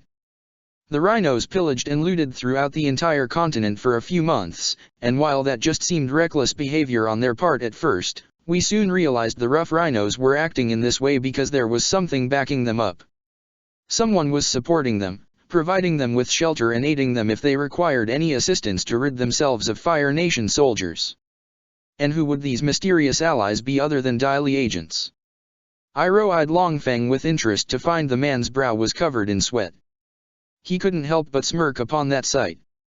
The Daily were providing protection and a hideout for the rough rhinos all along, said Angela. In exchange for that, they gave you a decent percentage of whatever they looted. They stole from so many towns, even killing people in the process, and yet they didn't care for the consequences these actions might bring upon them. One of my personal guards was murdered by them, even, and they couldn't have cared less. And that's because the Daily were backing them up. So, the Daily were allied with these brigands. Long Feng said, huffing. And where is everything they looted, pray tell? If we were helping them. In the hideout I mentioned before, of course, said Angela. And I already suspect where that hideout might be. In any case, the reason why you wanted the Daily to seize the bandit isn't just one out of those I mentioned earlier, it was all of them. When the rough rhinos were imprisoned, you were left without a provider. Your dream of using the profit you had obtained through those bandits was thwarted, by me, actually, and I had no idea I was thwarting it at all. Life has its ways of being ironic, doesn't it? Said Iroh, smiling. It does indeed, Angela said, smirking. So you needed money. You already had a good amount, but you could use some more. Hence, you required the reward for the bandit. You wanted the winnings from the tournament. And naturally, by taking Toph out of the equation, you'd kill 3 birds with 1 stone, for this way your insane gladiator wouldn't have to be pounded and shattered into unconsciousness as he was back when we first crossed paths. He'd be perfectly fit to continue fighting, if need be, and you'd continue earning more money to achieve your ends and become powerful yet again. Long Feng breathed deeply, and Angela looked at him coldly. Did I forget anything? She asked. Or are you just not going to speak from here on because you know there's nothing you can say to prove your innocence? I have no innocence to prove, said Long Feng. You are building a theory based off conjectures and nothing more. I needn't. You wouldn't need to prove your innocence indeed, if only you actually were innocent, said Angela, nodding. But we both know you're not. Everyone in this room knows you're not. Nevertheless, don't fret, Governor Tien will make sure to throw you in a cell right next to the one where your former king is locked in, and perhaps you'll decide to admit the truth once the despair of being imprisoned drives you completely mad. Long Feng looked at Angela frantically, his eyes out of orbit. Angela returned his gaze with complete serenity. Yet, for what it's worth, you're welcome to enjoy the fight for now, she said, smiling at him condescendingly. You'll be restrained and dragged to the Imperial Palace as soon as it's over, you can count on it. So enjoy your last minutes of freedom, Long Feng, for they're the last ones you're ever going to get. Iroh smirked again at that, and he exchanged a satisfied look with his niece as they all fell silent. Long Feng was enraged, his face turning red as the Daily agent next to him fidgeted nervously. The minutes ticked past them in awkward silence as people started to file into the stands below the balcony. Angela wasn't as relaxed as she was making it seem, though. She was partially expecting Long Feng to attempt to make a last-minute escape, but if he was smart at all, he wouldn't even try to run away. He had lost this game, Angela doubted he had even been a player, to begin with. Eventually, the doors at the standby rooms opened as the megaphone man welcomed the gladiators into the sand ring. And Angela glanced towards Long Feng when he buried his face in his hands upon watching Toph Bafong entering the sand pit. Oh, I actually did forget something, she said, making Long Feng wince. As it turns out, even if you had captured Toph now, you wouldn't have obtained a reward of any sort. Her parents are in Ba Sing Se right now, and they've already reunited with her. There's no reward to claim anymore. But don't beat yourself over that, it's not like you could have possibly known as much. Why Yuri, you're a monster, Long Feng said, at which Angela chuckled. The man who sent hordes of elite earthbenders to hunt after a little girl just because he wanted power and money has called me a monster. Have I hurt your pride, Longfeng, and you can't think of how to return the favor? Because I honestly expected a clever man like you to go down with some dignity, at least. With that, she managed to silence him again just before the battle began. Will our local Savage Hook and Iron Rain defeat the fearsome Blind Bandit and Blue Wolf? We're about to find out. The Megaphone Man declared. So get ready for the tournament's final battle to begin. You sure you can handle this, dog? Toph asked, her hands on her hips. Yeah, I can hold my own, said Sokka, covered in bandages as he was. He doubted he'd be able to fight properly, but he would still stand his ground. Even if the Hook or his companion managed to knock him out, Toph would still be able to win them the tournament by herself. Don't get yourself into trouble, all right? Toph said, stepping forward and cracking her knuckles. I can handle these two non-benders without a problem. Sokka smiled a little, hoping her cockiness would prove itself correct, before assessing their opponents. The Iron Rain was thin and tall. His hair was long and black, his nose rather large, and he wore a straw hat.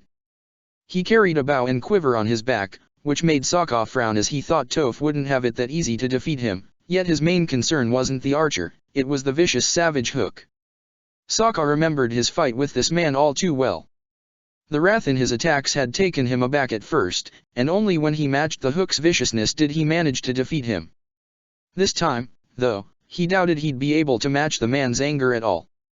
The contorted snarl of utter hatred on his face made Sokka recoil and stare at him warily. Did the Hook remember him?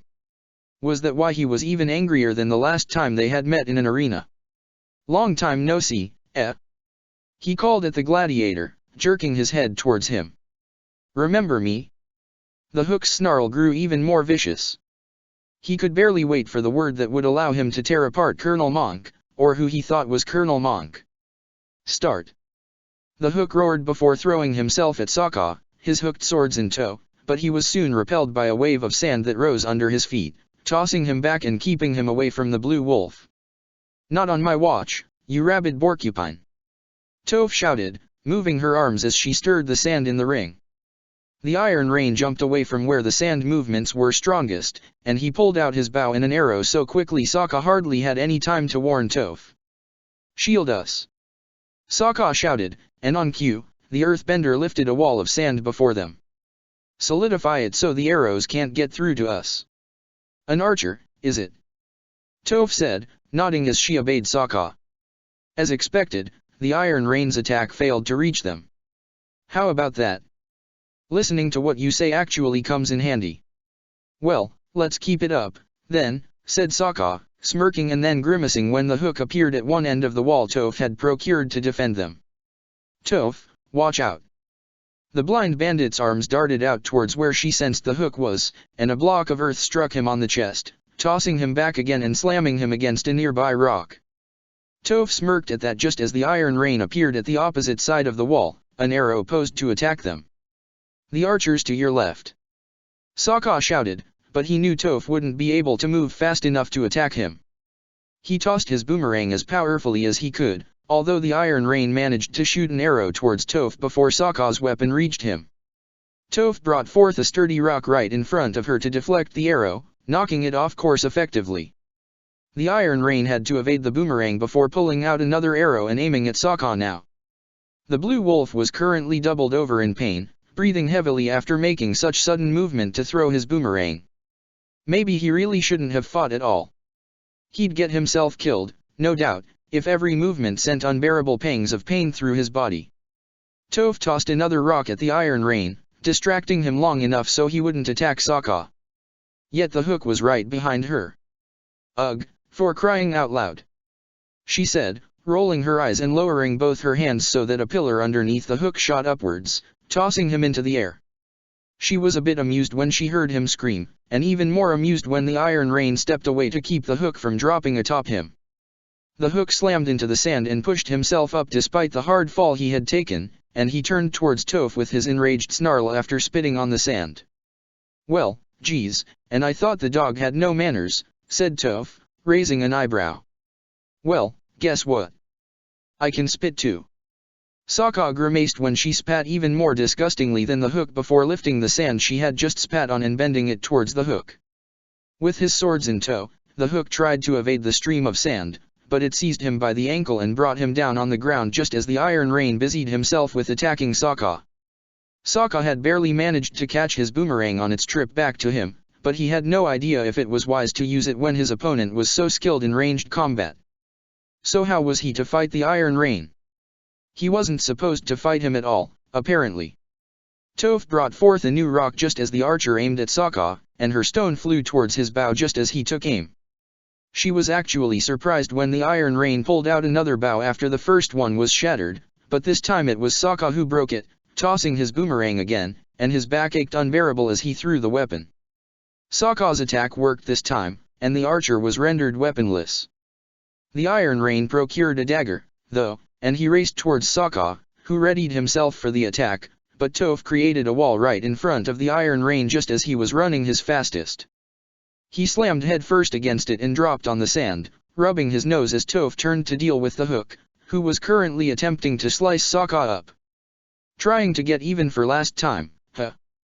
Sokka asked, jumping back with difficulty before unsheathing Space Sword. You're not going to get so lucky. Fighting was truly an ordeal for Sokka.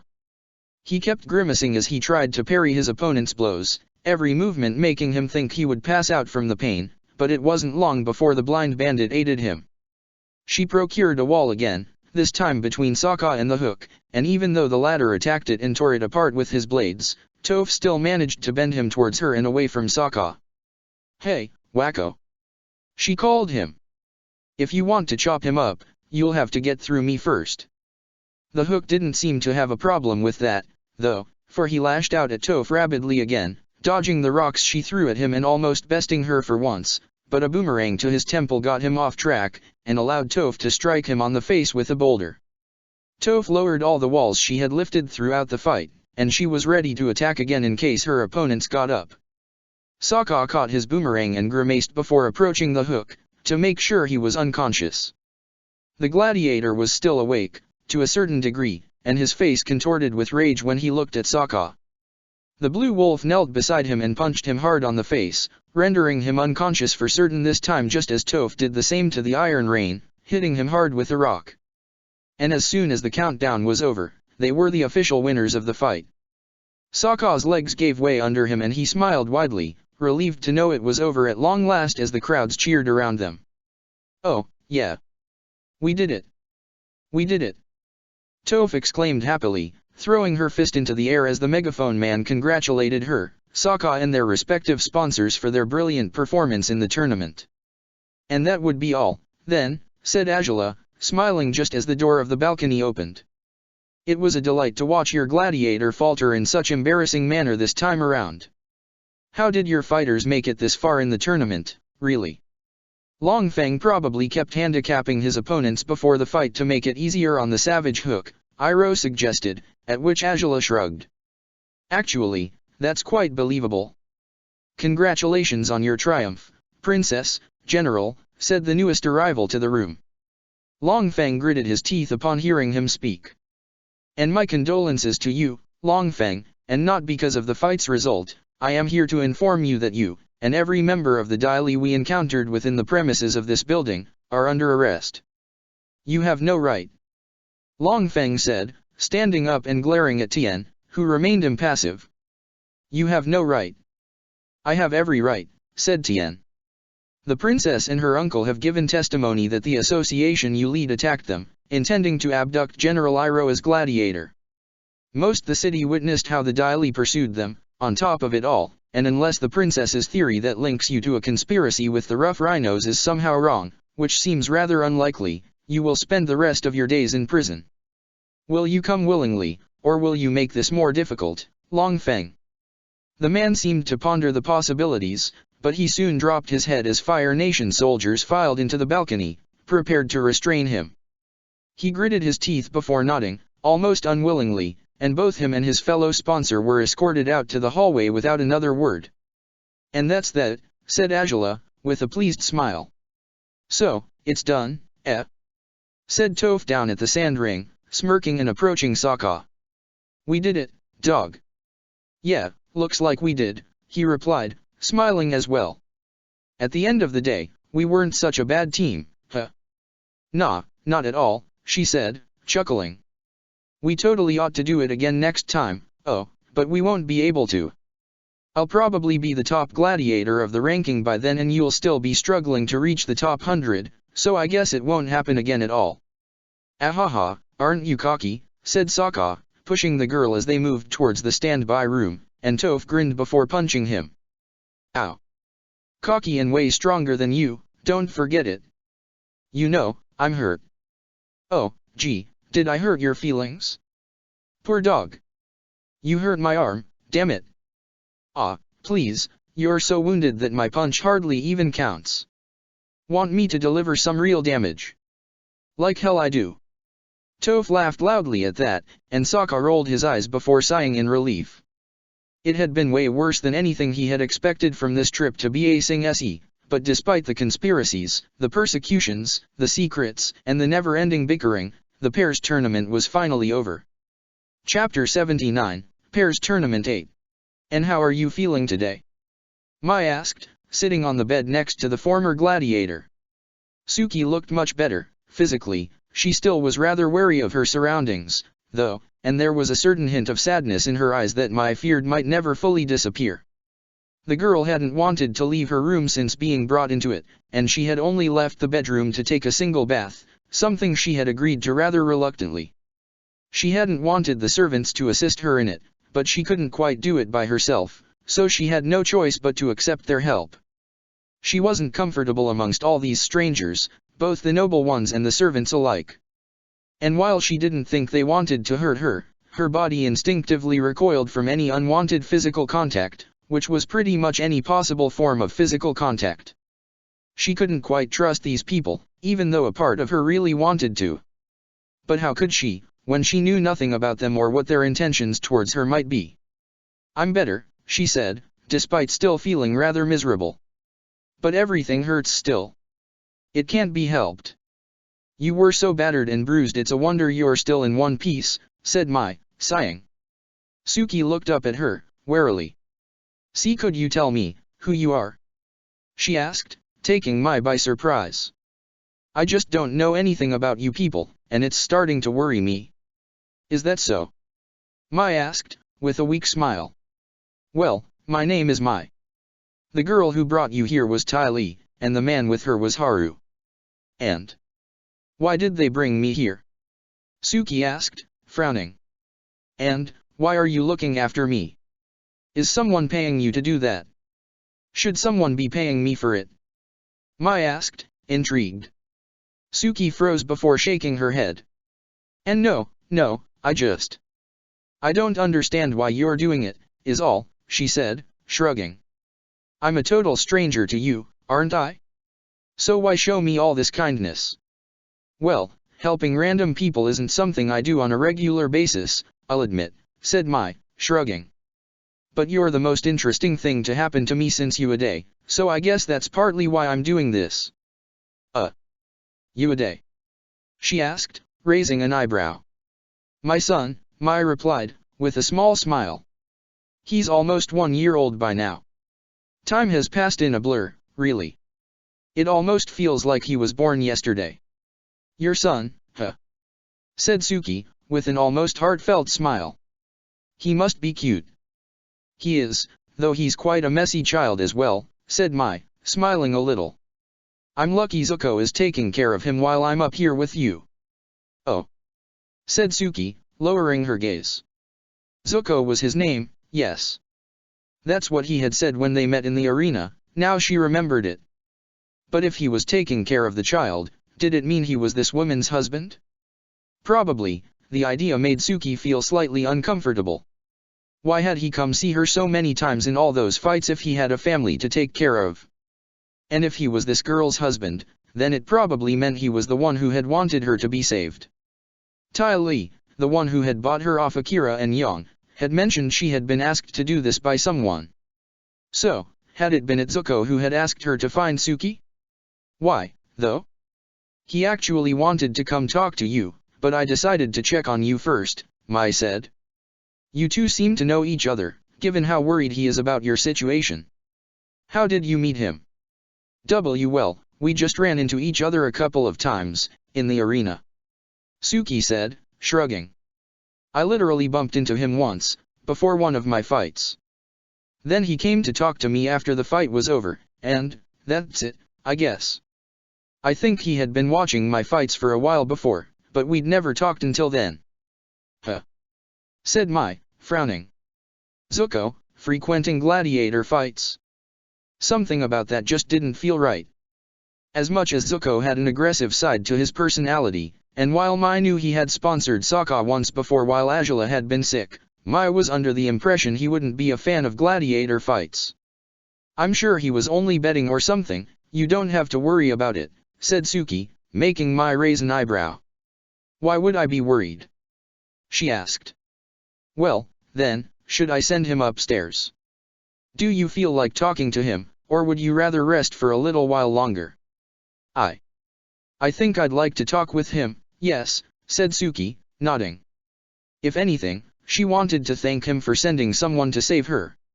All right then, said Mai, standing up and leaving the room without another word. Suki sat up on the bed, feeling somewhat nervous as she waited for the mysterious Zuko to appear before her again. Despite how uneasy she was about the rest of the people she had met lately, she felt somewhat comfortable with the idea of being around Zuko, even when he was almost as much of a stranger as the rest of them. But she had so many questions to ask him, so many things to say. When he showed up at the room's threshold she couldn't help but stare at him eagerly, which seemed to surprise him. He looked just as nervous as she felt, biting his lower lip as he walked into the room, as if he were unsure if he was welcome here or not. Sorry I didn't bring any food with me this time, he said, dropping his gaze. You think you need to feed me in order to talk with me? Suki asked, smiling despite herself. When Zuko blushed she actually laughed softly. She didn't even remember the sound of her own laugh. I just thought, yeah, well, never mind, he said, sitting on the chair next to her bed, his cheeks still flushed. How are you feeling? Mai told me you're doing better today, you still look pretty thin, but you do look better than yesterday anyways. Well, they did wash me, so I guess that was a good improvement on my appearance, said Suki, sighing. And I've had 3 decent meals in the last 24 hours, which is quite the rarity, so I suppose I am better, yes. You're still hurt, he said, lowering his gaze. Suki shrugged. Well, it's hard to heal in a matter of a day, she said, smiling weakly. But I was going to say I'm just really confused about a lot of things. The past months have been horrible, and the last few days have been a blur. And I'd just like a couple of answers, if that's possible. Of course, said Zuko, sitting up straight and looking at her with determination. Mai hasn't answered your questions yet. No, not really, said Suki, smiling weakly. I suppose she's pretty busy, what with taking care of your son and having to help a slave she never even knew. My son? Zuko asked, surprised. Well, yeah, said Suki, blinking blankly. I mean, Mai said that you were taking care of her son, right? Well, that's her son all right, Zuko said, chuckling a little. But he's not mine. Mai is an old friend, and I'm helping her take care of her son Uday lately. Her husband is called Ruanjian, and he's the baby's father, not me. Oh. I see now, said Suki, smiling again. Then it makes sense now that she wouldn't know you came to watch my fights. I was thinking you were sneaking around without your wife knowing. No, none of that, said Zuko, shaking his head. I'm not married, and I don't have children. One less mystery then, I guess, she said, lying back against the pillows. You mean, that out of everything you wanted to ask, this is what you wanted to ask the most? Zuko asked, at which Suki blushed a little. Not really, no, she said, smiling guiltily. It's the first thing that came to mind, though. I'd very much like to know why I was saved from Shu Wo, to be honest. Did you send them to get me? Me? No, said Zuko, shaking his head. I had nothing to do with it, and I'm sorry to say I didn't.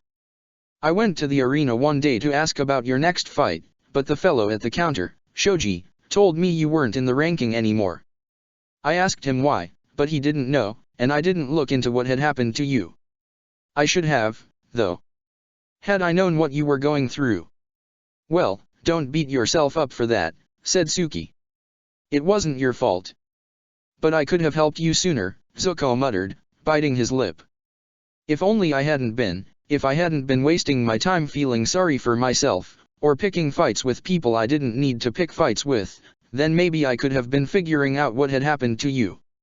Well, to be perfectly fair, we only met once, said Suki, smiling a little. So you weren't obligated to help me in any way. You had nothing to do with what happened to me either, so don't feel so guilty about it. I'm out of there now, and that's what matters most. Yeah. I guess so, he said, sighing. I'm still sorry, though. But if you had nothing to do with it, said Suki, raising an eyebrow. Then who did? If not you, who sent those two to save me? Well, according to what I know, it was my sister who sent them to get you, said Zuko, frowning. Suki raised an inquisitive eyebrow, her confusion only increasing at that. Your sister? She repeated. Why would your sister want to save me? Do I know her? Well, you fought her Gladiator once, said Zuko, shrugging a little. That's the only link I can think of between the two of you. I don't know how she found out about you, or why she sent Ty Lee to get you. I fought her Gladiator, Suki said. Which one was hers? That big oaf, Sokka, the blue wolf, Zuko said, uttering the last three words with derision. Suki frowned at that, even more confused.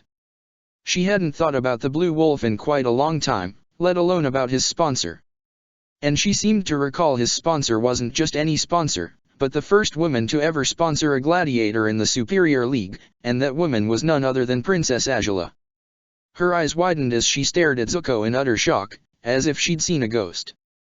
Zuko jumped at the expression on her face, worried about what had caused her to look at him like this. What's wrong? He asked, as she pointed a finger towards him. Why you are, oh, for crying out loud, I should have known, you're Prince Zuko. Oh, that, said Zuko, blinking a few times. Yeah. That's me. What the? Why are you a? How could you? Huh. The girl mumbled, incapable of finishing a sentence.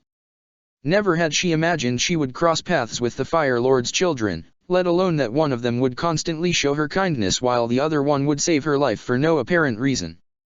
She couldn't make any sense out of these latest, shocking revelations. How was this happening? Despite himself, Zuko started chuckling at her string of unfinished questions. The dumbstruck look on her face was truly amusing. Why am I a prince? I wish I knew, he said, shrugging. I didn't ask to be born one, if that's what you're wondering. No, that's not it, said Suki, shaking her head. Why are you here if you're a prince? Why would you even? Why did you go to all those gladiator fights? Why would that interest you, and why would I interest you at all? Well, said Zuko, blushing a little upon her last question. I wasn't all that interested in gladiator fights, it's true. Ty Lee dragged me to watch your fight with Sokka, though, and, well, I was amazed by you. You were such a great warrior that you even made the whole thing look graceful. And you weren't graceful only in that fight against him, but in all your fights. So, yeah. Watching you fight was quite, extraordinary. I was intrigued by your style, so I kept watching your fights because of that. So, you're saying it was just my fights you watched? Suki asked, raising an eyebrow. Yeah, said Zuko, smiling a little and dropping his gaze. I see, she muttered, blushing a little despite herself. That was unexpected. She had seen him in plenty of her fights, but she had guessed he might be a frequent arena visitor.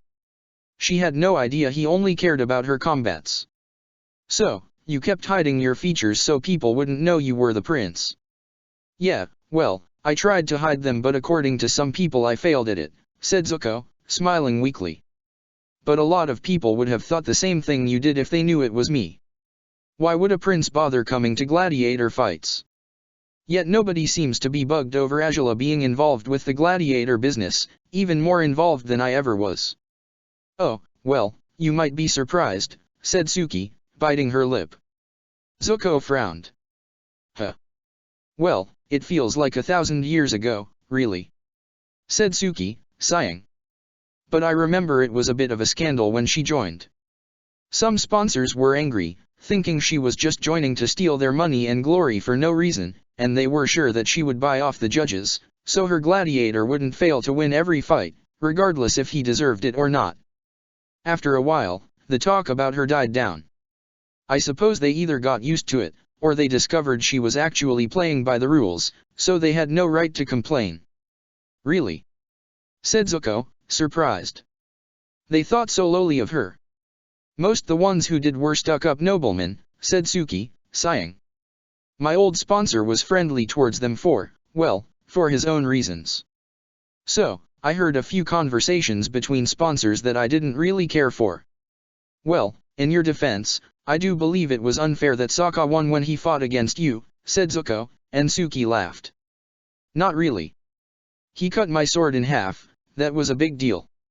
He wasn't the best fighter I've ever faced, but he did win that fight, no contest.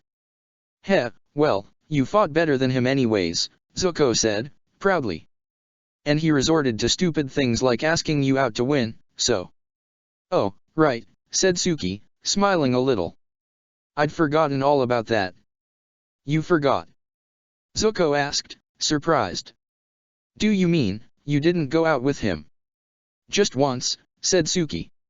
Right after the fight, because I did say I'd go out with him if he won. But he wasn't exactly fun to be with, the whole idea of a date was weird to begin with, and he was in a daze during most of it, so nothing came from it. Then, you weren't involved, Zuko said, trying not to show how pleased he was to hear these news. Not really, said Suki, shrugging. I never even saw him again after that. Huh, then I guess I really don't get it, said Zuko, frowning. For a moment I figured he might be the reason why Angela sent Ty Lee to get you, but if this is the case, then I guess it wasn't because of him. You think he would have asked her to do that? Suki said, surprised. And, that she would have listened to him if he had. Heh, well, if you'd seen them interact you'd see things are pretty weird with them, said Zuko, scratching the back of his head. It's almost as if she didn't think of him as a slave. And that's weird, considering it's my sister we're talking about. But according to Mai and Ty Lee, she's totally in love with him and I don't know what other nonsense. Well, I don't know your sister, but that does sound a bit weird, said Suki, frowning. Some sponsors did use their gladiators as, sex slaves, if they felt like it. I'd never heard of a sponsor falling in love with their gladiator, though. It'd be even weirder in this case, considering she's a princess. Yeah, I agree, said Zuko, nodding, but he noticed Suki's face had darkened upon that. He grimaced, looking at her in concern. He didn't know for certain what she had suffered through during the past months, but he had the suspicion she knew what she was talking about when she uttered the term sex slave. The sole thought made him cringe and clench his fists, and he berated himself again and again for not having helped her sooner. He was the worst. Well, I suppose you could just ask your sister about it, Suki said, bringing Zuko's attention to her again. She'll know why she sent Ty Lee to find me, if there was a reason for it at all. I would ask, sure, but she's not here right now. She's in some pairs tournament or something, said Zuko, shrugging. But Suki's eyes lit again at those words. Oh, in the Green Gates, huh? She said, smiling. Who'd have thought I'd think of that place fondly nowadays? Huh, said Zuko, with a weak smile as well. It was heartbreaking to think that she would brighten up by remembering the days she'd fought as a gladiator. I fought in a few pairs tournaments myself, she said, smiling. Me and my partner never won, though. And I joined some other events, yeah. There was this weird one, not even in an arena, about climbing up a wall. I never even knew what the point of it was. They only held it once, because some earthbender just pulled down the wall and stood atop the spot where it had been before, saying he'd finished the job and that they ought to give him all the points. With that, she started laughing. Zuko joined her, hardly realizing he was doing it. The sight of her smile was quite reassuring for him. Anyhow, she said, looking at Zuko again. What do you think your sister might want me for? Just so I'll be ready once she returns, because... Hey, he said, leaning forward. Don't worry about that right now. I would tell you what she wants, or what I think she wants, but I'm not smart enough to figure her out. I don't think anyone is, really. So, stop worrying about her. All you have to do is relax and feel better. Don't get stressed about this. I'm sure Azula doesn't want to, well, I don't know what she wants or doesn't want, but I don't think more harm will come to you. In fact, none will. I won't let that happen. You won't let it happen? Suki asked, smiling. Well, I could use someone watching out for me right now. I've got no weapons and I can hardly move as I am, so thanks for that. Well, yeah, no need to thank me, he said, with a shy smile. It's, the right thing to do. In any case, I don't think anyone wants to harm you anymore to begin with. The most that can happen to you in this house is that Uday sits atop you and drools all over your clothes. Oh, well, that is fearsome. She said, chuckling a little. Well, it's good to know. I could use some peace and quiet for the time being. You'll have it, said Zuko, smiling. We'll make sure of that. Suki smiled back, feeling rather relieved after this conversation. Not all her questions had been answered, but it was a start. And it was quite a good start, regardless of how unexpected some of the revelations had been. She gulped again when she remembered she was in the presence of the Fire Nation's prince, and as she thought about that, plenty of new questions arose in her mind. Something wrong? Zuko asked, when he saw her swallowing hard.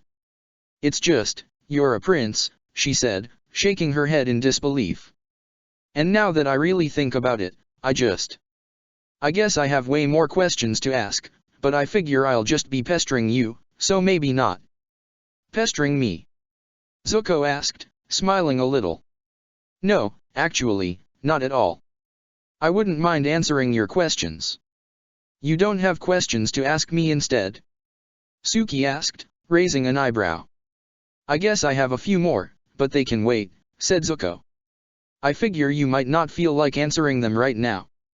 And do you feel like answering the ones I have for you? Said Suki, surprised.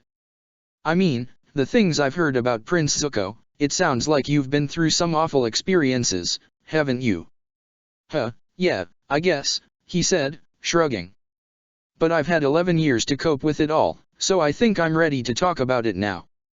You're welcome to ask anything you want to know, really. Really? She said, smiling a little. Well, then. Mai had come upstairs again, holding Uday tightly in her arms. She had come to make sure everything was going smoothly, just in case Suki might need some time alone again. But as she looked into the room she was surprised by how well the conversation between her and Zuko was going. She actually raised an eyebrow when she heard Zuko was chuckling, and she couldn't help but smile when she heard Suki talking so calmly and animatedly, even though there was still a certain hint of sadness in the girl's countenance. But, without a doubt, it was good progress. And that Zuko was laughing along with her, as she asked him something about peaches, made Mai smile as well. It seems they're getting along just fine, Uday? Said Mai, smiling at her son, who smiled back and touched her face gently as she returned downstairs. The medical check took longer than it usually did, because, while Toph was perfectly unscathed, some of Sokka's wounds had opened again after the fight. He was tended to quite gently by the healers, but even so, Toph had to help him walk, letting him support his weight on her shoulders as they headed to the vestibule. Weird that your beloved didn't come to check on you right away, said Toph, smirking. Sokka huffed. She's got plenty of stuff to worry about at the moment, and I'll be fine, he said, trying not to make a big deal out of it despite having wished Azula would come see him after all. Yeah, well, you say that, but you look pretty damn-dash. Sokka. Despite how badly Sokka felt, his eyes lit up when he heard his sponsor's voice. He smiled at Azula, who was at the top of the stairs that led down to the vestibule, with Iroh next to her. Sokka waved at her with one hand, and he stopped using Toph as support once they reached their sponsors. "Are you alright?" Azula asked, looking at him worriedly. Apparently a few wounds opened again because some of my movements were way too forceful, but I'm fine, really," he said, smiling goofily. "You fool. I thought we'd told you not to do anything risky," Azula said, frowning. "Well, it's a bit hard not to when you have a freaky guy with hook swords trying to tear you to shreds, you know," said Sokka, pouting. "Here I was, expecting some nice, encouraging words, but no, you just want to nag me.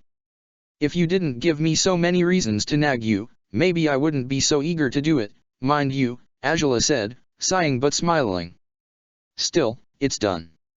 You can focus on healing from now on." "It is done, huh?" Toph exclaimed, laughing happily as she punched Iroh's shoulder. The old man laughed at that, despite how much the blow hurt.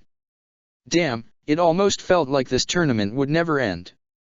Hardly feels like we've been in this city for only 5 days." "Indeed," said Iroh, chuckling.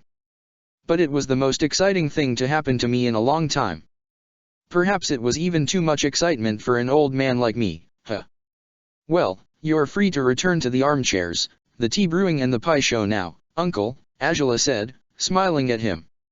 Iroh nodded promptly. Yes, no doubt," he said. "I'll gladly leave the crazy things to the young ones like you three from now on." "Toph." "Oh, Toph, that was amazing," sounded a female voice behind them, coming from the hallway that led to the stands. Toph turned with a self-satisfied smirk when she heard her mother call for her. Poppy Bafong was approaching her daughter, and she leaned down to hug Toph tightly as soon as she reached her. Her husband was right behind her, and he patted Toph's shoulder kindly while the earthbender embraced her mother back. "That was truly remarkable, Toph," Lao said, proudly. "You beat them without getting hurt at all. See, I told you I was good, didn't I?" Toph snickered, smirking, as the group started to make its way down the stairs. They were greeted by clapping and congratulations when they were halfway through the flight of steps that led to the vestibule. Several staff members approached them, with one fat nobleman behind them who was holding a large trophy in his hands. "General Iroh, Princess Azula, I am Ying Man, the chairman of the Green Gates," the nobleman said, beaming at them. "And I'm here to award you both with the trophy for your triumph in the pairs tournament." Again, the people in the vestibule broke into applause, and the man beamed as he handed the trophy to Iroh. Only to find he couldn't take it, for his hands were on his crutches. He smiled apologetically at him and jerked his head towards Azula, and she sighed. "Oh, well," she muttered, before taking the heavy trophy on her hands. "For once I do feel like taking some of the credit, I'll admit." "Hee, well, you do deserve it, so cut yourself some slack," said Toph, smirking. "So do you, though." "I guess we all do," Azula said, and Sokka smiled. "Well, then, we all should accept the trophy together," he exclaimed happily, putting a hand on the golden relic shaped as the Green Gates. "Sounds good to me," said Toph, doing the same thing with a grin on her face. "Oh, and, also," said Ying Man, ushering two young men to approach the tournament's winners. The men carried a large bag with them. "Your winnings." Iroh's eyes widened as he looked at the bag with amazement. Azula and Sokka were also impressed by it, and even Toph, despite being unable to see the bag with her own two eyes, whistled in approval when she sensed how big it was. "Seems like a lot of winnings, huh?" she said, smirking. "I could buy a tea shop with this." Iroh exclaimed excitedly. "Yes, you could, but you won't," Azula said, cuttingly. "That'd be one serious waste of money. We ought to divide it between the four of us, then," Iroh suggested, smiling. "And I'll buy all the tea I want with my share." "Still a waste, but it's more reasonable if you do it with your part," Azula conceded, shrugging. "What are you going to use it for?" asked Sokka, looking at her inquisitively. "To make up for all the money I invested in this ridiculous journey, of course," Azula replied, simply, and Sokka smiled. "Well, that's good then," said Ying Man, though he seemed surprised still by Iroha's intentions to share the money with the gladiators. They are your winnings, so you are free to use them as you wish, naturally. In any case, well done and congratulations for winning the pairs tournament. With that, the vestibule broke into another round of applause. Toph grinned proudly, her parents patting her shoulders as she enjoyed the triumph. But today it meant more than it ever had to Toph. Today she hadn't just won a fight, she had proven herself to her parents. And for the first time ever, she felt like they were truly a family. But before they could continue discussing what they'd do with their respective shares of the money, some agitated voices drifted from the hallway that led to the waiting rooms. Sokka was the first to notice it, and he frowned before glancing over his shoulder. "Leave us alone. Come on, long shot. We have to get out of here." When the agitated voice reached Azula, she handed the trophy to Toph, who didn't seem to mind holding it despite also being curious about what was happening above. Azula climbed the steps again, and Sokka followed her, despite the pangs of pain from his back, where he had sustained his worst injuries. They recoiled when they discovered who was shouting. Azula struck a fire-bending stance, and Sokka instinctively reached for his sword when they saw the savage hook storming towards the stairs, with the iron rain behind him. He stopped when he saw his way was blocked, and he breathed heavily as he looked around himself nervously. He was gripping his archer friend by the wrist, and the glint of despair in their eyes betrayed they were both very confused for some reason. Sokka lowered his hand when he met the hook's gaze. They stared at each other for a moment, until the hook swallowed hard and looked at them with determination. "Let us pass," he grunted, and Azula was ready to give him one of her trademark responses when Sokka placed a hand on her shoulder. "Wait," he said, and Azula frowned before looking at him with confusion. "Wait for what?" she asked. "His eyes," said Sokka, frowning. "They're different from before." The hook stared at Sokka with something reminiscent to hope upon hearing Sokka say those words, albeit he was still confused. "His pupils were all creepy and big before, Azula," Sokka explained. "But they're not anymore. There's something different about him now. And heck, he just talked to you, right?" "Right," said Azula, frowning. She didn't recall having heard the hook uttering a single rational sentence before. "But he's trying to escape." "Yeah, which really shouldn't be our problem, right?" said Sokka, shrugging. Azula dropped her stance and stared at Sokka doubtfully. Healers and staff members reached the savage hook and the iron rain, who instinctively moved away from them. "While you may be right about that, I doubt it's a good idea to let a guy like the hook wander loose around Ba Sing Se, Azula said, sternly. "So yes, it is our problem. His sponsor is gone, so by logic we'll need to do something about. We're in Ba Sing Se," the hook said, frowning. What is this place? What do you mean with that about a sponsor, and?" Azula turned towards the hook, confused. But it seemed the more confused one was him. His friend was scowling at the healers that had approached them, and the hook's grip on his wrist loosened as his eyes gained an inquisitive quality now. "What's going on?" he said, staring at both Azula and Sokka. "You're trying to say you don't know where you are, or what you were doing here?" Azula said, frowning. "When just a moment ago you were fighting wildly in the arena." "Fighting?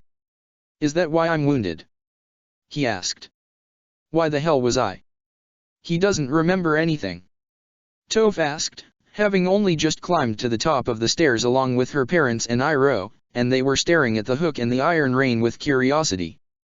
"Apparently not," said Sokka, gulping. "Which is pretty damn weird. Why would he forget?" "You said his pupils were dilated, didn't you, Sokka?" Azula asked. "Yeah, I remember noticing that back in my first fight against him," Sokka said, nodding. "And he doesn't remember anything," said Azula, frowning. "I think we've got a real mystery on our hands." By the sound of it, it seemed this man and his friend were hypnotized, which wouldn't be all that surprising, considering they've been stuck with Long Feng and the Dai Li for who knows how long. "Huh?" said Sokka, surprised. "Hypnotized? How?" The hook gritted his teeth as he lifted a hand to his head. Some memories returned after he heard what the girl with the hairpiece had just said, memories of dark tunnels, green crystals, and words about a lake. The Daily hypnotized people back in the day, when the Earth Kingdom was still standing, said Angela. At least, I believe that's what the rumors said. How could they hypnotize? Sokka asked, frowning. That's plain weird. And why didn't you Fire Nation guys do anything about them if they were hypnotizing people? I figured they were just rumors, Angela confessed. And I suppose they were, because it was never confirmed that they had hypnotized anyone. And dilated pupils are a sign of hypnotism? Sokka asked, frowning. I don't know if they are, Toph said, walking towards them. But something else probably is. Their heart rate, and their breathing, they're uneven now. They were perfectly even back when we were fighting, or at least, far too normal considering they were in the middle of a fight. Back then, their bodies almost felt as though they were fighting while being asleep or something. Now, though, they actually feel like normal people do when they're anxious. How? Said the Hook, staring at Toph with utter confusion. How does she know that? She's a clever girl, Angela said, turning towards him again. Very well, then, Hook, though I guess I shouldn't call you that. What was your real name again? I think Longfang mentioned it, but... I'm Jet. He said, frowning. And this is Longshot. And, you know Longfang. Not as well as you do, I suspect, Angela said. Well, then, Jet. Would you mind coming with us? I believe you need some answers, and I also believe you might shed light on some subjects we have yet to understand. Jet looked at Angela warily for a moment, but after weighing his options, he nodded at her. He didn't seem too eager to comply with Angela's request, and he kept glaring at the hairpiece on her head, but he ushered his friend Longshot to follow him as he stepped towards Sokka and Angela. Jet and Longshot were quite surprised upon arriving in Ba Sing Se's imperial palace, but their amazement came with wariness as well. They glared at every Fire Nation soldier that crossed their path, and Jet even gritted his teeth whenever he sighted the Fire Nation emblem, but despite everyone feared they might turn violent, they never did. They were led into a common room in the palace, along with Angela, Iroh, Sokka, and Toph. The Bafongs stayed with Governor Tien, while he supervised the imprisonment of the Daily agents. Well, we'd be glad to explain everything you might need to know, Jet, Angela started. Once they were all settled in the room, Jet and Longshot were sitting next to each other on a couch while Toph and Iroh took an armchair each. Sokka was on a wooden chair, while Angela was the only one standing. But first of all, we need to know just what we have to explain in the first place. Your memories seem to be foggy, so tell us whatever you can remember about your circumstances and we'll try to fill in the blanks, if possible. Jet sighed and dropped against the backrest of his seat. He looked at Angela with inquisitive eyes, as though he meant to ask her a question, but he decided to comply with her wishes regardless. As I already told you, my name's Jet. And he's Longshot, he said, jerking his head towards the young man sitting next to him. We met a long time ago. His village was burned by the Fire Nation, and so was the town where I lived. I wanted to take revenge on the Fire Nation for the damage they'd done, even when I was only 8 at the time, so I decided to fight back against the Fire Nation somehow. I started a gang called the Freedom Fighters, and Longshot was one of my first recruits.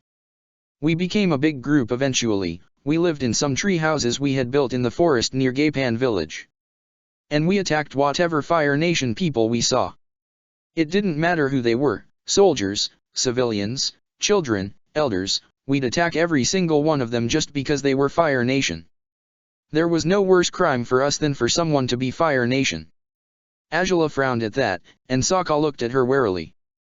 This guy sounded a lot like he had back in the day, and he was aware of how much it displeased Angela to find herself face to face with someone who hated the Fire Nation like this.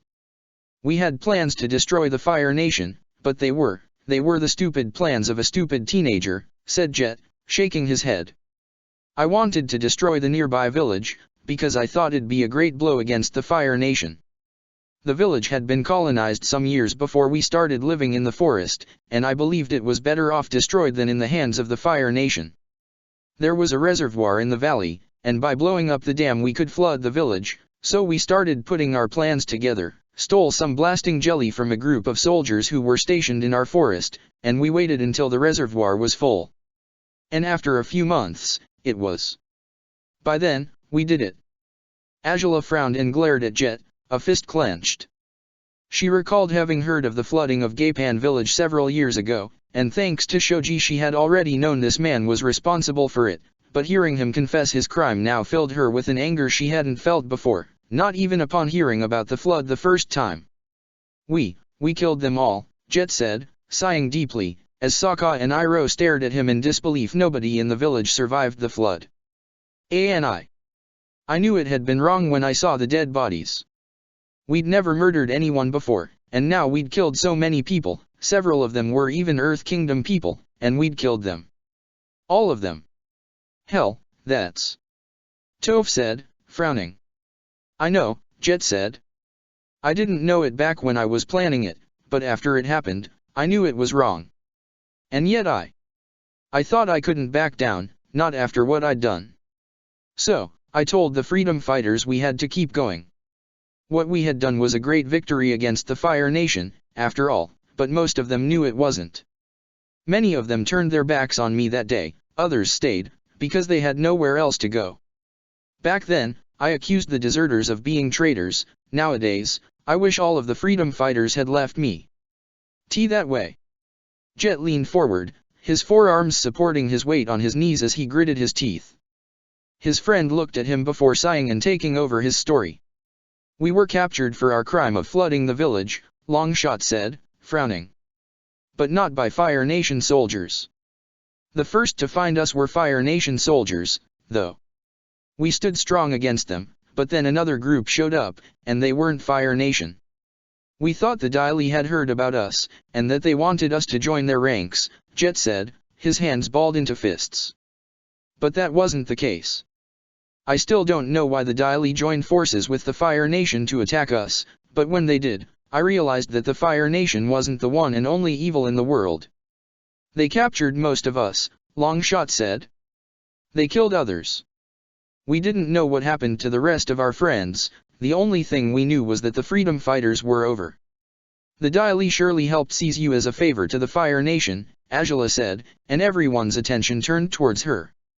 Long Feng changed sides several times through the war, trying to earn my father's favor in any way he could. I suspect the Daily's assistance to the Fire Nation battalion sent to subdue you was one of Long Feng's many deceitful attempts to join the winning side of the war. So, he betrayed the Earth Kingdom, huh? And so did the Daily? I'm not too surprised to hear that, said Jet, frowning. Still, I don't know what happened exactly after they took us. They dragged us through some tunnels, I think, and then I met Long Feng in person. He was cold and cruel, and I never knew what he did to me. But there were Daily agents restraining me as he spoke. And, ever since that happened, my memory has been a blur.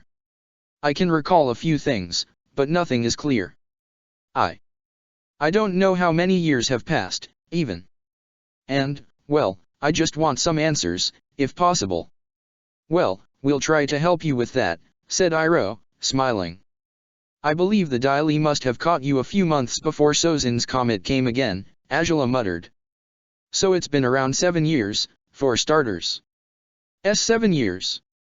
Jet said, his eyes wide. Well, do you know anything about my friends? Maybe the Daily have kept them around as well. We don't really know, no, said Angela, frowning and shaking her head. Longshot sighed.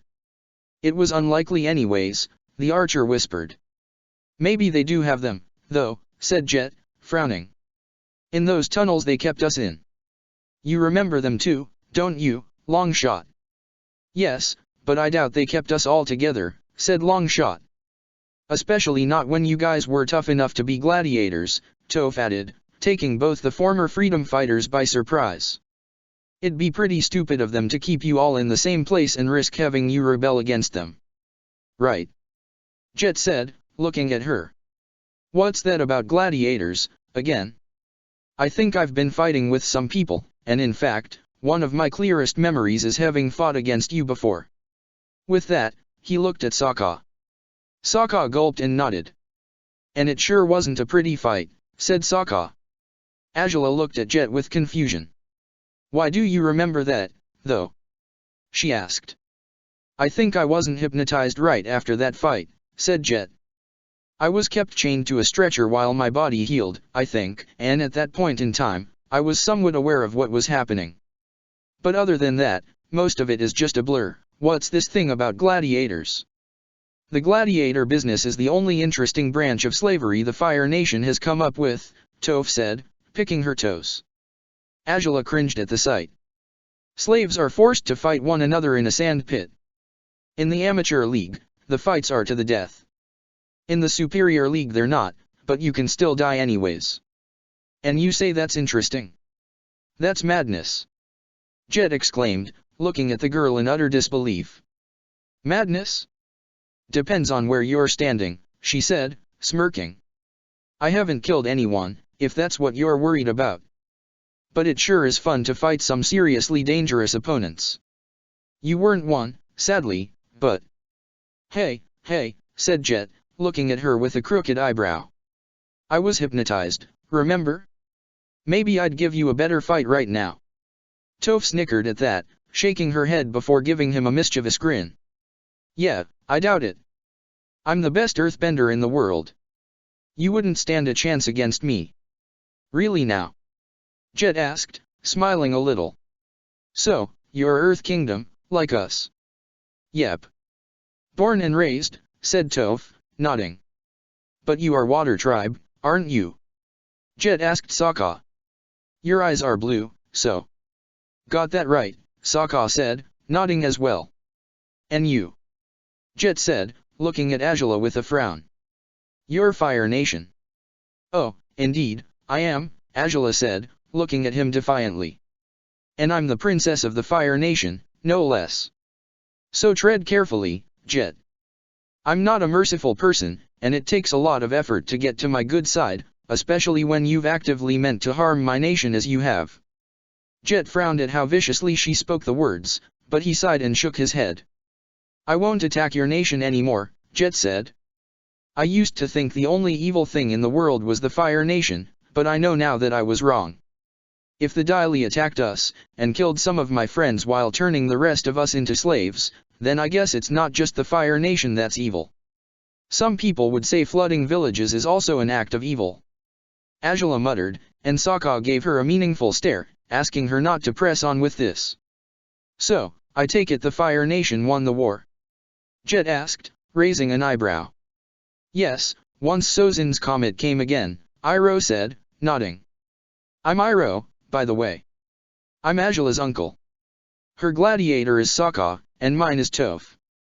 Huh. Said Jet, looking at all of them in turn. So you're saying you own these guys? No, well. Said Iroh. Angela does own Sokka, but Toph is my gladiator out of her free will. Really, now? Said Jet, frowning. Nowhere better than an arena to prove I'm the best fighter in the world, Toph declared, smirking. Jet raised an eyebrow, but smiled at that. Well, you've got guts, no doubt, he said. Still, what's the purpose of this gladiator business? And what's this about slavery, exactly? Whoever doesn't pledge their loyalty to the Fire Nation is turned into a slave nowadays, Iroh said, softly. Not all slaves are treated badly, mind you, but it isn't an easy life. No kidding, said Jet, frowning. And I was Long Feng's gladiator, right? And your friend there was another Daili's gladiator, too, Angela said, nodding. I'd say chances are that whoever was captured from your old gang would have been either sold into a slave market or working as the Daili's own slaves, like you two were. If they were working as their slaves, though, where do you think they would have been kept? Jet asked, frowning. I was hoping you'd be the one to tell us that, Angela replied. Long Feng and his friends aren't bound to say a word unless they want to, and I fear they won't want to. But getting some information out of them shouldn't be that hard, said Sokka, looking up at Angela. I mean, the soldiers captured lots of them. What are the chances that none of them will talk? As a matter of fact, all chances are against us, Angela said, crossing her arms over her chest. The Daily are elite earthbenders, Sokka. They've undergone rigorous training since joining the group, and they probably know how to hold their own during interrogations. As ever, the odds aren't in our favor. But you did say you had suspicions on where the Diale's lair might be, said Iroh, frowning. Or was that a bluff? I'm sorry to say it was, Azula said, sighing. I told Long Feng that we had all the evidence we needed to prove they were working with the rough rhinos, but as a matter of fact, we have nothing other than theories. No doubt, it's a good theory and I am certain it's spot on, but as we can only charge them for the relentless pursuit they subjected us to.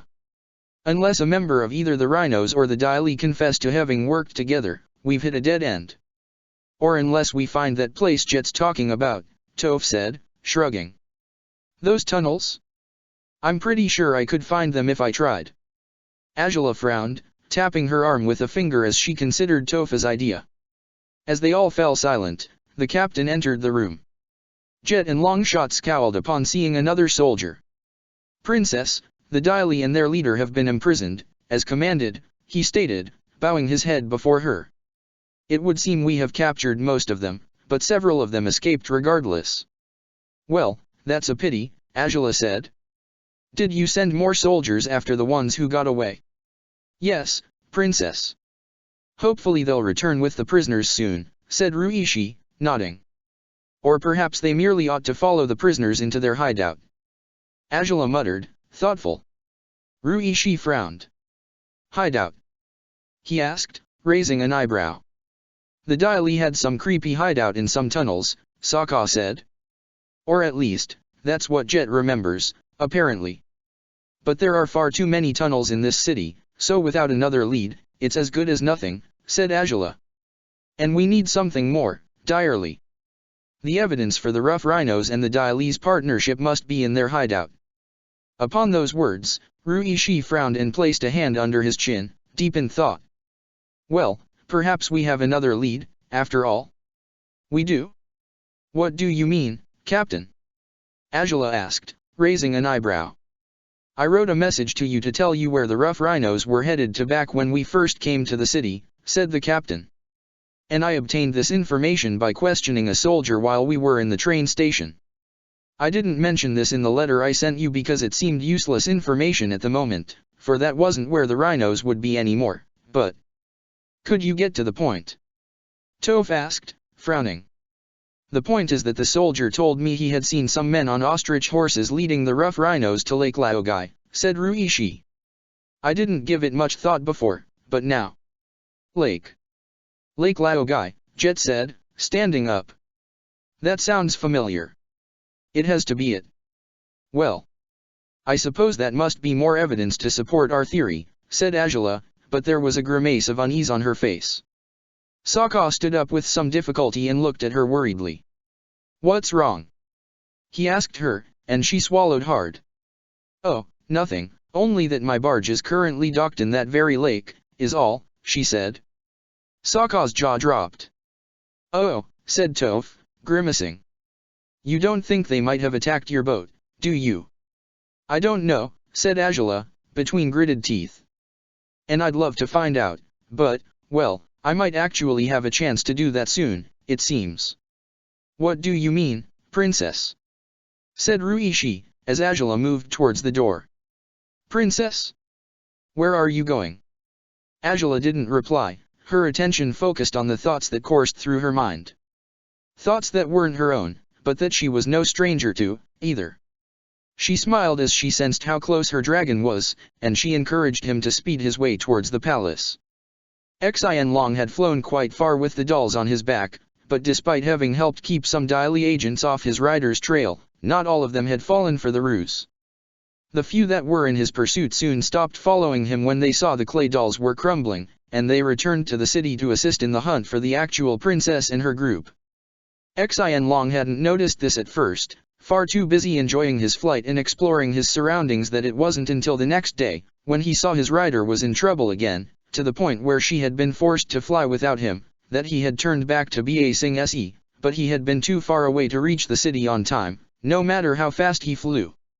Azula had managed to save herself without his help on this opportunity, but the dragon still had wanted to reunite with his rider.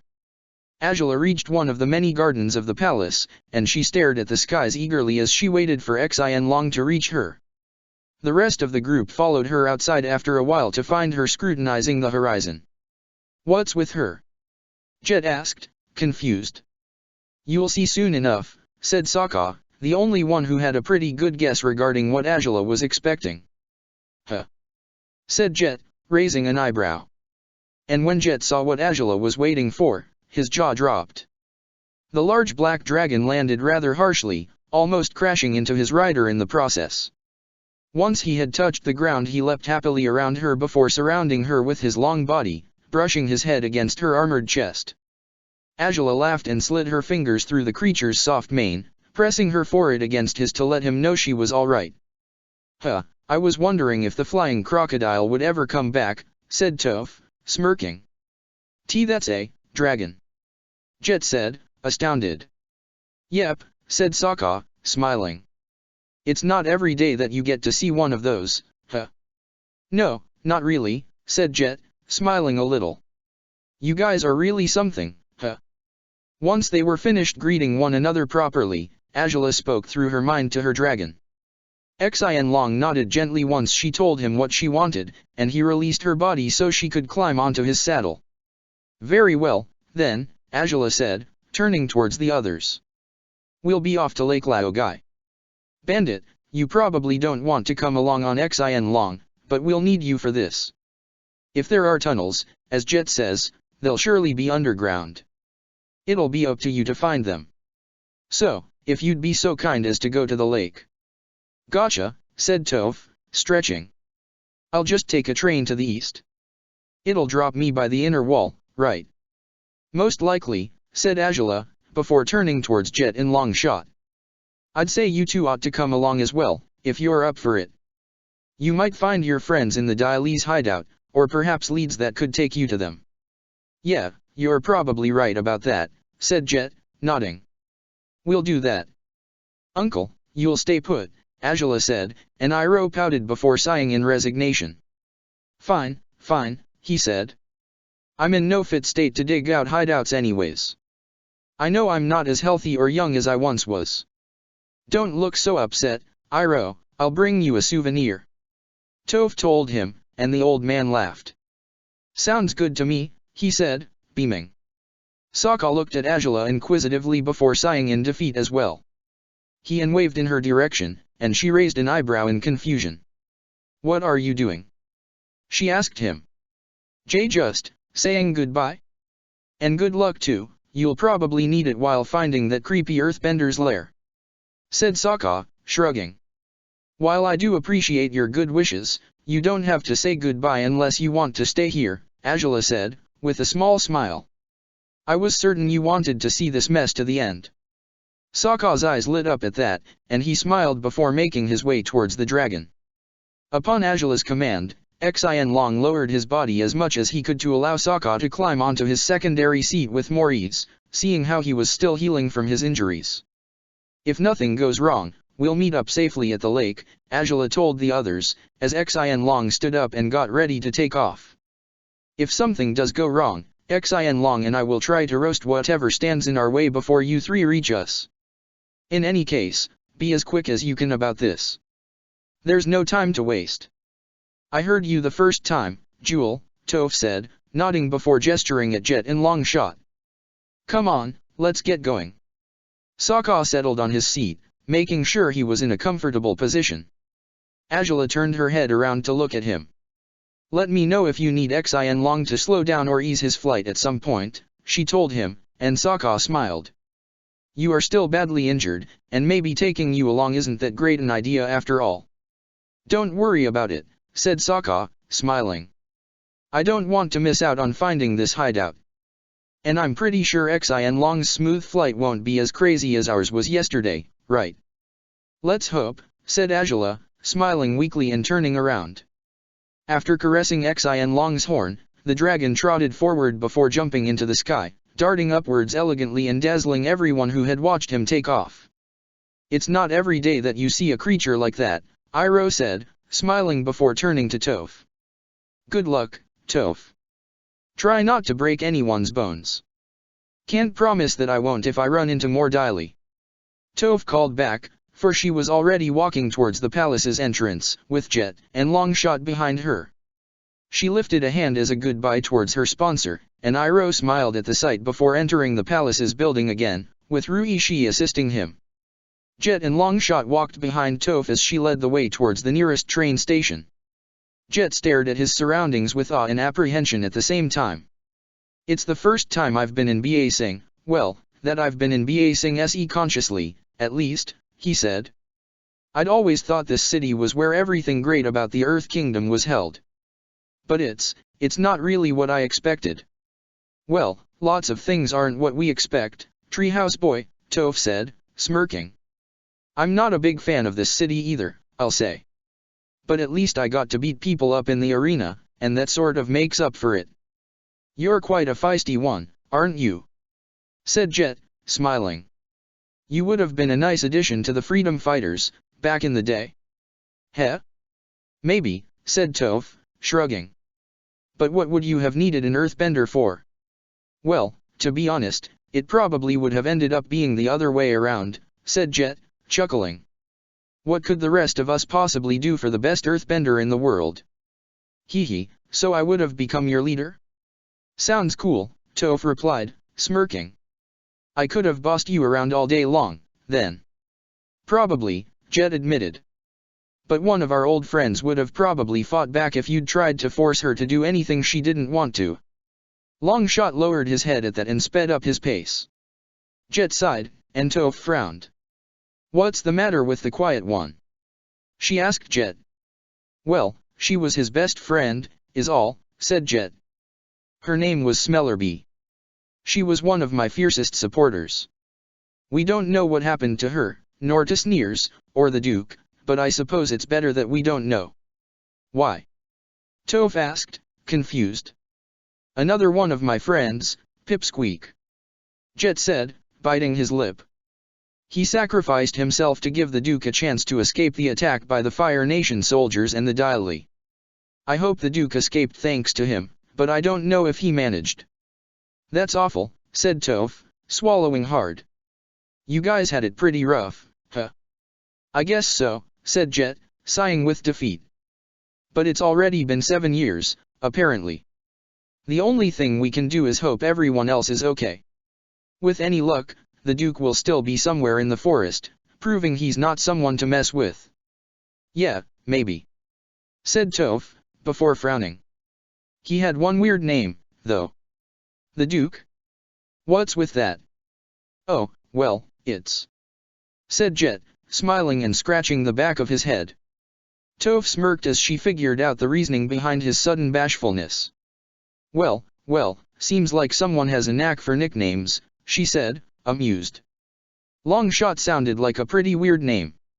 Smellerbee, Pipsqueak, who would name their kids like that? No one would, said Jet, chuckling. Yeah, you caught me. I gave everyone fake names. So, I take it Jet's not your real name either, or is it? Toph asked, raising her eyebrows. Maybe it is, maybe it's not, Jet said, enigmatically. We'll never know, will we? Oh, maybe we will, Toph said, smirking. I'm pretty good at figuring out when someone's lying or telling the truth, you know. Sounds like I ought to be careful around you, then, said Jet, smirking as well as they arrived into the train station. After giving Jet the money to buy the tickets for them, Toph led the two men to the platform, where they soon boarded a train. All three of them sat on the same bench, Longshot remaining silent while Jet came up with a new topic of conversation. So, he said, crossing his arms. The princess has a dragon, huh? Yeah. I don't know how she got it, or where she found it, so if you want one for yourself I'm sorry to say I can't help you, Toph said, and Jet smiled. I didn't want one for myself, he said. I just thought it was a bit weird that the Fire Nation princess would let her slave ride her dragon. Oh, well, that's just... said Toph, but she froze mid-sentence. She had only just met Jet, and she had no idea what he might do if she randomly disclosed what she knew about Sokka and Angela's relationship. She wanted to believe he was good-hearted, but she wasn't about to trust him thoughtlessly with information about her two new friends. There's something else, those two. He's her slave all right, but they act like friends instead. It's nice, but weird. It is weird. I'd never expect a princess, let alone a Fire Nation one, to treat someone inferior to her as a friend, said Jet, raising an eyebrow. Well, I don't really know why she does that with him, Toph lied, shrugging. But I suppose she's realized it's more fun to have friends than to treat everyone like garbage, huh? Still, I don't know anything for certain. The three of us haven't always been in good terms. We only started getting along during this trip, and only after some bad rows, too. Really? Jet asked, raising an eyebrow. Yep. After I beat Sokka up the first time I fought him, the two of them seemed to hate me, said Toph, smiling innocently. Can't really blame them for that, I went a bit overboard on him. I let you and Longshot get off easy. Huh, so we should have broken bones instead of bruises? Jet asked, smiling. You would if I had gone all out on you, Toph replied, proudly. You're really a handful, aren't you? Jet asked, looking at her with interest. Oh, I'd say I'm more than just a handful, Toph declared, smirking. You just don't know me well enough yet. And will I get to know you all that well, then? Jet asked, raising an eyebrow. Longshot huffed with exasperation next to him, but Jet didn't seem to care. Huh? Said Toph, blushing a little. This conversation had taken a turn she hadn't quite foreseen, and for once in her life she actually found herself at a loss for words. Jet chuckled and shook his head as Toph's blush intensified. Was he making fun of her? What the hell did he mean by that just now? Never mind, he said, smirking a little. Upon looking at Longshot he found his friend was glaring at him judgmentally, and Jet gave him an apologetic smile. What? Longshot rolled his eyes and shook his head before slumping on his seat. The train continued to speed its way through Ba Sing Se, stopping whenever it reached a station.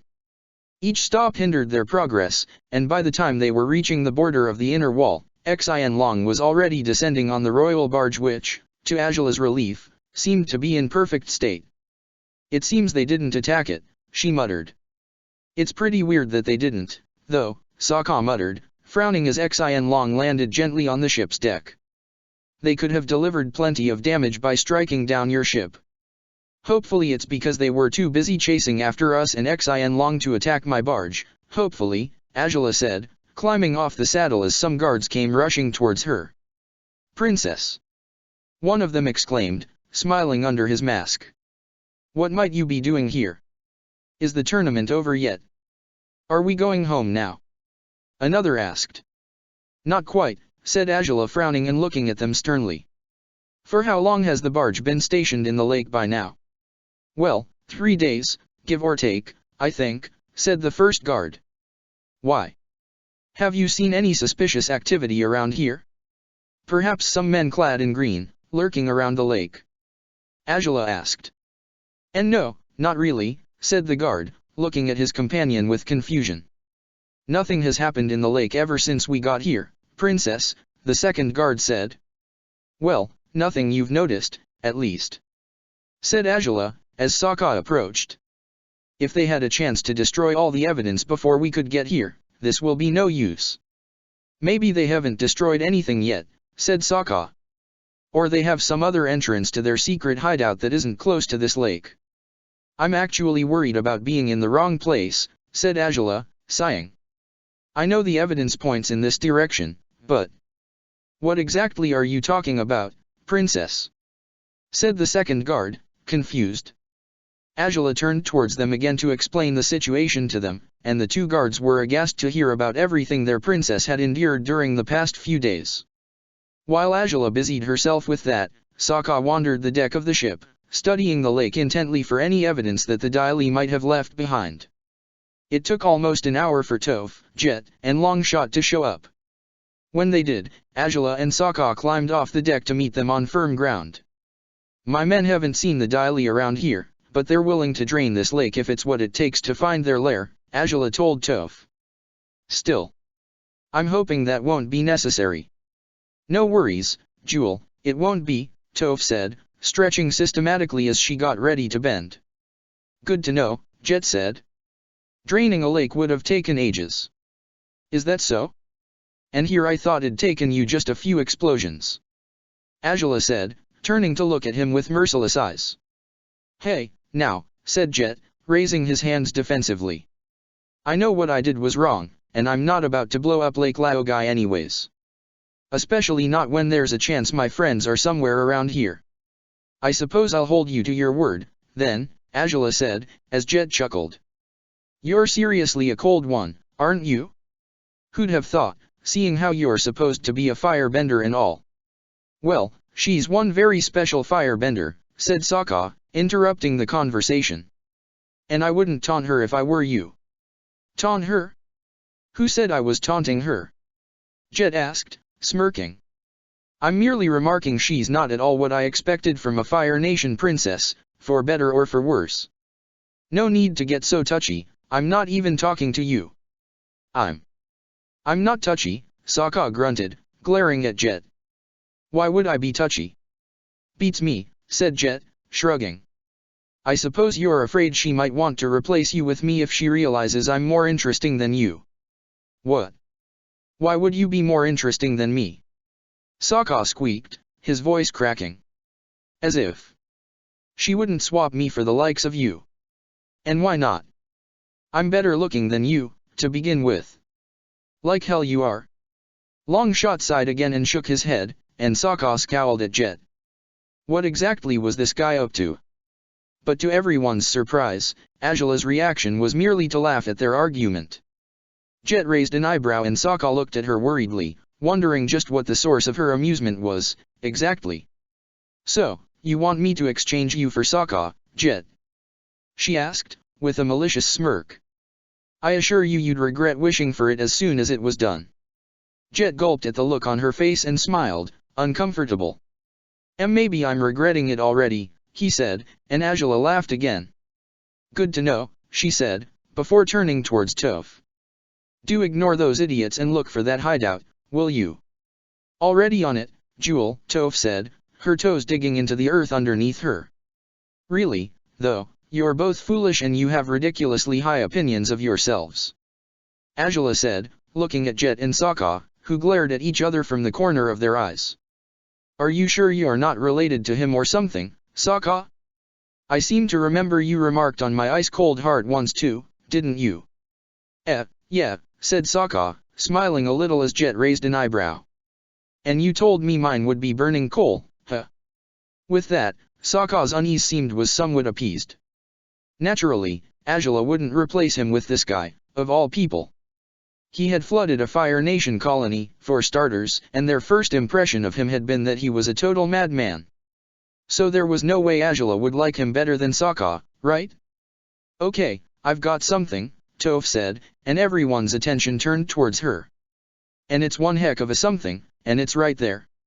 And with that, she pointed at the barge.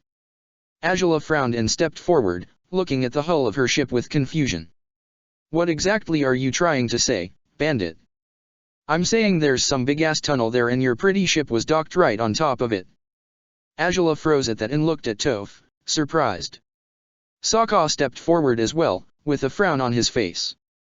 So you're saying, that the entrance to their hideout is under the ship, Sokka said, his eyes wide before he placed a hand on one of Angela's shoulders. This is why your guards didn't see anything suspicious just now, because that entrance was covered by the ship and the Daily didn't dare do anything fishy while your barge was in the way. Hopefully, said Angela, frowning. But what if they had other ways to get inside their hideout? Well, we won't know if they did unless we get in there, said Toph, shrugging. But I do know that I need your pretty boat out of the way if we're going to do this. It took some time to move the barge away from the tunnel, but once the way was clear, Toph maneuvered with her earth-bending and brought forth a long earthen platform. She walked through it and removed swiftly a rock at the end of the platform, opening the way into the tunnels within the lake. Well, you guys coming or what? Toph asked the others, and they followed her into the tunnel that led deep under the lake. The tunnel was long and dark, and it was furnished with a single ladder, which ended at the top of a staircase. Toph was the first to climb down, and Angela followed her. Longshot climbed down after Angela, followed by Jet, and lastly came Sokka. Toph could see her surroundings far better than the rest of them in the dark, so she led the way until they reached the foot of the stairs. "There's something green there," Sokka said, as they stopped before entering a corridor. Azula was the one who peeked around the corner, finding that the glow's source were green crystals. She raised an eyebrow and gazed about herself to find there was nobody in the corridor. "Do you feel anyone's presence, Bandit?" she asked Toph. "Nope," said Toph. "I think there's no one else other than us around here." "Good, then," said Azula, stepping into the corridor freely now. The others followed her, but some of them did it quite unenthusiastically. "Nobody's here, you said?" Jet repeated. "So my friends aren't here?" "I guess not," said Toph, shrugging. "Sorry about that, Jet." Azula looked around, finding archways that led into other rooms, some of them lit by crystals, others completely dark. Longshot stepped ahead, frowning heavily. "This is where we were," he said, with certainty. "This is where they brought us, Jet. I remember these lights." "Why yeah," said Jet, frowning as well. "The green fire, there was green fire, and I think it was because of the crystals." "Green fire?" Azula said, surprised. "Huh. Well, I suppose mine couldn't be the only unusual one. In any case, Bandit, we're not here just to look around. We need to find the evidence that links the Daily and the rhinos. Can you sense what's in those rooms?" "Yeah," said Toph, nodding and closing her eyes. "What do you want me to find?" "I'm not completely sure, but I think you should look for objects that don't belong here," Azula said. "If this is where the rhinos brought what they pillaged, what they robbed must be in here somewhere." "Well, I can't feel anything like that in these rooms," said Toph, shaking her head. Azula gritted her teeth. "No? Then where the hell did they?" "I said not in these rooms," Toph repeated, smirking before stretching her hands forward swiftly. Her movement opened a passageway on the floor. The tiles moved away as she bent them, revealing another staircase that led even deeper underground. "Heck, is there no end to this hideout?" Sokka asked, grimacing as they started down this new flight of stairs. "I'm starting to feel lightheaded with all this stale air." "Sensitive much?" Toph teased him, and Sokka snarled at her. "Come on, dog. Cheer up. I think we've hit a gold mine." Azula frowned when she said that. The stairs weren't illuminated, so it wasn't until she reached the bottom of them that she realized they were at a dead end. "Gold mine, dirt worm. Seriously?" she asked, and Toph snickered. "A little trust wouldn't hurt, Jewel," she said, sarcastically, before bending down the wall to their left. Green light shone over them again, its source the room Toph had just revealed, and Azula's eyes widened when she saw what this room concealed. "It's here," she said, staring at the mounds of stolen objects. It has to be what the rhinos stole." "Really?" Sokka asked, dashing past Longshot and Jet to glance into the room as well. His eyes opened wide as well when he caught sight of everything inside. Vases, scrolls, cookware, cutlery, and several bags of money filled the room in the most disorderly manner. Most the objects weren't especially valuable, but they would have been important possessions for the humble people the rough rhinos used to steal from. "You were right," Sokka said, smiling at the princess. "Azula, you figured it all out. It's done." It wasn't until Sokka said those words that Azula realized the importance of their discovery. No longer would they need to worry about the rough rhinos' mysterious benefactors, or about the people they had stolen these goods from, for they would be restored to them right away.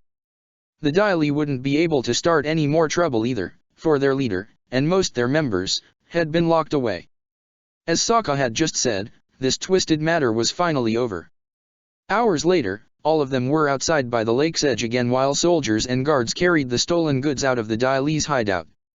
Sokka was happy to breathe fresh air again once they were outside, and he was currently watching as the soldiers came and went, with the rediscovered loot.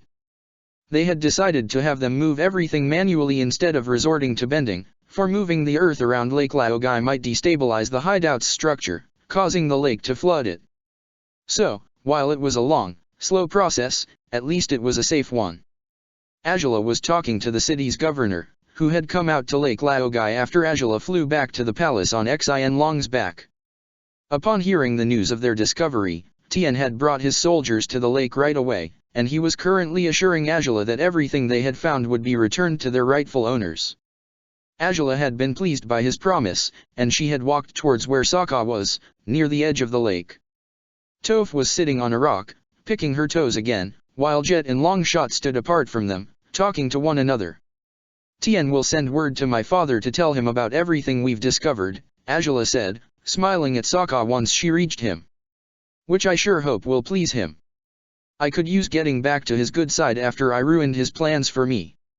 Heh, said Sokka, smiling. He should be glad you ruined them.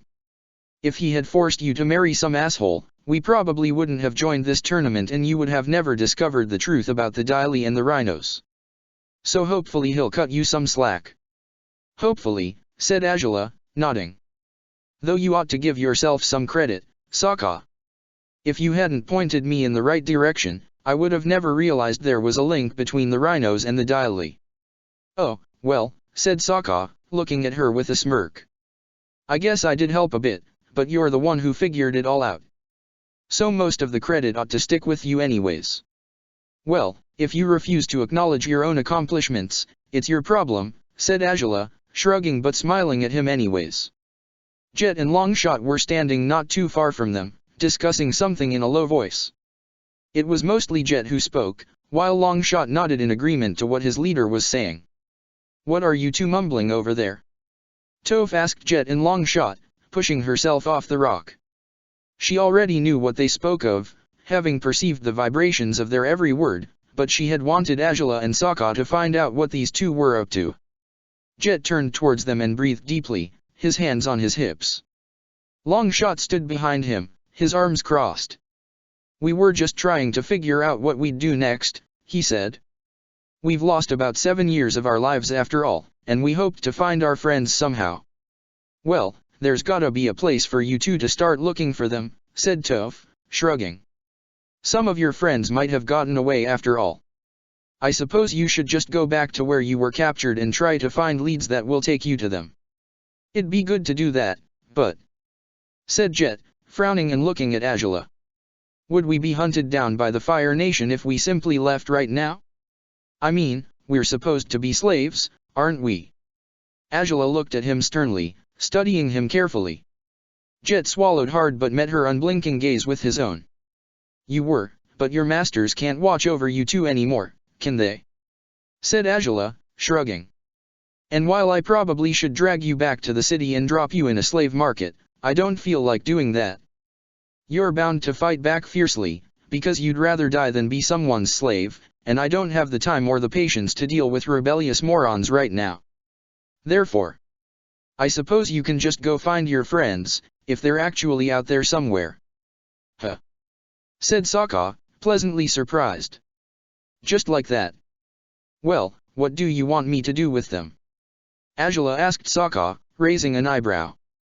I already have enough trying to look after you, imagine if I decided to take these two as well. It'd be madness.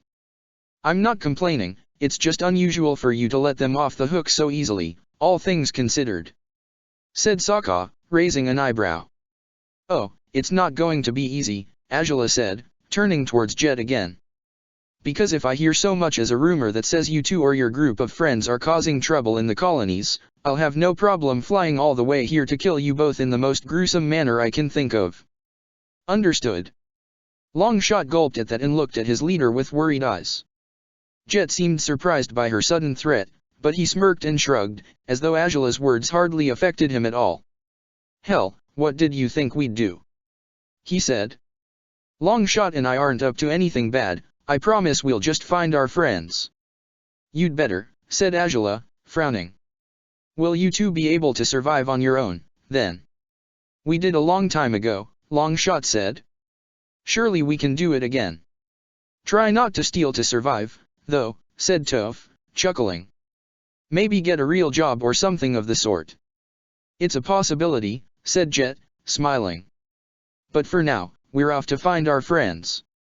Once we figure out what happened to everyone we'll settle down someplace, probably. We're not going to attack Fire Nation people anymore, though that doesn't mean I'm happy about what the Fire Nation has been doing during the past few years.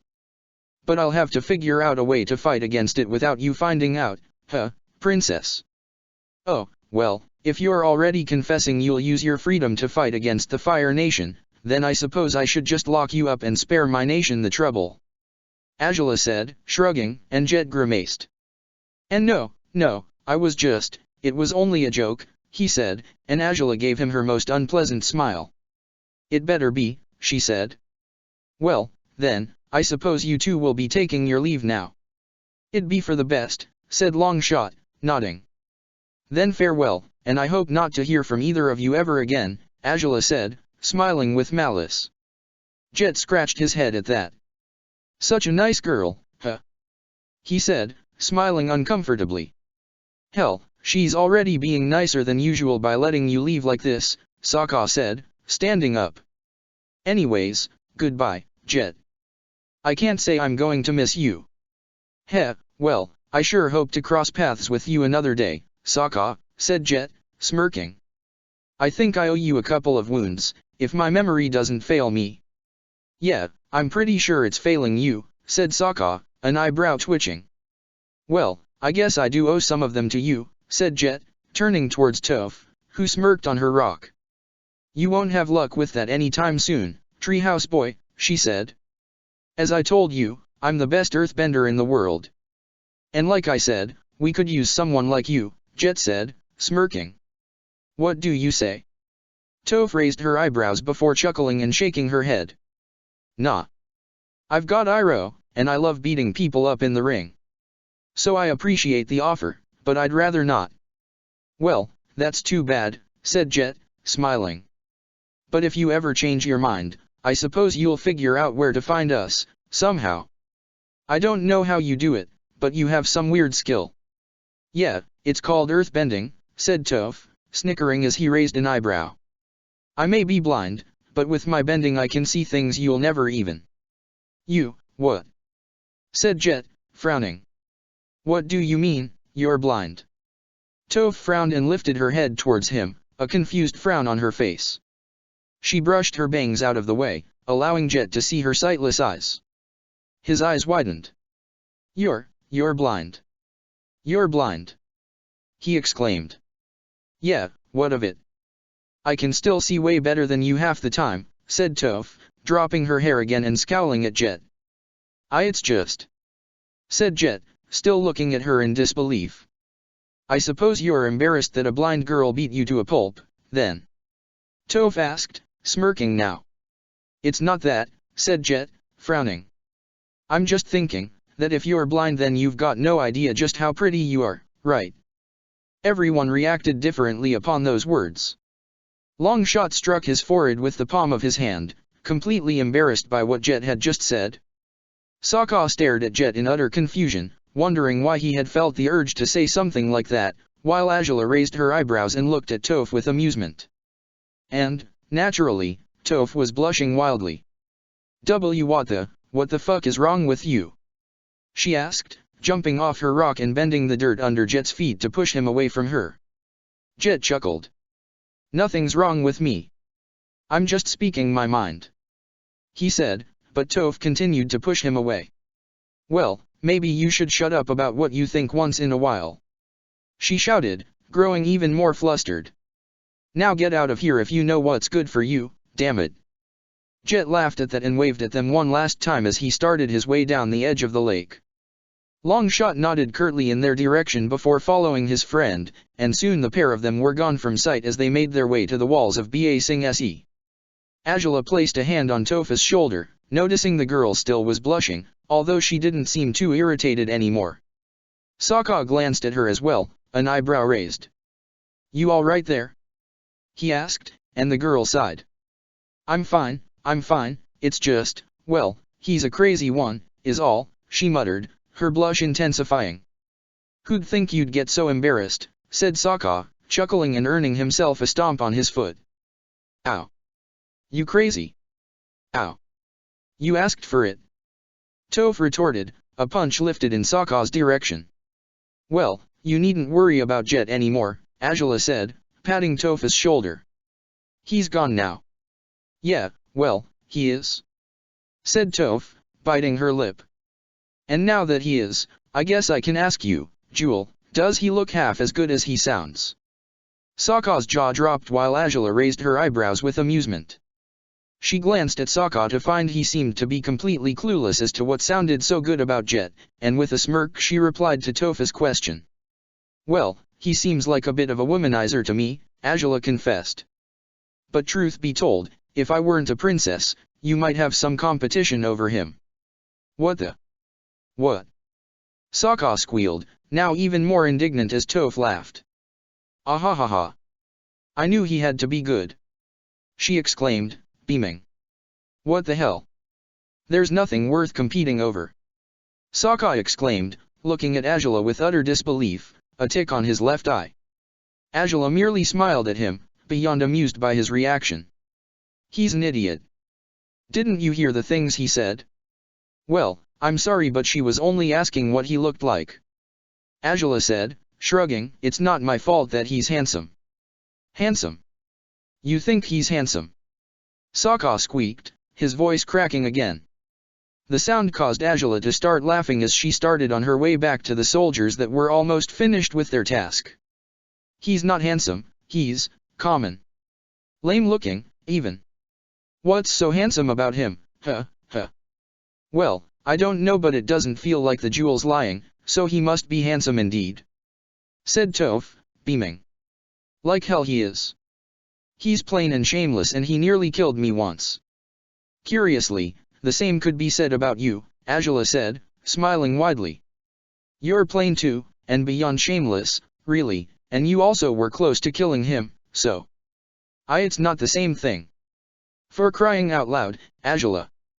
He exclaimed, blushing as he tried to figure out what was it exactly about Jet that he just couldn't stand.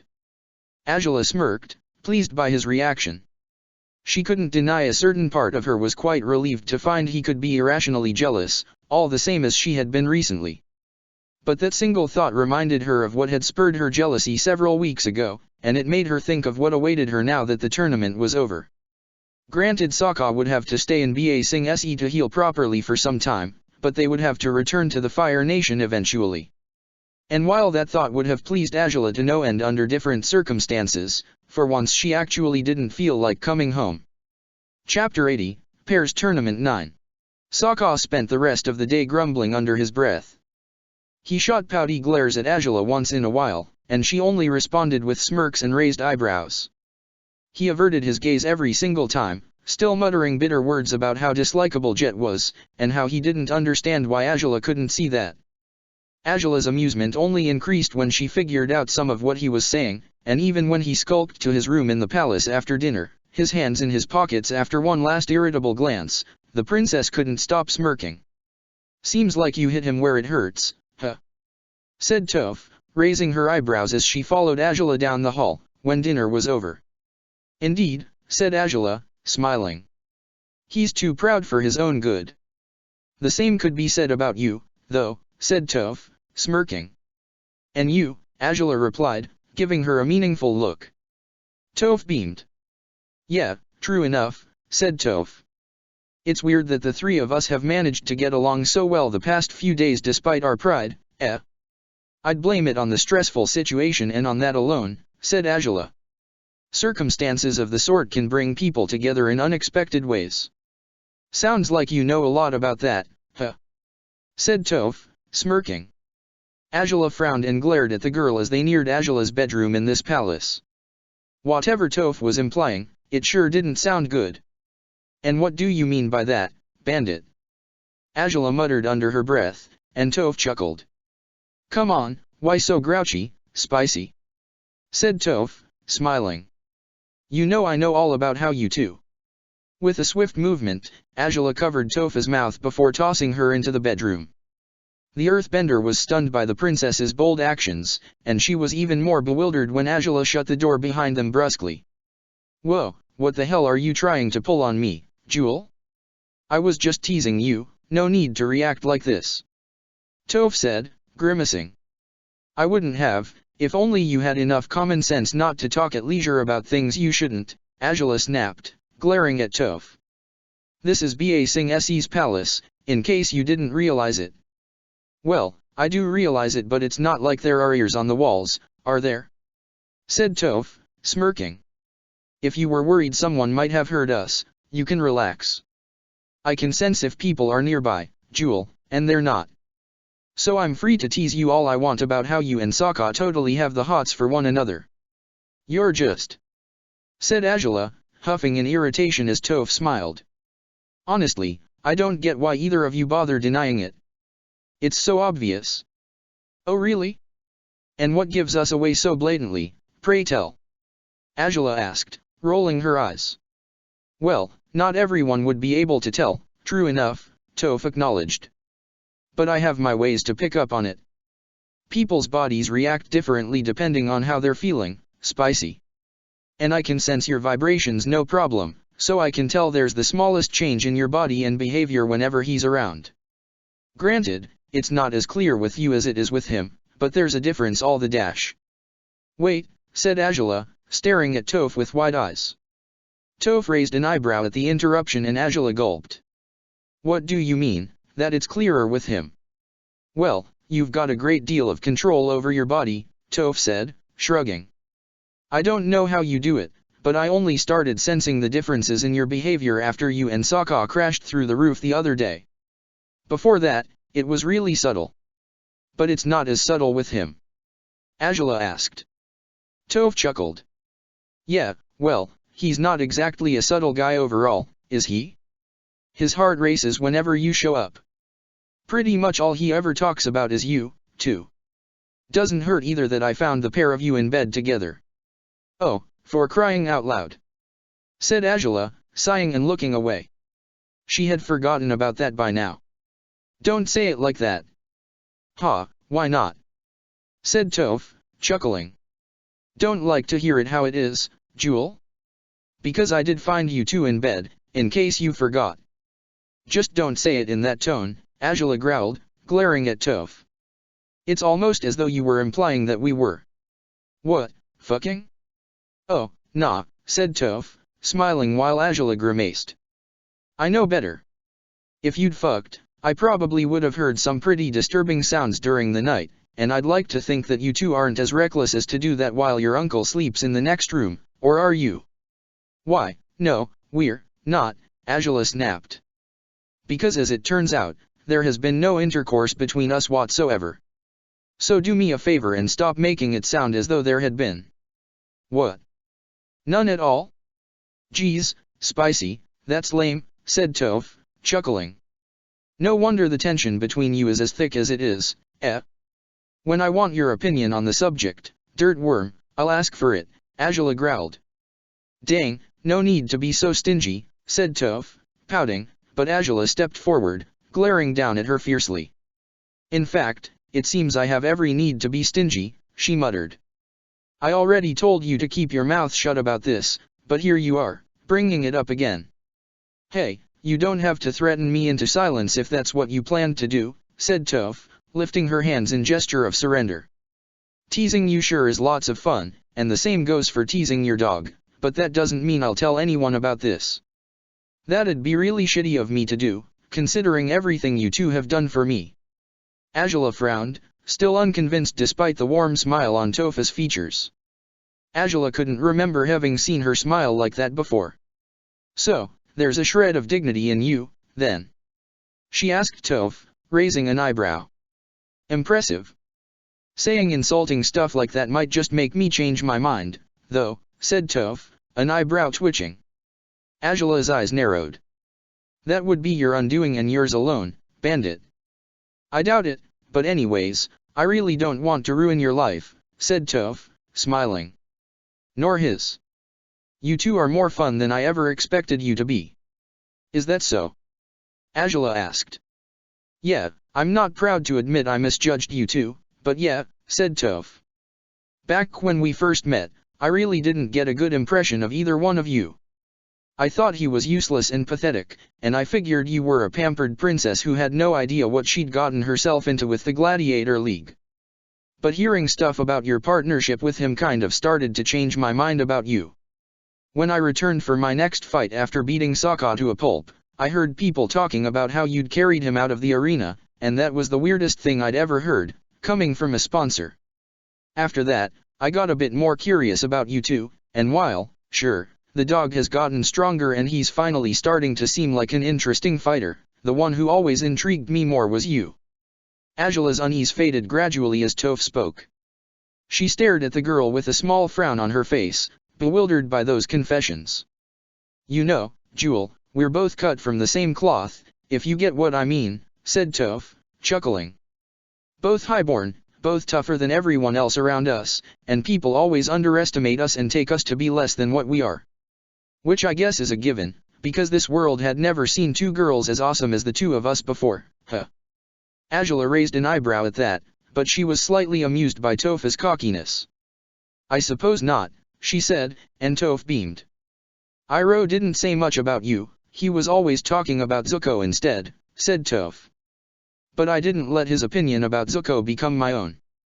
I reached my own conclusions about him when I met him in person, and I decided to do the same with you. Still, I guess I hardly knew you before these few days, huh? I'd always had the feeling you were seriously something, and I was right. Well, of course you were, said Angela, matter-of-factly, and Toph chuckled. Though I will say it surprises me that you'd rather reach your own conclusions than stick to what Iroh says. It's part of being friends, I think, said Toph, smiling. Even if we don't agree on everything, we respect each other's decisions and opinions. It's a weird thing for me, I'll admit, because Iroh is probably the first friend I ever made, but he really has been a great friend so far. And, you two managed to accept one another, just like that? Angela asked. You don't want to change the other, nor do you fight? Not really, no, said Toph, shrugging and shaking her head. I guess it's got to be confusing for you and Sokka always have something to argue about, it seems. But you guys are friends too anyways, though probably more than friends, if you ask me. Would you stop? Angela grunted, as Toph smiled widely. Fine, she said, chuckling. Still, you and Sokka might be my newest friends now, huh? It sounds weird, but I'd like to think so. Are you asking me if we're friends? Angela muttered, grimacing, she sure wasn't good for this sort of conversations. Not really, I'm pretty much establishing we are, regardless of your opinion, said Toph, smirking and patting Angela's shoulder. The princess's eyebrow twitched but she smiled. So, this means you'll be accepting both me and Sokka as we are? Hard to believe, said Angela. Why would it be hard? Toph asked. It's real fun bickering with you two. And I really enjoy teasing you, as you already know, but I'll have to come up with new ways to mess with you both. I already switched your figurines, so I should think of something else now. Ugh, that, said Angela, glaring at Toph. You do know you shouldn't have done that, don't you? Why so against it? Toph asked, smiling. It was just a fun thing to do, don't take it to heart, Spicy. Why, fun it was, Angela said, sarcastically, as she put her hand in her pocket. But it's not so much fun anymore, is it? Toph raised an eyebrow as Angela opened her palm in front of Toph to reveal a fistful of dirt. What would I be looking at if I could see, Jewel? Toph asked, confused. What's left of the wolf statue, that's what, Angela replied, frowning.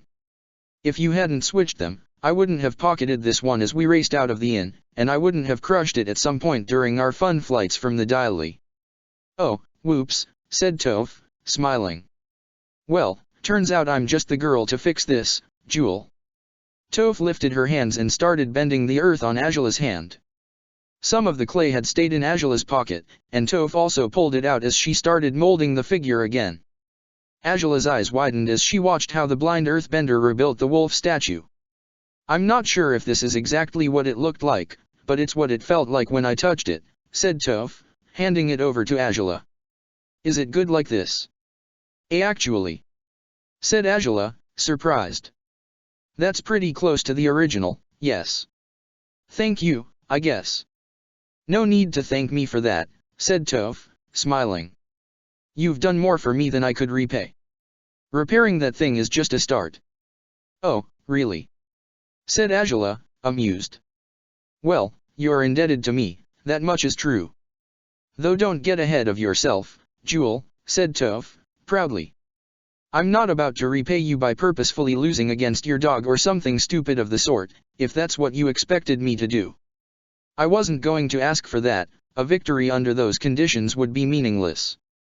But I do enjoy knowing I might have the chance to cash out an important favor from you one day.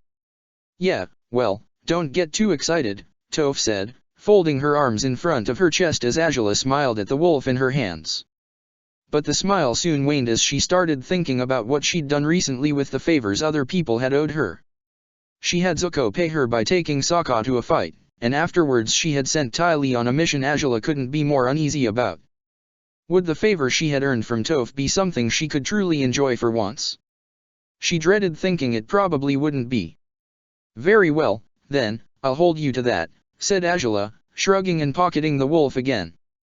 Perhaps I'll find something awful for you to do for me by the time we're back in the capital. Yeah, about that, said Toph, biting her lower lip. Iroh and I won't be going back with you too. Huh?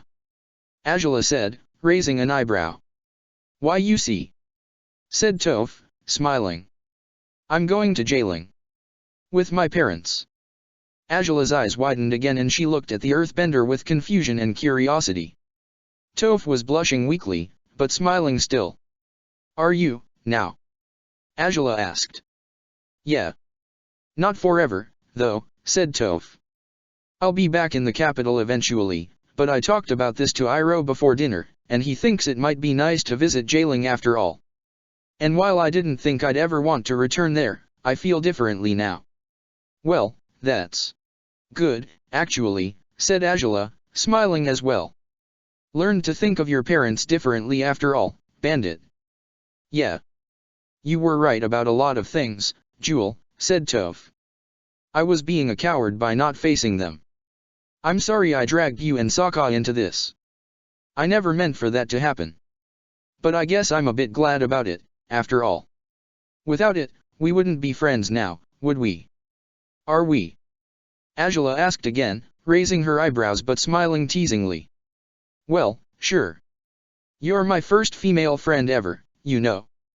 Toph declared, trying to punch Angela's shoulder, but the princess caught the fist in midair. To her surprise, Toph seemed delighted by that. Ha! See, this is exactly why I like you, Jewel. Angela laughed at that, and so did Toph, who didn't seem to be about to stop smiling. When will you two leave, though? Angela asked, after letting go of the earthbender's fist. In a couple of days, I guess, said Toph. And this way we'll give you and your lover boy a lot of time to yourselves, eh? Angela rolled her eyes at that and Toph laughed again. Nevertheless, Angela still smiled as well. It really was hard to believe that things had ended so well between her and the young buffoon. Angela had always been rather hostile to her after what she had done to Sokka on their first encounter, but right now she actually felt comfortable around the blind earthbender, and it seemed to be a mutual feeling. Toph and Iroh's departure happened a week after Toph's conversation with Angela. The buffoons were ready to take their daughter back home once Iroh's ankle was close to healing fully. Make sure you keep using those crutches, Angela told her uncle, as she and Sokka bid farewell to both Iroh and Toph at the palace's entrance. All your recovery will go to waste if you don't, and you'll have no one to blame for it but yourself. I know, Angela, I know, said Iroh, smiling. No need to worry, I will be perfectly fine. I'm only saying it for your sake, Angela said, shrugging. It's your foot, not mine. Iroh laughed at that and patted his niece's shoulder. Angela raised an eyebrow but nodded in his direction. Iroh beamed at her before bowing down, his right fist pressed against his left palm. It was my pleasure and honor to have you for a partner this tournament, my niece, he said, before rising again. I'm sure it was. Angela muttered, though she was having a hard time concealing her surprise. Those were probably the nicest words she'd ever heard from her uncle, because, for once, she knew he meant them. As for you, make sure to get better soon, said Iroh, patting Sokka's shoulder next. Sokka smiled and dropped a hand on his back as well. And you make sure to lose some weight. I might not be able to hold on to you next time we're escaping from an army of earthbenders on the back of a dragon, huh? Said Sokka, and Iroh laughed loudly. Well, I hope we won't need to escape from anything else anytime soon, huh, Iroh? Toph said, approaching them with a smile. She had been with her parents, thanking General Tien for his troubles. So long as you don't have anyone else chasing you, I don't think we'll have to, said Iroh, smiling before limping towards the governor, leaving Toph to speak with Azula and Sokka. It was one hell of a crazy trip, no kidding, but I have to say I liked it, Toph said, smiling. Despite the messed up things, you two were real fun to hang out with. Even with all the arguments? Sokka asked, raising an eyebrow, and Toph chuckled. Precisely because of all the arguments, she exclaimed, punching his shoulder again. Sokka's eyes widened as her fist came into contact with his arm, and he rubbed the soon-to-be bruised area while glaring at Toph. You're never going to stop doing that, are you? He asked, and she laughed. It was fun fighting alongside you, Sokka, she said. The next time we meet in an arena, we'll probably be enemies, but it's nice to know we were friends for a while, huh? I guess, said Sokka, smiling a little too. Take care of yourself, Toph. You too, dog, she said, before turning to Azula. Azula stared at her with a raised eyebrow, ready to counter anything the girl might say to tease her about her relationship with Sokka, for she guessed that was what Toph would talk about, but she was greatly surprised when the blind girl smiled warmly and embraced her. Sokka raised an eyebrow and stared at them with amusement while Azula's face flushed. Her arms were held out awkwardly as Toph hugged her, and she glanced at Sokka with panic-ridden eyes. He couldn't help but laugh at that before Azula patted Toph's back uncomfortably, swallowing hard while trying to make sense out of the earthbender's gesture. Thanks for everything, Toph said, as Azula grimaced. I don't think there's anything to thank me for. I didn't want to do half of what I did for you, Azula muttered, and Toph chuckled before pulling away. Well, doesn't matter if you wanted to do it or not, because you did it anyways, said Toph, smiling. So thanks again, you two. I'll see you both again in the Fire Nation, eh? Sure thing, said Sokka, smiling. Have a nice trip, Azula muttered, almost insecurely. And try not to drive your parents crazy. What, me? It'll be the other way around, Jewel, you'll see. Said Toph, chuckling as she waved goodbye at them and turned towards where Iroh was currently bidding farewell to Tien. The Bufongs and Iroh climbed onto a carriage once all goodbyes had been said and done. Tien and the few people who had come to escort him re-entered the palace, but Sokka and Azula stayed outside, watching the carriage until it was gone from sight. Sokka sighed heavily by then, and Azula looked at him with a crooked eyebrow. And there they go, huh? He said, smiling. Finally, Azula said. It's somewhat relieving to watch them take their leave. I can't believe this mess is finally over. Yeah, without a doubt this one's got to be one of the weirdest adventures we've had up to date, said Sokka. Can't say it was all bad, but I could use having uneventful trips once in a while. I don't think they'll ever be uneventful when they involve you, for better or for worse, Azula said, raising her eyebrows and crossing her arms. Sokka chuckled. Yeah, I guess so, he said, but when he turned to look at her his smile froze, and he soon pouted again. Azula smirked at that before rolling her eyes. Still hung up on that stupid matter, aren't you? Here I was thinking you seemed to have forgotten it at last. I'm not hung up on anything, Sokka mumbled, looking away from her, still pouting. I just don't get it, but whatever. Your problem if you like that guy, even though you barely know him. Ah, it is a problem indeed, Azula said, sighing dramatically. I've only seen him twice in my life, but I'm convinced he's the one, you see. It will take time for my father to accept our union, but I'm certain he'll come around eventually. Our children will be firebenders, but they'll inherit his destructive instincts, so they'll burn the entire world down while the two of us watch them, beaming with pride. Sokka's eyebrow twitched as Azula stared dreamily into the horizon. What a neat little family, he said, gritting his teeth. Azula looked at him through narrow eyes. Please tell me you didn't take that seriously. Heh, for all I know, you might have said it seriously. Sokka squeaked, and Azula laughed. But to Sokka's surprise, she leaned towards him and appeased his bad mood by pressing her lips to his cheek. Sokka froze in place, and it was his turn to blush now as Azula pulled away. "You're such an idiot." She walked away with that, and he was sure he glimpsed a smile on her face. He bit his lower lip and smiled too, despite himself. Maybe he ought to forget that little part of their trip. For all he knew, Azula had only praised Jet to spite him. Her amusement implied as much. But it didn't bother Sokka to be a source of amusement for her at all. She had been so angry at him back when this journey had started that it relieved him to no end to see she was happy again. He only hoped she would stay in good spirits by the time they returned to the Fire Nation capital. "So, that officer refused to let us through the river unless we gave him the proper clearance form," said Zuko, sighing. "And it turns out we could only get a clearance form through him, but he refused to help us." "Oh," said Suki, smiling a little. "And you needed to get through the river, right?"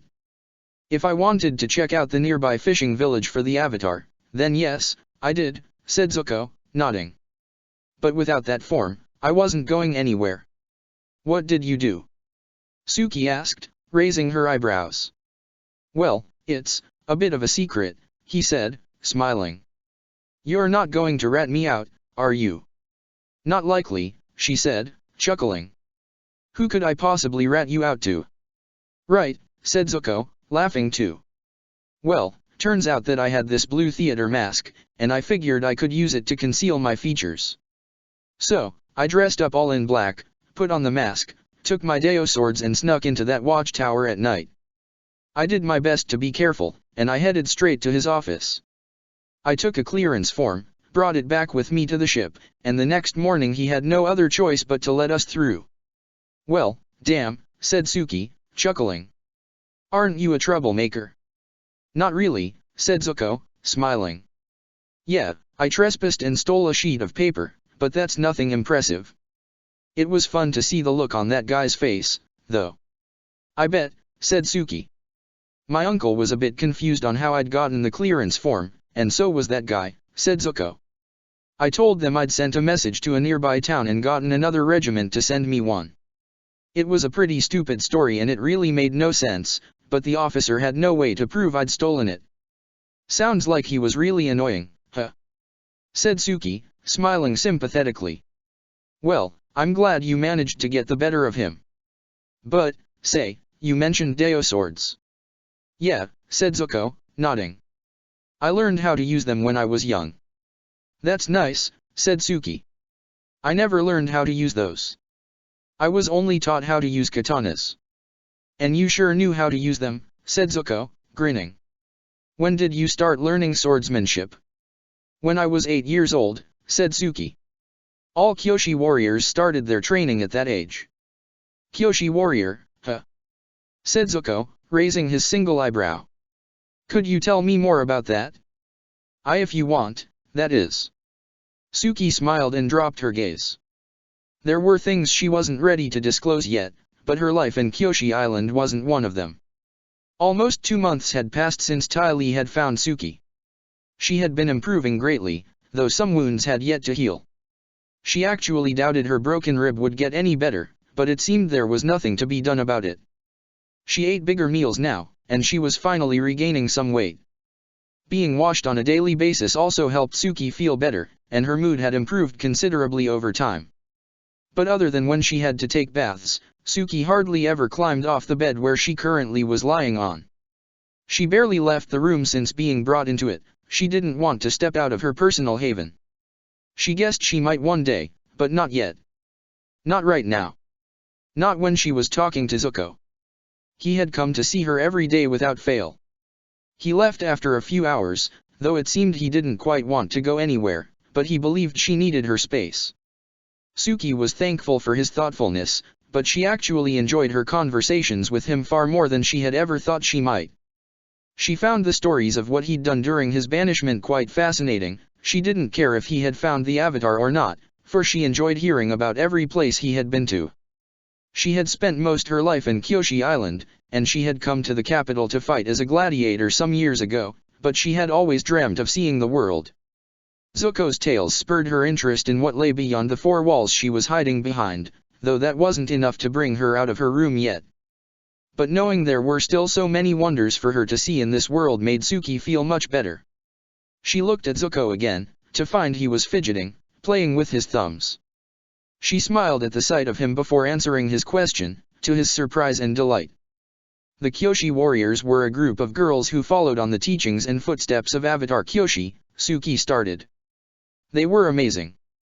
They protected my hometown, and everyone felt safe thanks to them. Ever since I was a kid I wanted to join, and when I was old enough, I did.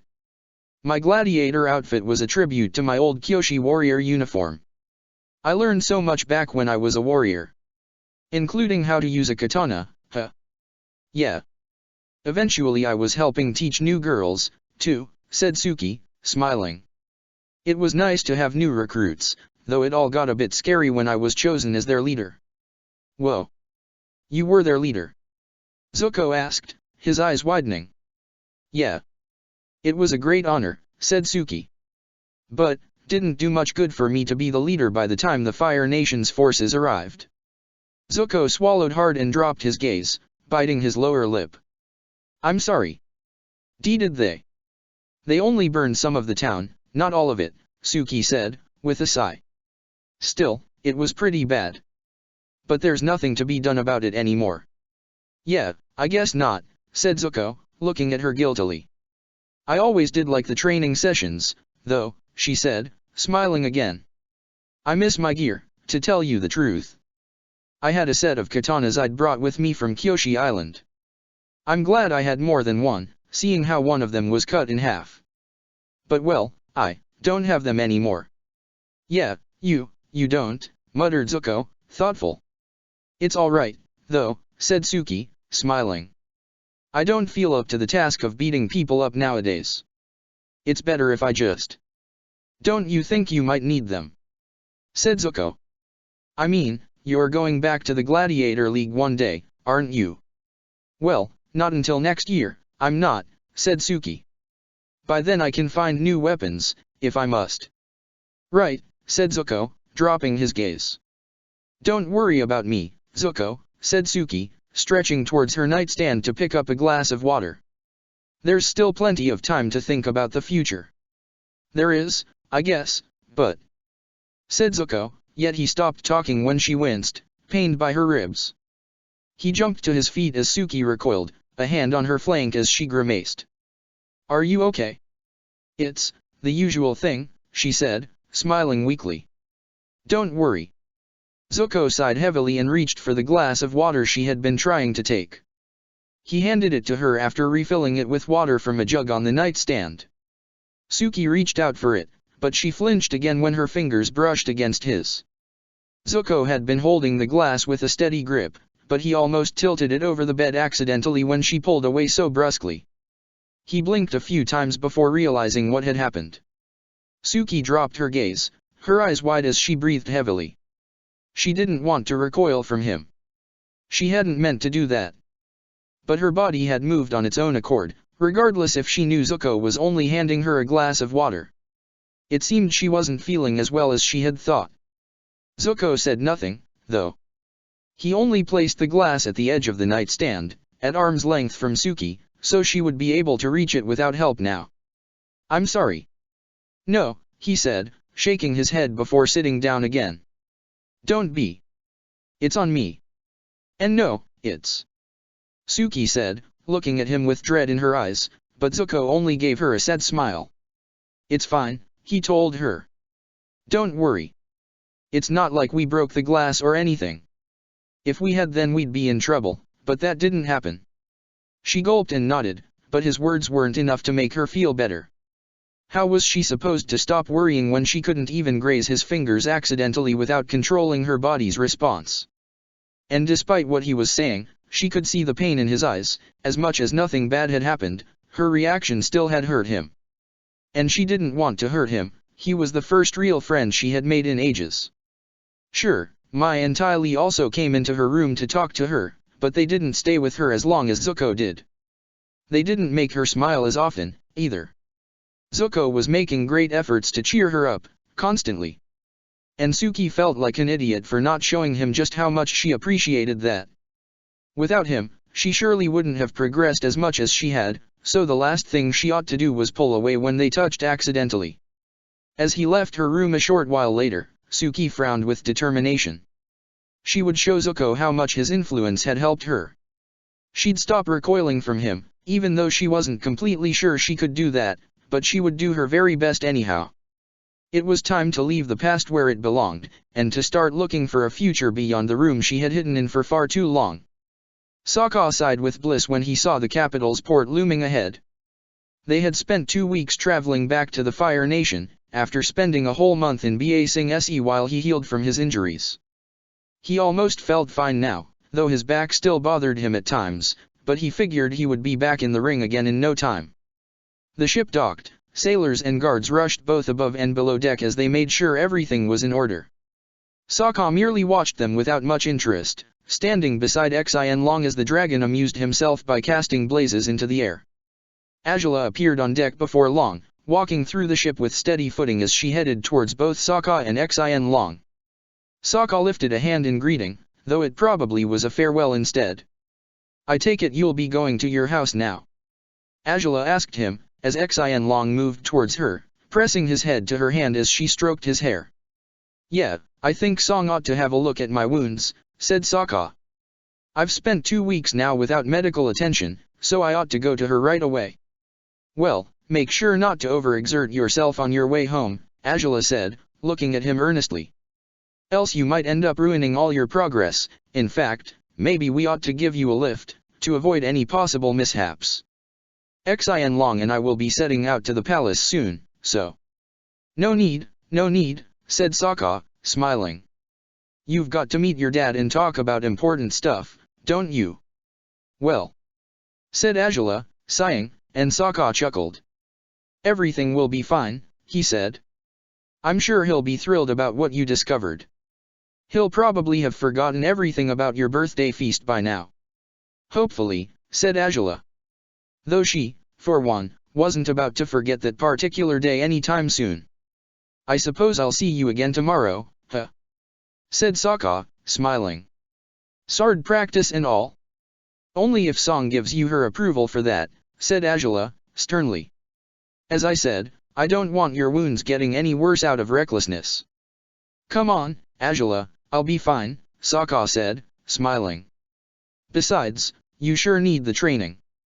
You must be getting rusty, after all this time without using your sword. You didn't even bring it along for the trip." "No, I didn't," Azula acknowledged. "I probably should have. Cutting up the daily might have been fun. And that's exactly why teaching you how to use swords might have been a bad idea, but it's too late to regret it now," Sokka muttered, before chuckling again. "Anyhow, you'll be waiting for me with Wolfsbane by tomorrow, I take it?" "If you insist," said Azula, though she smiled as well. It was relieving that he'd want to meet her again only on the day after their return home. "Well, then," he said, bowing his head towards her. Gladiator. Both Azula and Sokka were startled when his farewell was interrupted by the least expected person. Azula raised an eyebrow as Ruishi trotted towards them, his attention on Sokka. "Yes," said Sokka, looking at the guard with confusion. Started Ruishi, clearing his throat. "If it's all right with you, princess, I mean to escort the gladiator home." Azula gaped at Ruishi in utter disbelief, and Sokka's reaction was quite similar to hers. "Only," he also exclaimed. "What the hell?" Ruishi flushed, but his mask kept both the princess and Sokka from seeing his red cheeks. "I only meant to ensure he'll arrive safely," he muttered, nervously. Azula frowned, noticing he was lying right away. Why would Ruishi lie, though? What could be his actual intent?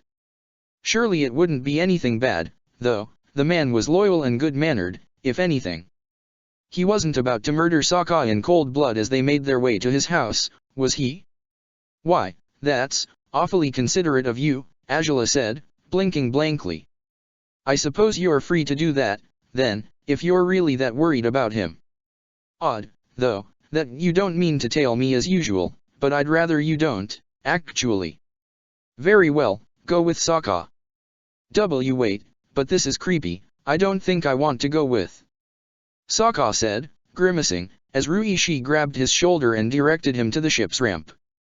Move, Gladiator, Ruishi commanded, and Sokka stared at Azula with a horror-struck grimace on his face. Azula. He's acting weird. Don't send me with him. He exclaimed, and the princess merely shrugged innocently, to Sokka's chagrin. Azula smiled as she watched them leave, and only when she couldn't follow them with her gaze anymore did she turn towards Xianlong again.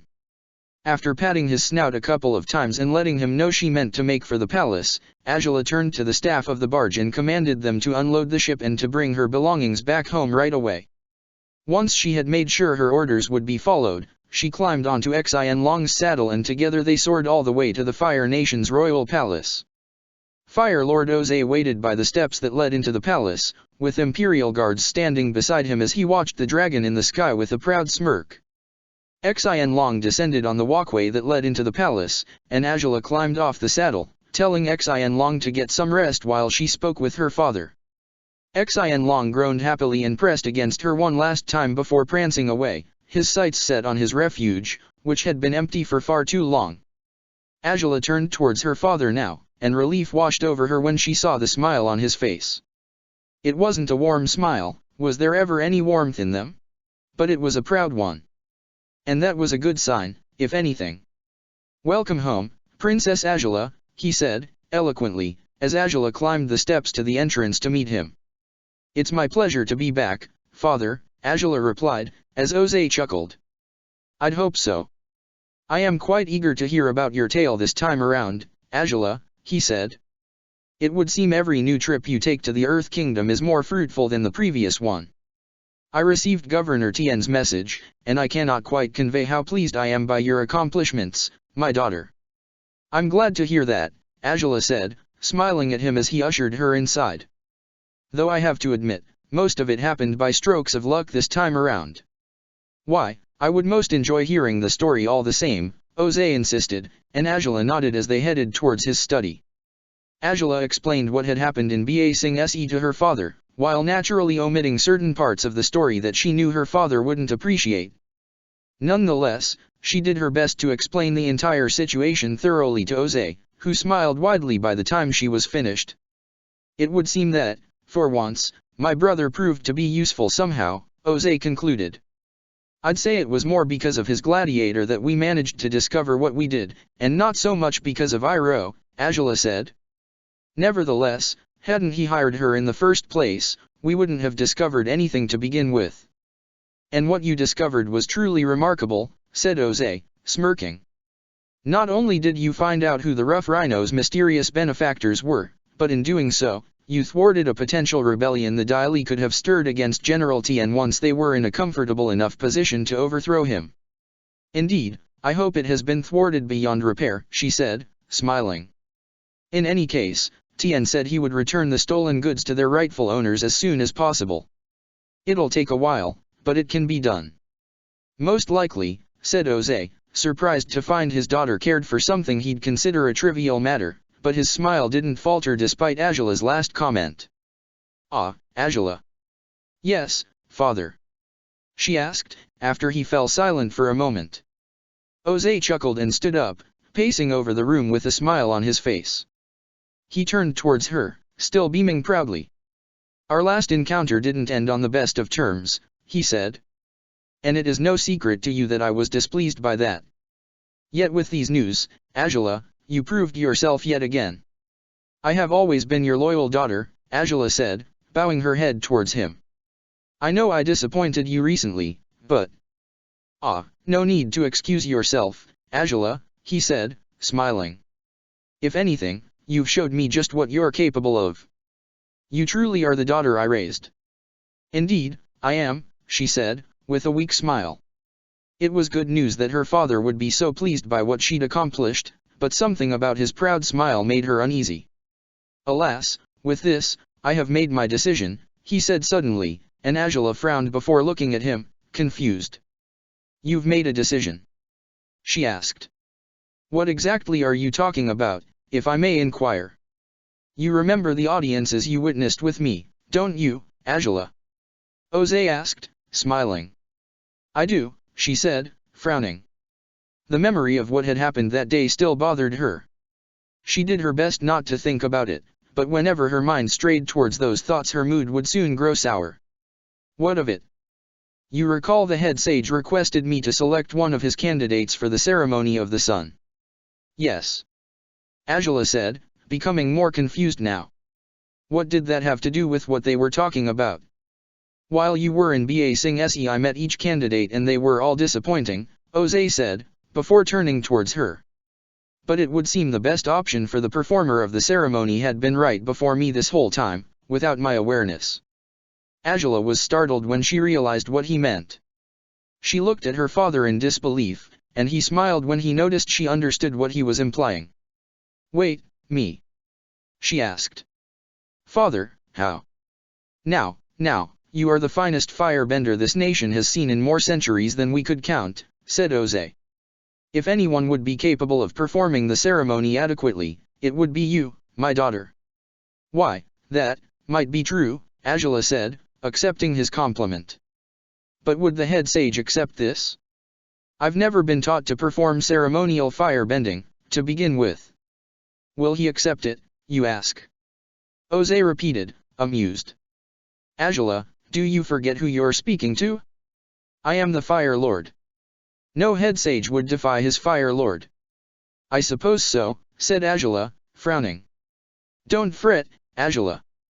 I'm certain you'll do it remarkably well, said Oze, smirking proudly while Angela tried to smile back with the same confidence he was showing her. I will do my best to fulfill your expectations, Father, she said, but deep down, she wasn't so sure if she would be able to keep her promise. Most the firebending styles she knew were only used for combat. She was a fighter, not a sage. How was she supposed to perform ceremonial bending? Arguing voices drifted into the house while Song was dozing off on the living room's couch. She jumped to her feet when she recognized them, and she smiled as she headed towards the door. I mean, if you were coming, at the very least you could have helped me carry my luggage. You kept complaining about how uncomfortable my company made you. If I had carried your bags, you would have been even more uncomfortable. Well, isn't that considerate of you, Ruishi? Song opened the door, holding back a chuckle at the silly argument taking place beyond it. Sokka had been about to open the door himself, and he was surprised when it swung inwards. He smiled as well when he caught sight of Song, and he dropped his bags before hugging her as a greeting. I'm home now, Song, he exclaimed. I can tell, she said, patting him on the back. Sokka flinched at that, and Song pulled away, frowning. And in what ridiculously dangerous situations did you get yourself into this time? It wasn't that ridiculous, if you must know, he said, smiling guiltily as he entered the house and sighed in relief. Ah, it sure is good to be back. If it wasn't too awful, what happened to your back? Song asked, raising her eyebrows, and Sokka turned to look at her with an awkward smile again. Ah, well, no point in hiding it. I just took a pretty bad fall on the roof of a building, but I'm feeling better now. You ought to give it a look just in case, but still, I don't think it's... You fell on a building's roof? Song exclaimed, her eyes widening. How on earth? Yeah, it's a long story, Sokka said, smiling innocently and rubbing the back of his neck. It always is, said Song, grimacing. It looks like you can't take a trip and come back in one piece, can you? That's going too far. I came back just fine after the scavenger hunt, didn't I? Said Sokka, chuckling. Anyhow, I'm going to drop my stuff off in my room. Meanwhile, Song, watch out for Ruishi. He won't say what he followed me for, so keep your guard up around him. Song raised an eyebrow and looked at the captain, who merely sighed and shook his head while Sokka climbed up the stairs, finally returning to his room after what felt like ages. I trust you came to make sure he'd arrive safely, right? Said Song, smiling as she closed the door behind Ruishi. The man removed his mask and hood as he walked towards the living room, with Song following him. Not quite, said Ruishi, turning towards her again. He ought to be capable of looking out for himself, don't you believe? Ah, well, said Song, smiling and sighing. If that were the case, he wouldn't have broken his back after dropping from who knows what heights into a building's roof, right? True enough, said Ruishi, smiling. But even so, I didn't come here for him. Then, said Song, blinking blankly. Why are you here? Ruishi turned towards her, trying not to show he was somewhat nervous upon conveying this to her. Yet he smiled, knowing Song would be delighted to hear what he had to say, just as her mother had been. I met someone in BA Sing SE, he started, and Song froze. He frowned upon the look on her face. Song. Well, that's nice, she said, dropping her gaze as she felt somewhat disappointed. Why did you feel the need to come all this way to tell me that, though? I mean. Wait, said Ruishi, grimacing. I didn't mean it like that. I'm not talking about a potential romantic partner, if that's what you thought. Oh, why would I have thought that was what you meant? Song said, trying to save face but failing to do so when her face flushed. It was quite obvious that she had misunderstood what he was trying to say. To her surprise, Ruishi laughed. He smiled at her, but his grin only made her blush harder. In any case, back to what I was saying. I was talking about a servant, in BA Sing SE's palace, Ruishi continued. A servant who just so happened to make the most amazing roast duck. Song had been stemming in her embarrassment, but she froze again upon hearing those words. The color faded from her cheeks as she frowned, and she looked at Ruishi questioningly. What? Ruishi smiled kindly again and nodded, and Song's eyes widened. It took me some time to figure out who she was, but thanks to what you had told me about yourself and your family, I pieced the puzzle together eventually, Ruishi said. It also helped when she spoke about you, of course. Eventually, that brought me to the conclusion that she had to be Mom, said Song, tears on the corner of her eyes as she covered her mouth with her hands. Why you found, she was, in the palace? She's a servant in the palace. She said she has been treated quite well, if that worries you, Ruishi reassured her. And she was thrilled as well when I told her I knew you. She even. Ruishi didn't get to finish the sentence before Song threw her arms around him. It was his turn to blush as she clung to him, sobbing softly as the relief and joy washed over her. Her mother wasn't gone. She was still alive and well, according to Ruishi. She had spent so long holding on to feeble hopes, while trying to ignore the looming sense of dread she felt whenever she thought about her mother, but she was alive. She was safe. Ruishi smiled and patted Song's back as her tears of joy dropped on his red tunic. Song was clinging onto his clothes tightly, halfway between smiling and crying. She was choked up, to the point that trying to utter a sound was almost useless, but she managed to whisper 2 words to him, if nothing more. Thank you. The impact of her gratefulness hit Ruishi fully. He dropped his head atop hers and surrounded her shoulders with his arms, swallowing hard as he held Song close. Doing this much for her still didn't seem enough to him, for he was certain the pain she held in her heart couldn't be wiped away only by hearing such good news. Even if her mother was alive, she had been separated from her, and there was no telling when they would see one another again. Yet only those few words had brought about such a quick reaction from the slave girl. And while Ruishi would much rather she didn't cry at all, at least the source of her tears was genuine joy this time. No need to thank me, he replied, trying not to get choked up as well, his arms still around her. Sokka smiled as he watched them from the top of the stairs. He had been meaning to show Song his injuries, but he had stopped on his tracks when he overheard their conversation. Now he knew why that roast chicken had felt so familiar. He returned to his room, still smiling. He hadn't thought the captain had followed him to talk to Song, but he was glad he had conveyed his discovery to her. Sokka knew just how badly the loss of her parents had affected Song. Even when she wasn't likely to see her mother anytime soon, knowing what had happened to her was much better than being left in the dark. He dropped on his mattress for the first time in months, and he sighed in bliss upon resting on his own bed again. It felt like it was ages since he was last here. Surely Song would need some more money, she probably was running out of it by now, but she wasn't bound to bring up the subject anytime soon, not when the captain surely had much to tell her about her mother still. Sokka sighed and closed his eyes, thinking he might have to ask Azula for money by tomorrow. She owed him his share for the tournament, after all. He smiled upon thinking he now had an even better excuse to find her bright and early in the palace. Somehow, the idea of returning to their usual, daily routine, was refreshing for him. No more worrying about being chased by earthbenders, no more dodging Topha's verbal jabs, no more of Iroha's snoring. Finally he'd be able to relax at home. Song checked his wounds late at night, once the captain had left, and thanks to some of her massages to help his chi flow, Sokka's back had stopped hurting so much.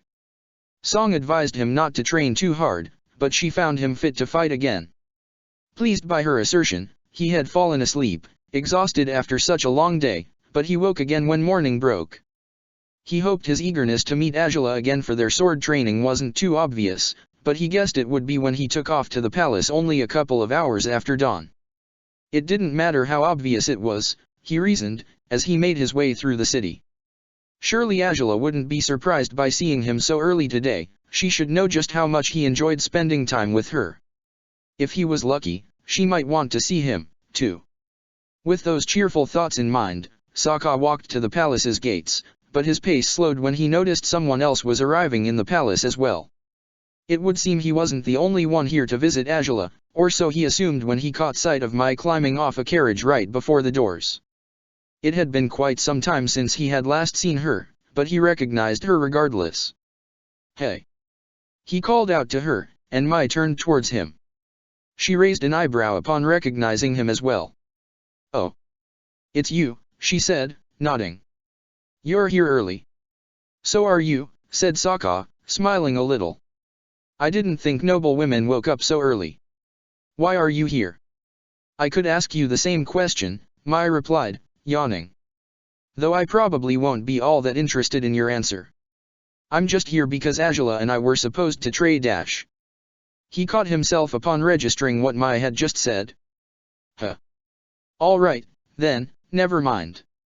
But what about you?" "I just needed to ask Azula a few questions, is all," said Mai, stepping towards the gates.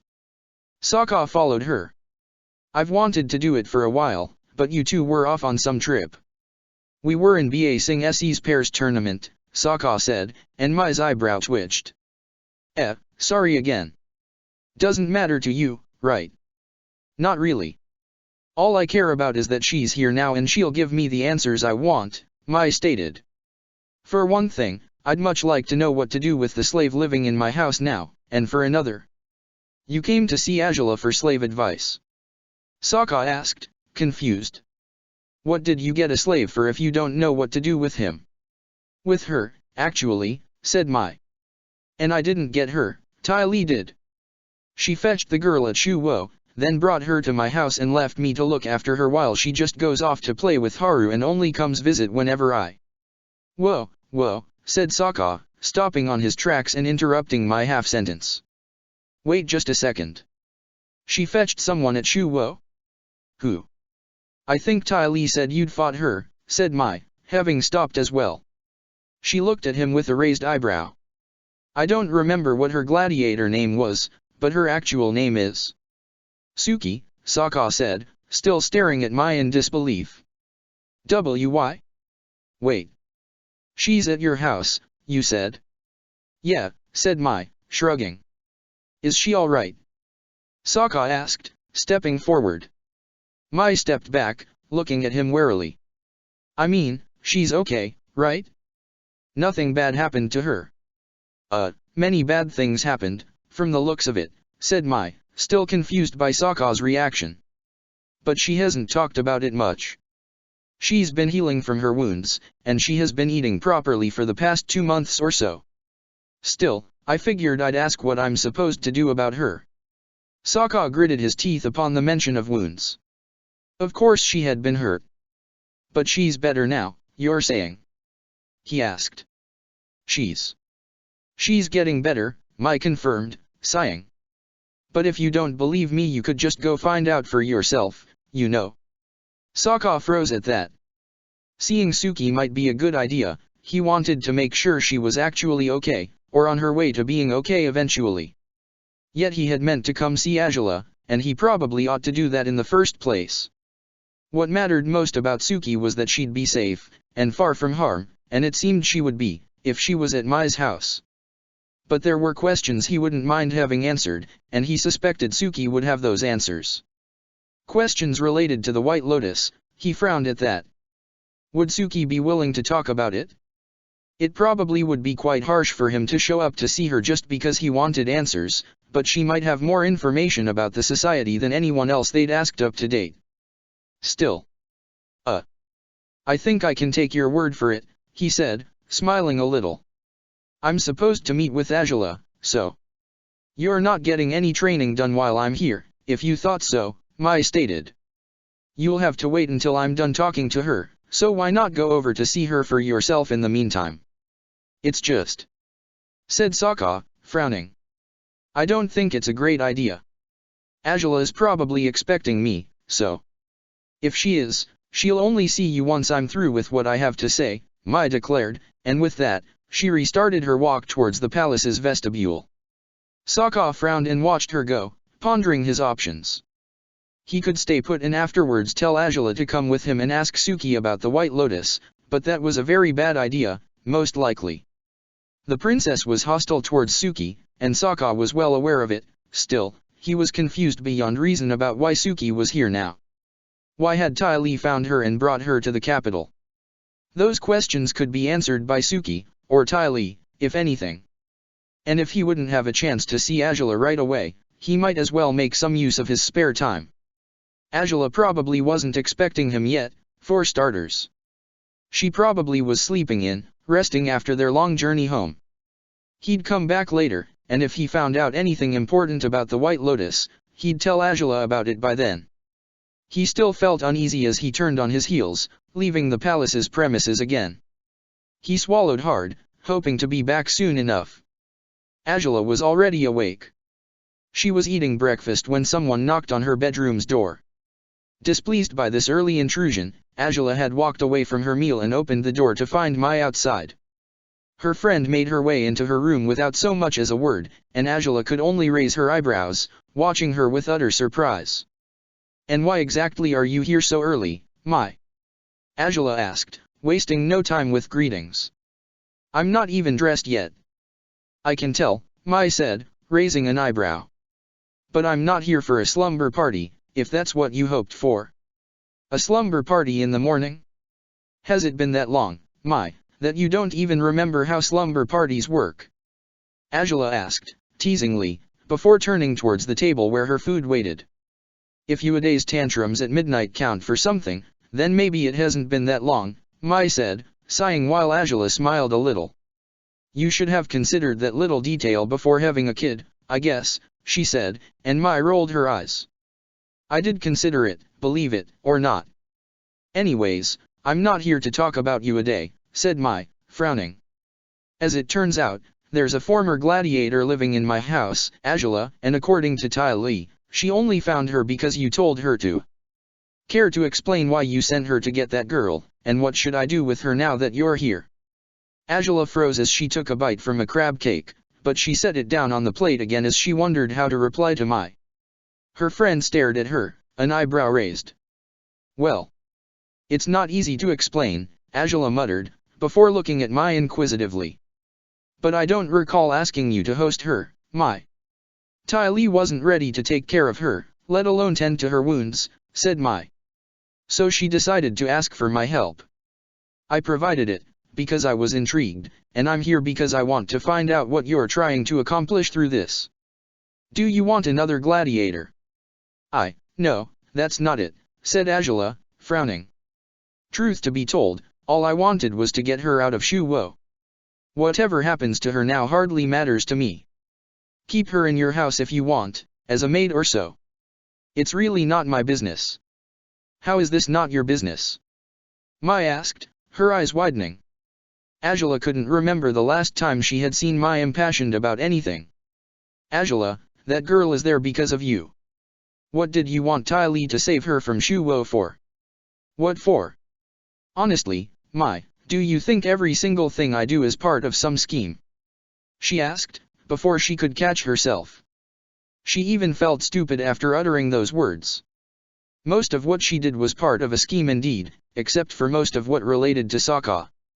He was the only one who kept driving her to make ridiculous decisions she'd regret later on. Not every single thing, but saving a slave from Shuwo out of the goodness of your heart isn't what I'd expect from you, said Mai, frowning. Do you really want nothing to do with her, then? You just want her to be kept in the capital. She doesn't even have to be kept anywhere, said Angela, sighing. I don't even know what I want for her at this point.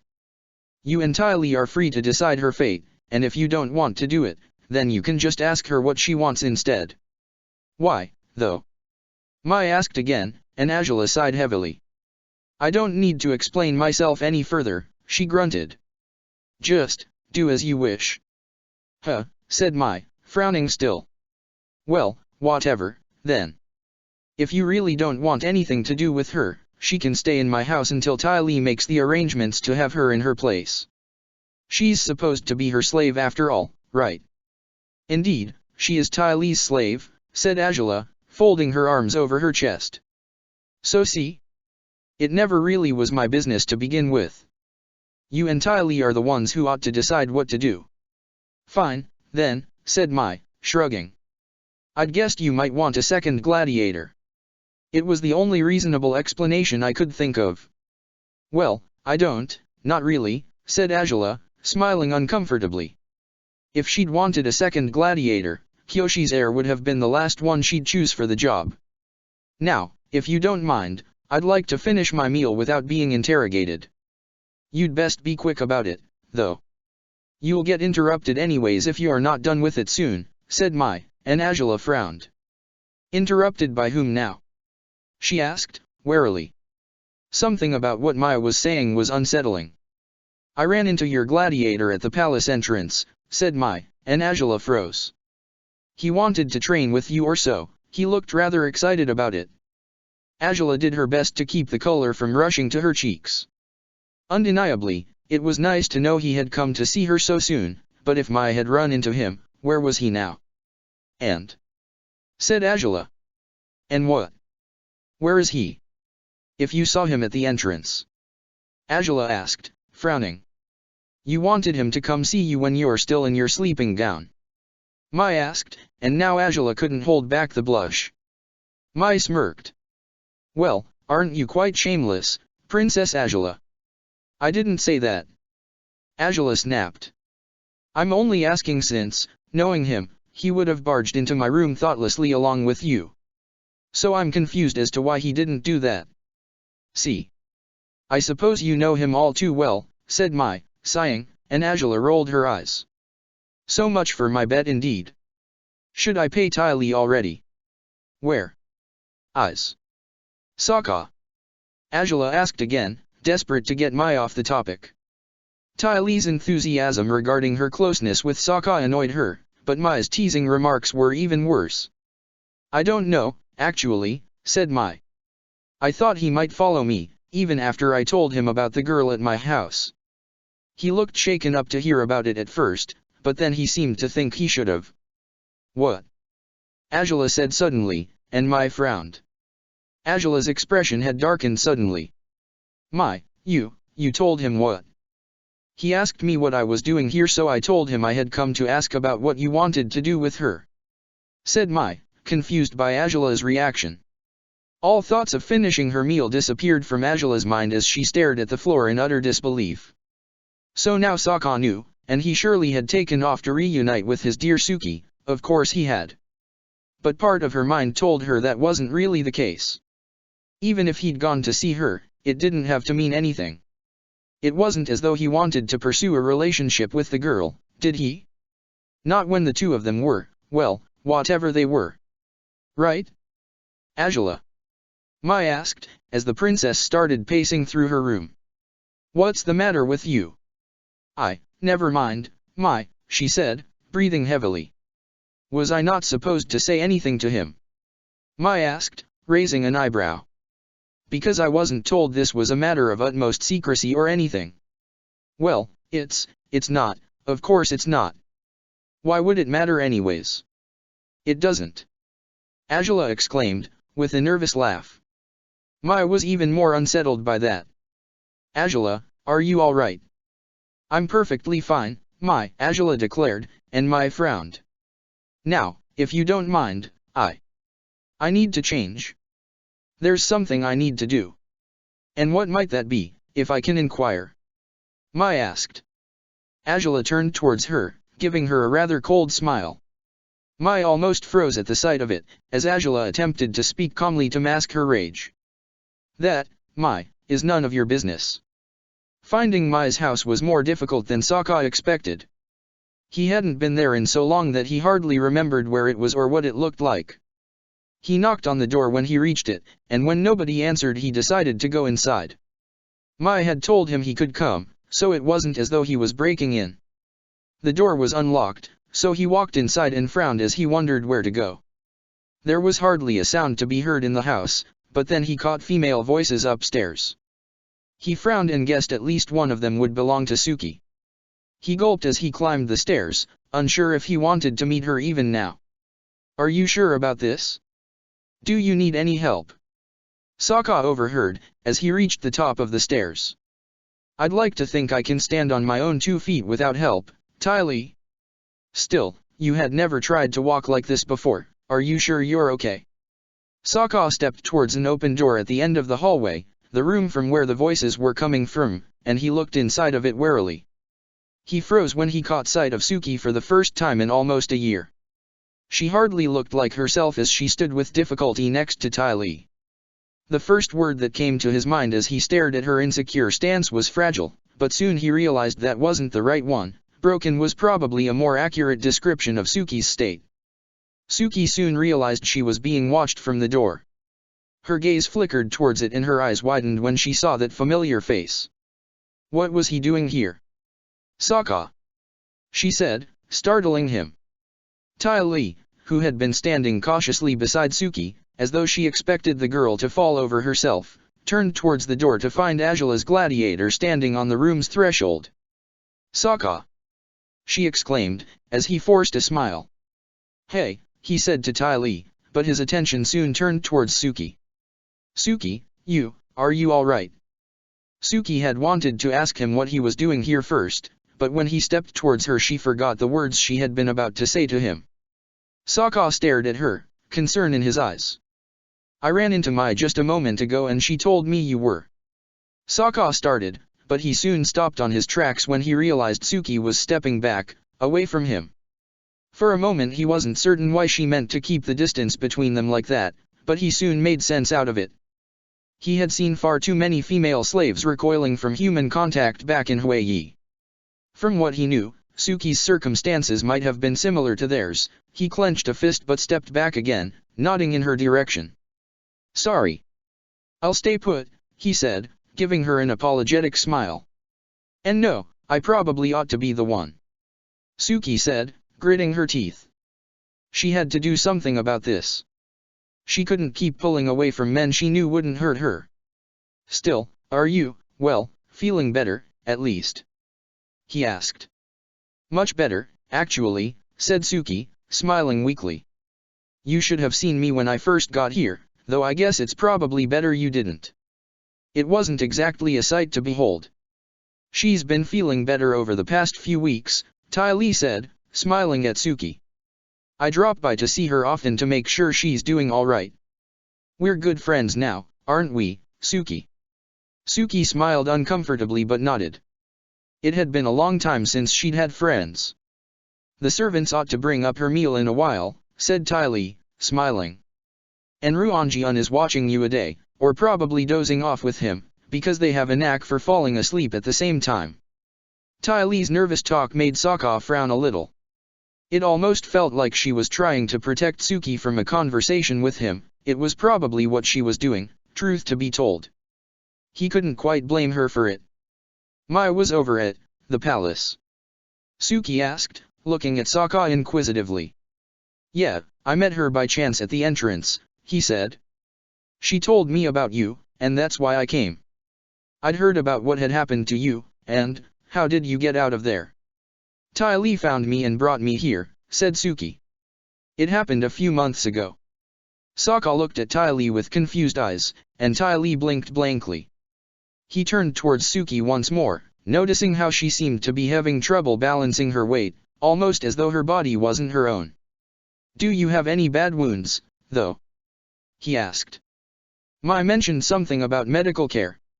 "Ah, yeah, I've been treated quite well by her servants," said Suki, nodding. "Except for this one wound in my ribs, most my injuries are healed. It's just taking a while for me to get accustomed to walking again. I was in bed for ages, so." "What happened to your ribs, if I can ask?" Sokka asked, warily. Suki looked down. "It was a soldier, actually," she said, and Sokka's eyes widened. "One of the ones who restrained me and dragged me out of my old apartment in the city." "A soldier," Sokka repeated, bitterly. "See, can I ask why they captured you, Suki? I mean, I've heard things, but I'd rather hear the truth of what happened from you. You don't have to tell me if you don't want to, but I think I can talk about this, though," said Suki, nodding. "At least about that. I guess it's about time to start talking, after all." Ty Lee stared at Suki with concern as the girl took a deep breath. "The soldiers barged into the apartment when I was about to go to bed for the night," said Suki. "I didn't know what they wanted, and I'd set my weapons aside, so I could only defend myself with my own body. They overpowered me fast, though, and dragged me off once they had seized me. One of them kicked my ribs, and it seems he broke them. It healed wrong, so—" "Damn," he muttered, sighing. "Still, why did they attack you in your home? I mean, I heard. I really hope it's not true, but I heard that your sponsor was involved with the White Lotus." Suki's eyes widened at that, and she looked at Sokka with dread. He froze at that. "Why did you hear?" Suki asked, grimacing. "Wait, what happened to Oyoji? Where is he? Did the soldiers kill him? If he really was a White Lotus agent, then he was probably captured and imprisoned, along with the rest of them," said Sokka. "The rest of?" Suki repeated, swallowing hard. "What do you mean by that?" "Maybe she had been sold already when that happened," said Ty Lee, looking at Sokka. "It might be that she was too far away to know about what was happening in the capital that day." "I don't think so," said Sokka, looking at Ty Lee briefly. "Suki, were you taken underground a few days after being captured by those soldiers?" Yeah, I was being held with other slaves at the slave market," Suki said, frowning. "They dragged us underground, but I wasn't fully conscious at the moment." "What was that about?" "Some White Lotus people infiltrated the Fire Nation Palace," Sokka explained. "Since the situation was considered an emergency, the entire city was evacuated into the catacombs. The White Lotus members were captured soon afterwards, though." "So you're saying that Oyoji was captured? Are you certain?" Suki asked, looking at him with despair. "If he was one of them, he must have been." "But you haven't told me yet if he was or wasn't," Sokka said, sternly. "Please, Suki." She gritted her teeth before sighing in defeat and nodding. Ty Lee gasped and Sokka frowned deeply. "He was one of them," Suki said. I didn't know why I had been dragged away, but I hoped. I really hoped it had nothing to do with him, or with the White Lotus. But I guess there was little chance for that." "What about you, then?" Sokka asked, uneasy. "Are you one of them too?" "What, of the White Lotus?" she replied. "No, actually, I'm not. My sponsor was, but I wasn't. I hardly knew anything about the White Lotus, if you want me to be totally honest." "Really?" Sokka asked. "Why were you working for him if you weren't one of them?" "Well," said Suki, growing a little uneasy upon Sokka's interrogation. "Oyoji was an old man from my village.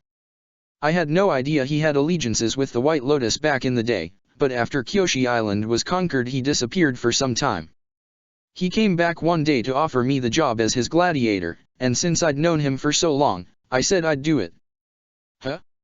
You agreed to be a gladiator just because he asked?" Sokka asked, surprised. "Well, not exactly," Suki admitted, grimacing. "Truth to be told, through me, Oyoji was trying to, Well, to rebel against the Fire Nation in a simple way, sort of. Rebel against the Fire Nation. Ty Lee repeated, her eyes wide. How? Through the money, Sokka muttered, and Suki looked at him somewhat apologetically. You guys sent weird bids, Shoji told me and Azula about it. Azula said you guys were in the business for the money. So, you were rebelling by using Fire Nation money to fund the White Lotus. Suki swallowed hard and Ty Lee stared at her in horror. Well, you can see where that landed both me and Oyoji, so lesson learned, I guess, said Suki, sighing, and Sokka's coldness faded away quickly. Sorry if that was too harsh, he said, grimacing. In any case, your sponsor ought to be safe. In jail, yeah, but he's not going to get executed or anything. You seem so sure of that, said Suki, looking at Sokka warily. Why? Because I kind of made the Fire Lord promise he wouldn't kill them, said Sokka, with a weak grin. Both Ty Lee and Suki were startled. You did what? Ty Lee squeaked. Are you serious? Suki said. Why? Well, it just didn't sit right with me to let that happen, said Sokka, sighing. I know prison isn't a great relief either, but then again, they had it coming. They had it coming. Suki repeated, somewhat indignant. Really, now? Yeah, said Sokka. You're actually saying the Fire Nation had every right to lock them up? Suki asked. As a matter of fact, I believe they did. I guess you may be a supporter of any anti-Fire Nation groups, but when someone wants to kidnap and enslave people, they're not exactly a good person, no matter whose side they're on, Sokka grunted, growing colder again. What are you talking about? Said Suki, raising an eyebrow. A pair of White Lotus guys had every intention to kidnap Azula, Sokka muttered, and Ty Lee's hands flew to her mouth. If I hadn't gotten there when I did, they could have gotten away with it. They thought I'd be amused by the idea of treating her as a slave, once she was in their power. Oh really? Suki said, her eyes widening. Yep, said Sokka, crossing his arms. So I have a hard time feeling sympathetic towards the White Lotus guys after that. I still told Oze not to kill them, if that's any relief for you, but that's about it. Well, I didn't think they'd try to do something like that, said Suki, biting her lip. Which I guess stands as proof that I don't know anything about their group. Kidnapping the princess. The idea might not have displeased Suki some time ago, but it actually bothered her now. For reasons she still couldn't fathom, the princess had saved her. She couldn't wish anything bad upon her after that. Anyhow, though, if you don't know much more about the White Lotus, I won't push you for more information, said Sokka, with a weak smile. Well, I hope you feel better soon. Sorry for the barrage of questions, you might not have been ready for them. No, it's fine, said Suki, smiling a little. Still, there was something I wanted to. Excuse me, said a servant behind Sokka. He jumped out of the way as the old woman carrying a tray with food approached Suki. Oh, my, it's good to see you standing on your 2 feet. I've brought your breakfast, though, so you might want to sit down again. Oh, thanks, said Suki, smiling and obeying the servant. She walked back to the bed and sat on it as Ty Lee approached her to pat her shoulder. We'll leave you to eat and relax now, she said. Enjoy your food. Said Suki, wanting to ask one last thing to Sokka, but deciding against it soon enough. She smiled at Ty Lee and nodded. All right then.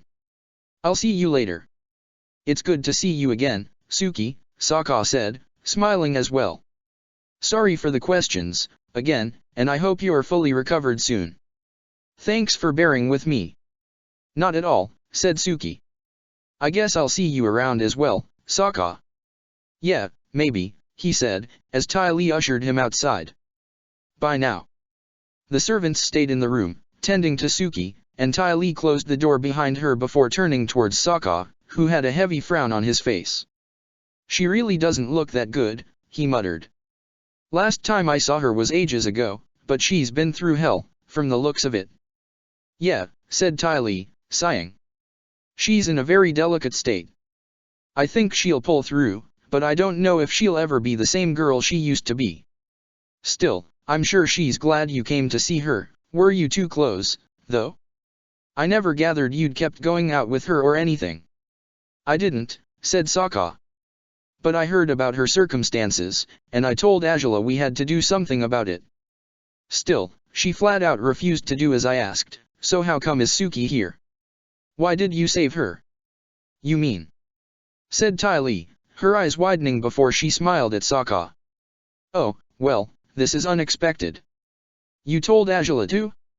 Oh, now everything makes sense. What are you? Said Sokka, frowning. Of course you don't get it, said Ty Lee, giggling. Ah, you too, seriously. How about you explain yourself, Ty Lee? Sokka asked, an eyebrow twitching as he glared at the girl. Well, you see, I only went to find Suki because Angela told me to, said Ty Lee, smiling. Sokka froze in place, staring at Ty Lee with disbelief. W-dash? Angela did. I just said so, dummy, yeah. Ty Lee exclaimed. She said this was what I had to do as payback for helping me get Haru. Remember she said I'd owe her one. Wait, this was how you repaid her? Sokka asked, so shocked Ty Lee's smile waned. Sokka, are you okay? She asked, gulping. Just, are you serious? He said. She actually did this. But why did she? She said she wouldn't do it, but... Well, I'm pretty sure she did it because you asked her to, Ty Lee said, shrugging. But if you don't think that's why she did it, I guess you'd better ask her yourself. I went to ask her about it too, after all. I'll do that, yeah, said Sokka, nodding, a smile on his face now. Still, what's going to happen to Suki now? Will you and Mai keep taking care of her? Well, unless Angela says otherwise, I guess so, said Ty Lee, shrugging.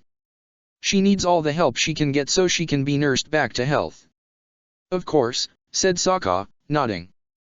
Well, take good care of her, Ty Lee. We sure will, said Ty Lee, smiling. Good luck with Angela. Sokka waved as a farewell before starting towards the door, his heart racing. He couldn't believe, let alone understand, what Angela had done.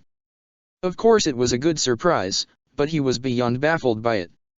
Why had she done it, even though she had listed plenty of reasons not to? In fact, she must have had even more reasons not to save Suki than the ones she stated openly. So why? He entered the palace, this time for certain, in hopes to have his question answered, but after asking some servants, he heard Angela had jumped on the back of her dragon and flown away only a while ago. Disappointed by his bad timing, Sokka decided to wait in Xin Long's refuge until Angela returned, and he feared he'd have to wait for longer than he originally expected when rain started pouring down. Surely Angela wouldn't fly back here in the middle of a storm. But it seemed Sokka had misread his sponsor yet again. Xin Long roared as he arrived in the refuge, water dripping down his scales and saddle. Sokka had been dozing off, lulled by the sound of the rain, when he realized the dragon was about to crush him. He jumped out of the way as Xin Long landed heavily on the spot he had been sitting on just an instant ago. Angela jumped off the saddle, soaking wet and with a heavy frown on her face. Sokka grimaced as he looked at her. Okay, so why were you flying in the rain, exactly? He said, and Angela jumped. She hadn't noticed he was there.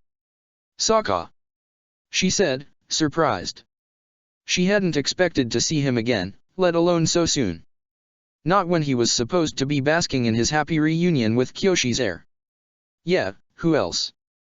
He said, smiling a little. What were you up to, though? And why did you return when it was still raining? You should have waited until it stopped, you'll get sick again. You can't simply sit back and wait for the rain to stop pouring in the Fire Nation, Sokka, Angela snapped at him. It might stop in 10 minutes, it might stop in 10 hours. It doesn't matter, though, I'll just go soak in a warm tub now or so. Heh. Said Sokka, gulping while trying not to blush. It sure wasn't easy to keep his brain from providing images of what she might look like in a tub. Yeah, you do that. Still, I will, said Angela, turning to look at him, and Sokka noticed a hint of deviousness in her eyes. The deviousness that appeared in them whenever she was plotting something. But before I do, I have to ask, did you unpack your bags? From the trip to Ba Sing Se? Well, yeah, said Sokka, nodding. Why? It's too bad, Azula said, with a dramatic sigh. It's only because you would have spared yourself the need to pack again if you hadn't, but I suppose you can do it without a hitch, can't you? I could, yeah, said Sokka, frowning and looking at Azula with caution. Why should I pack up again, though? Why? Because I was just in the Grand Royal Dome and you've had challenges coming for you from gladiators in arenas all over the Fire Nation, Azula stated, beaming at him. So, we'll be traveling again, if you don't mind. Heh. Said Sokka, his eyes widening. We will. Why, yes. You don't have a problem with that, though, do you? Azula asked, and Sokka didn't miss the dangerous edge to her voice as she whispered those words. Was she challenging him? What for? He blinked a few times before smiling at her, taking Azula by surprise. No, not really. I mean, it's a bit sudden, but why not? He said, and her eyebrow twitched. Indeed, why not? She grumbled, before storming off from the refuge without another word. Sokka and Xianlong watched her leave, and the gladiator was the more puzzled one of the two. He looked at the dragon and asked, after crossing his arms. What's going on with her now, Xian? Care to share? To Sokka's surprise, Xianlong bared his fangs to him before headbutting him on the chest and flying upwards into the higher levels of his refuge, leaving Sokka staring after him down below, even more confused now. Okay, what the hell is going on here? He muttered, grimacing. Obviously, he wasn't about to get a response to that question from the dragon. And he suspected he wouldn't get one from Azula either, at least, not until she felt like explaining herself. Sokka sighed heavily and scratched his head, guessing the training session he had been looking forward to would be unofficially postponed for now. Check the description for the links to the author.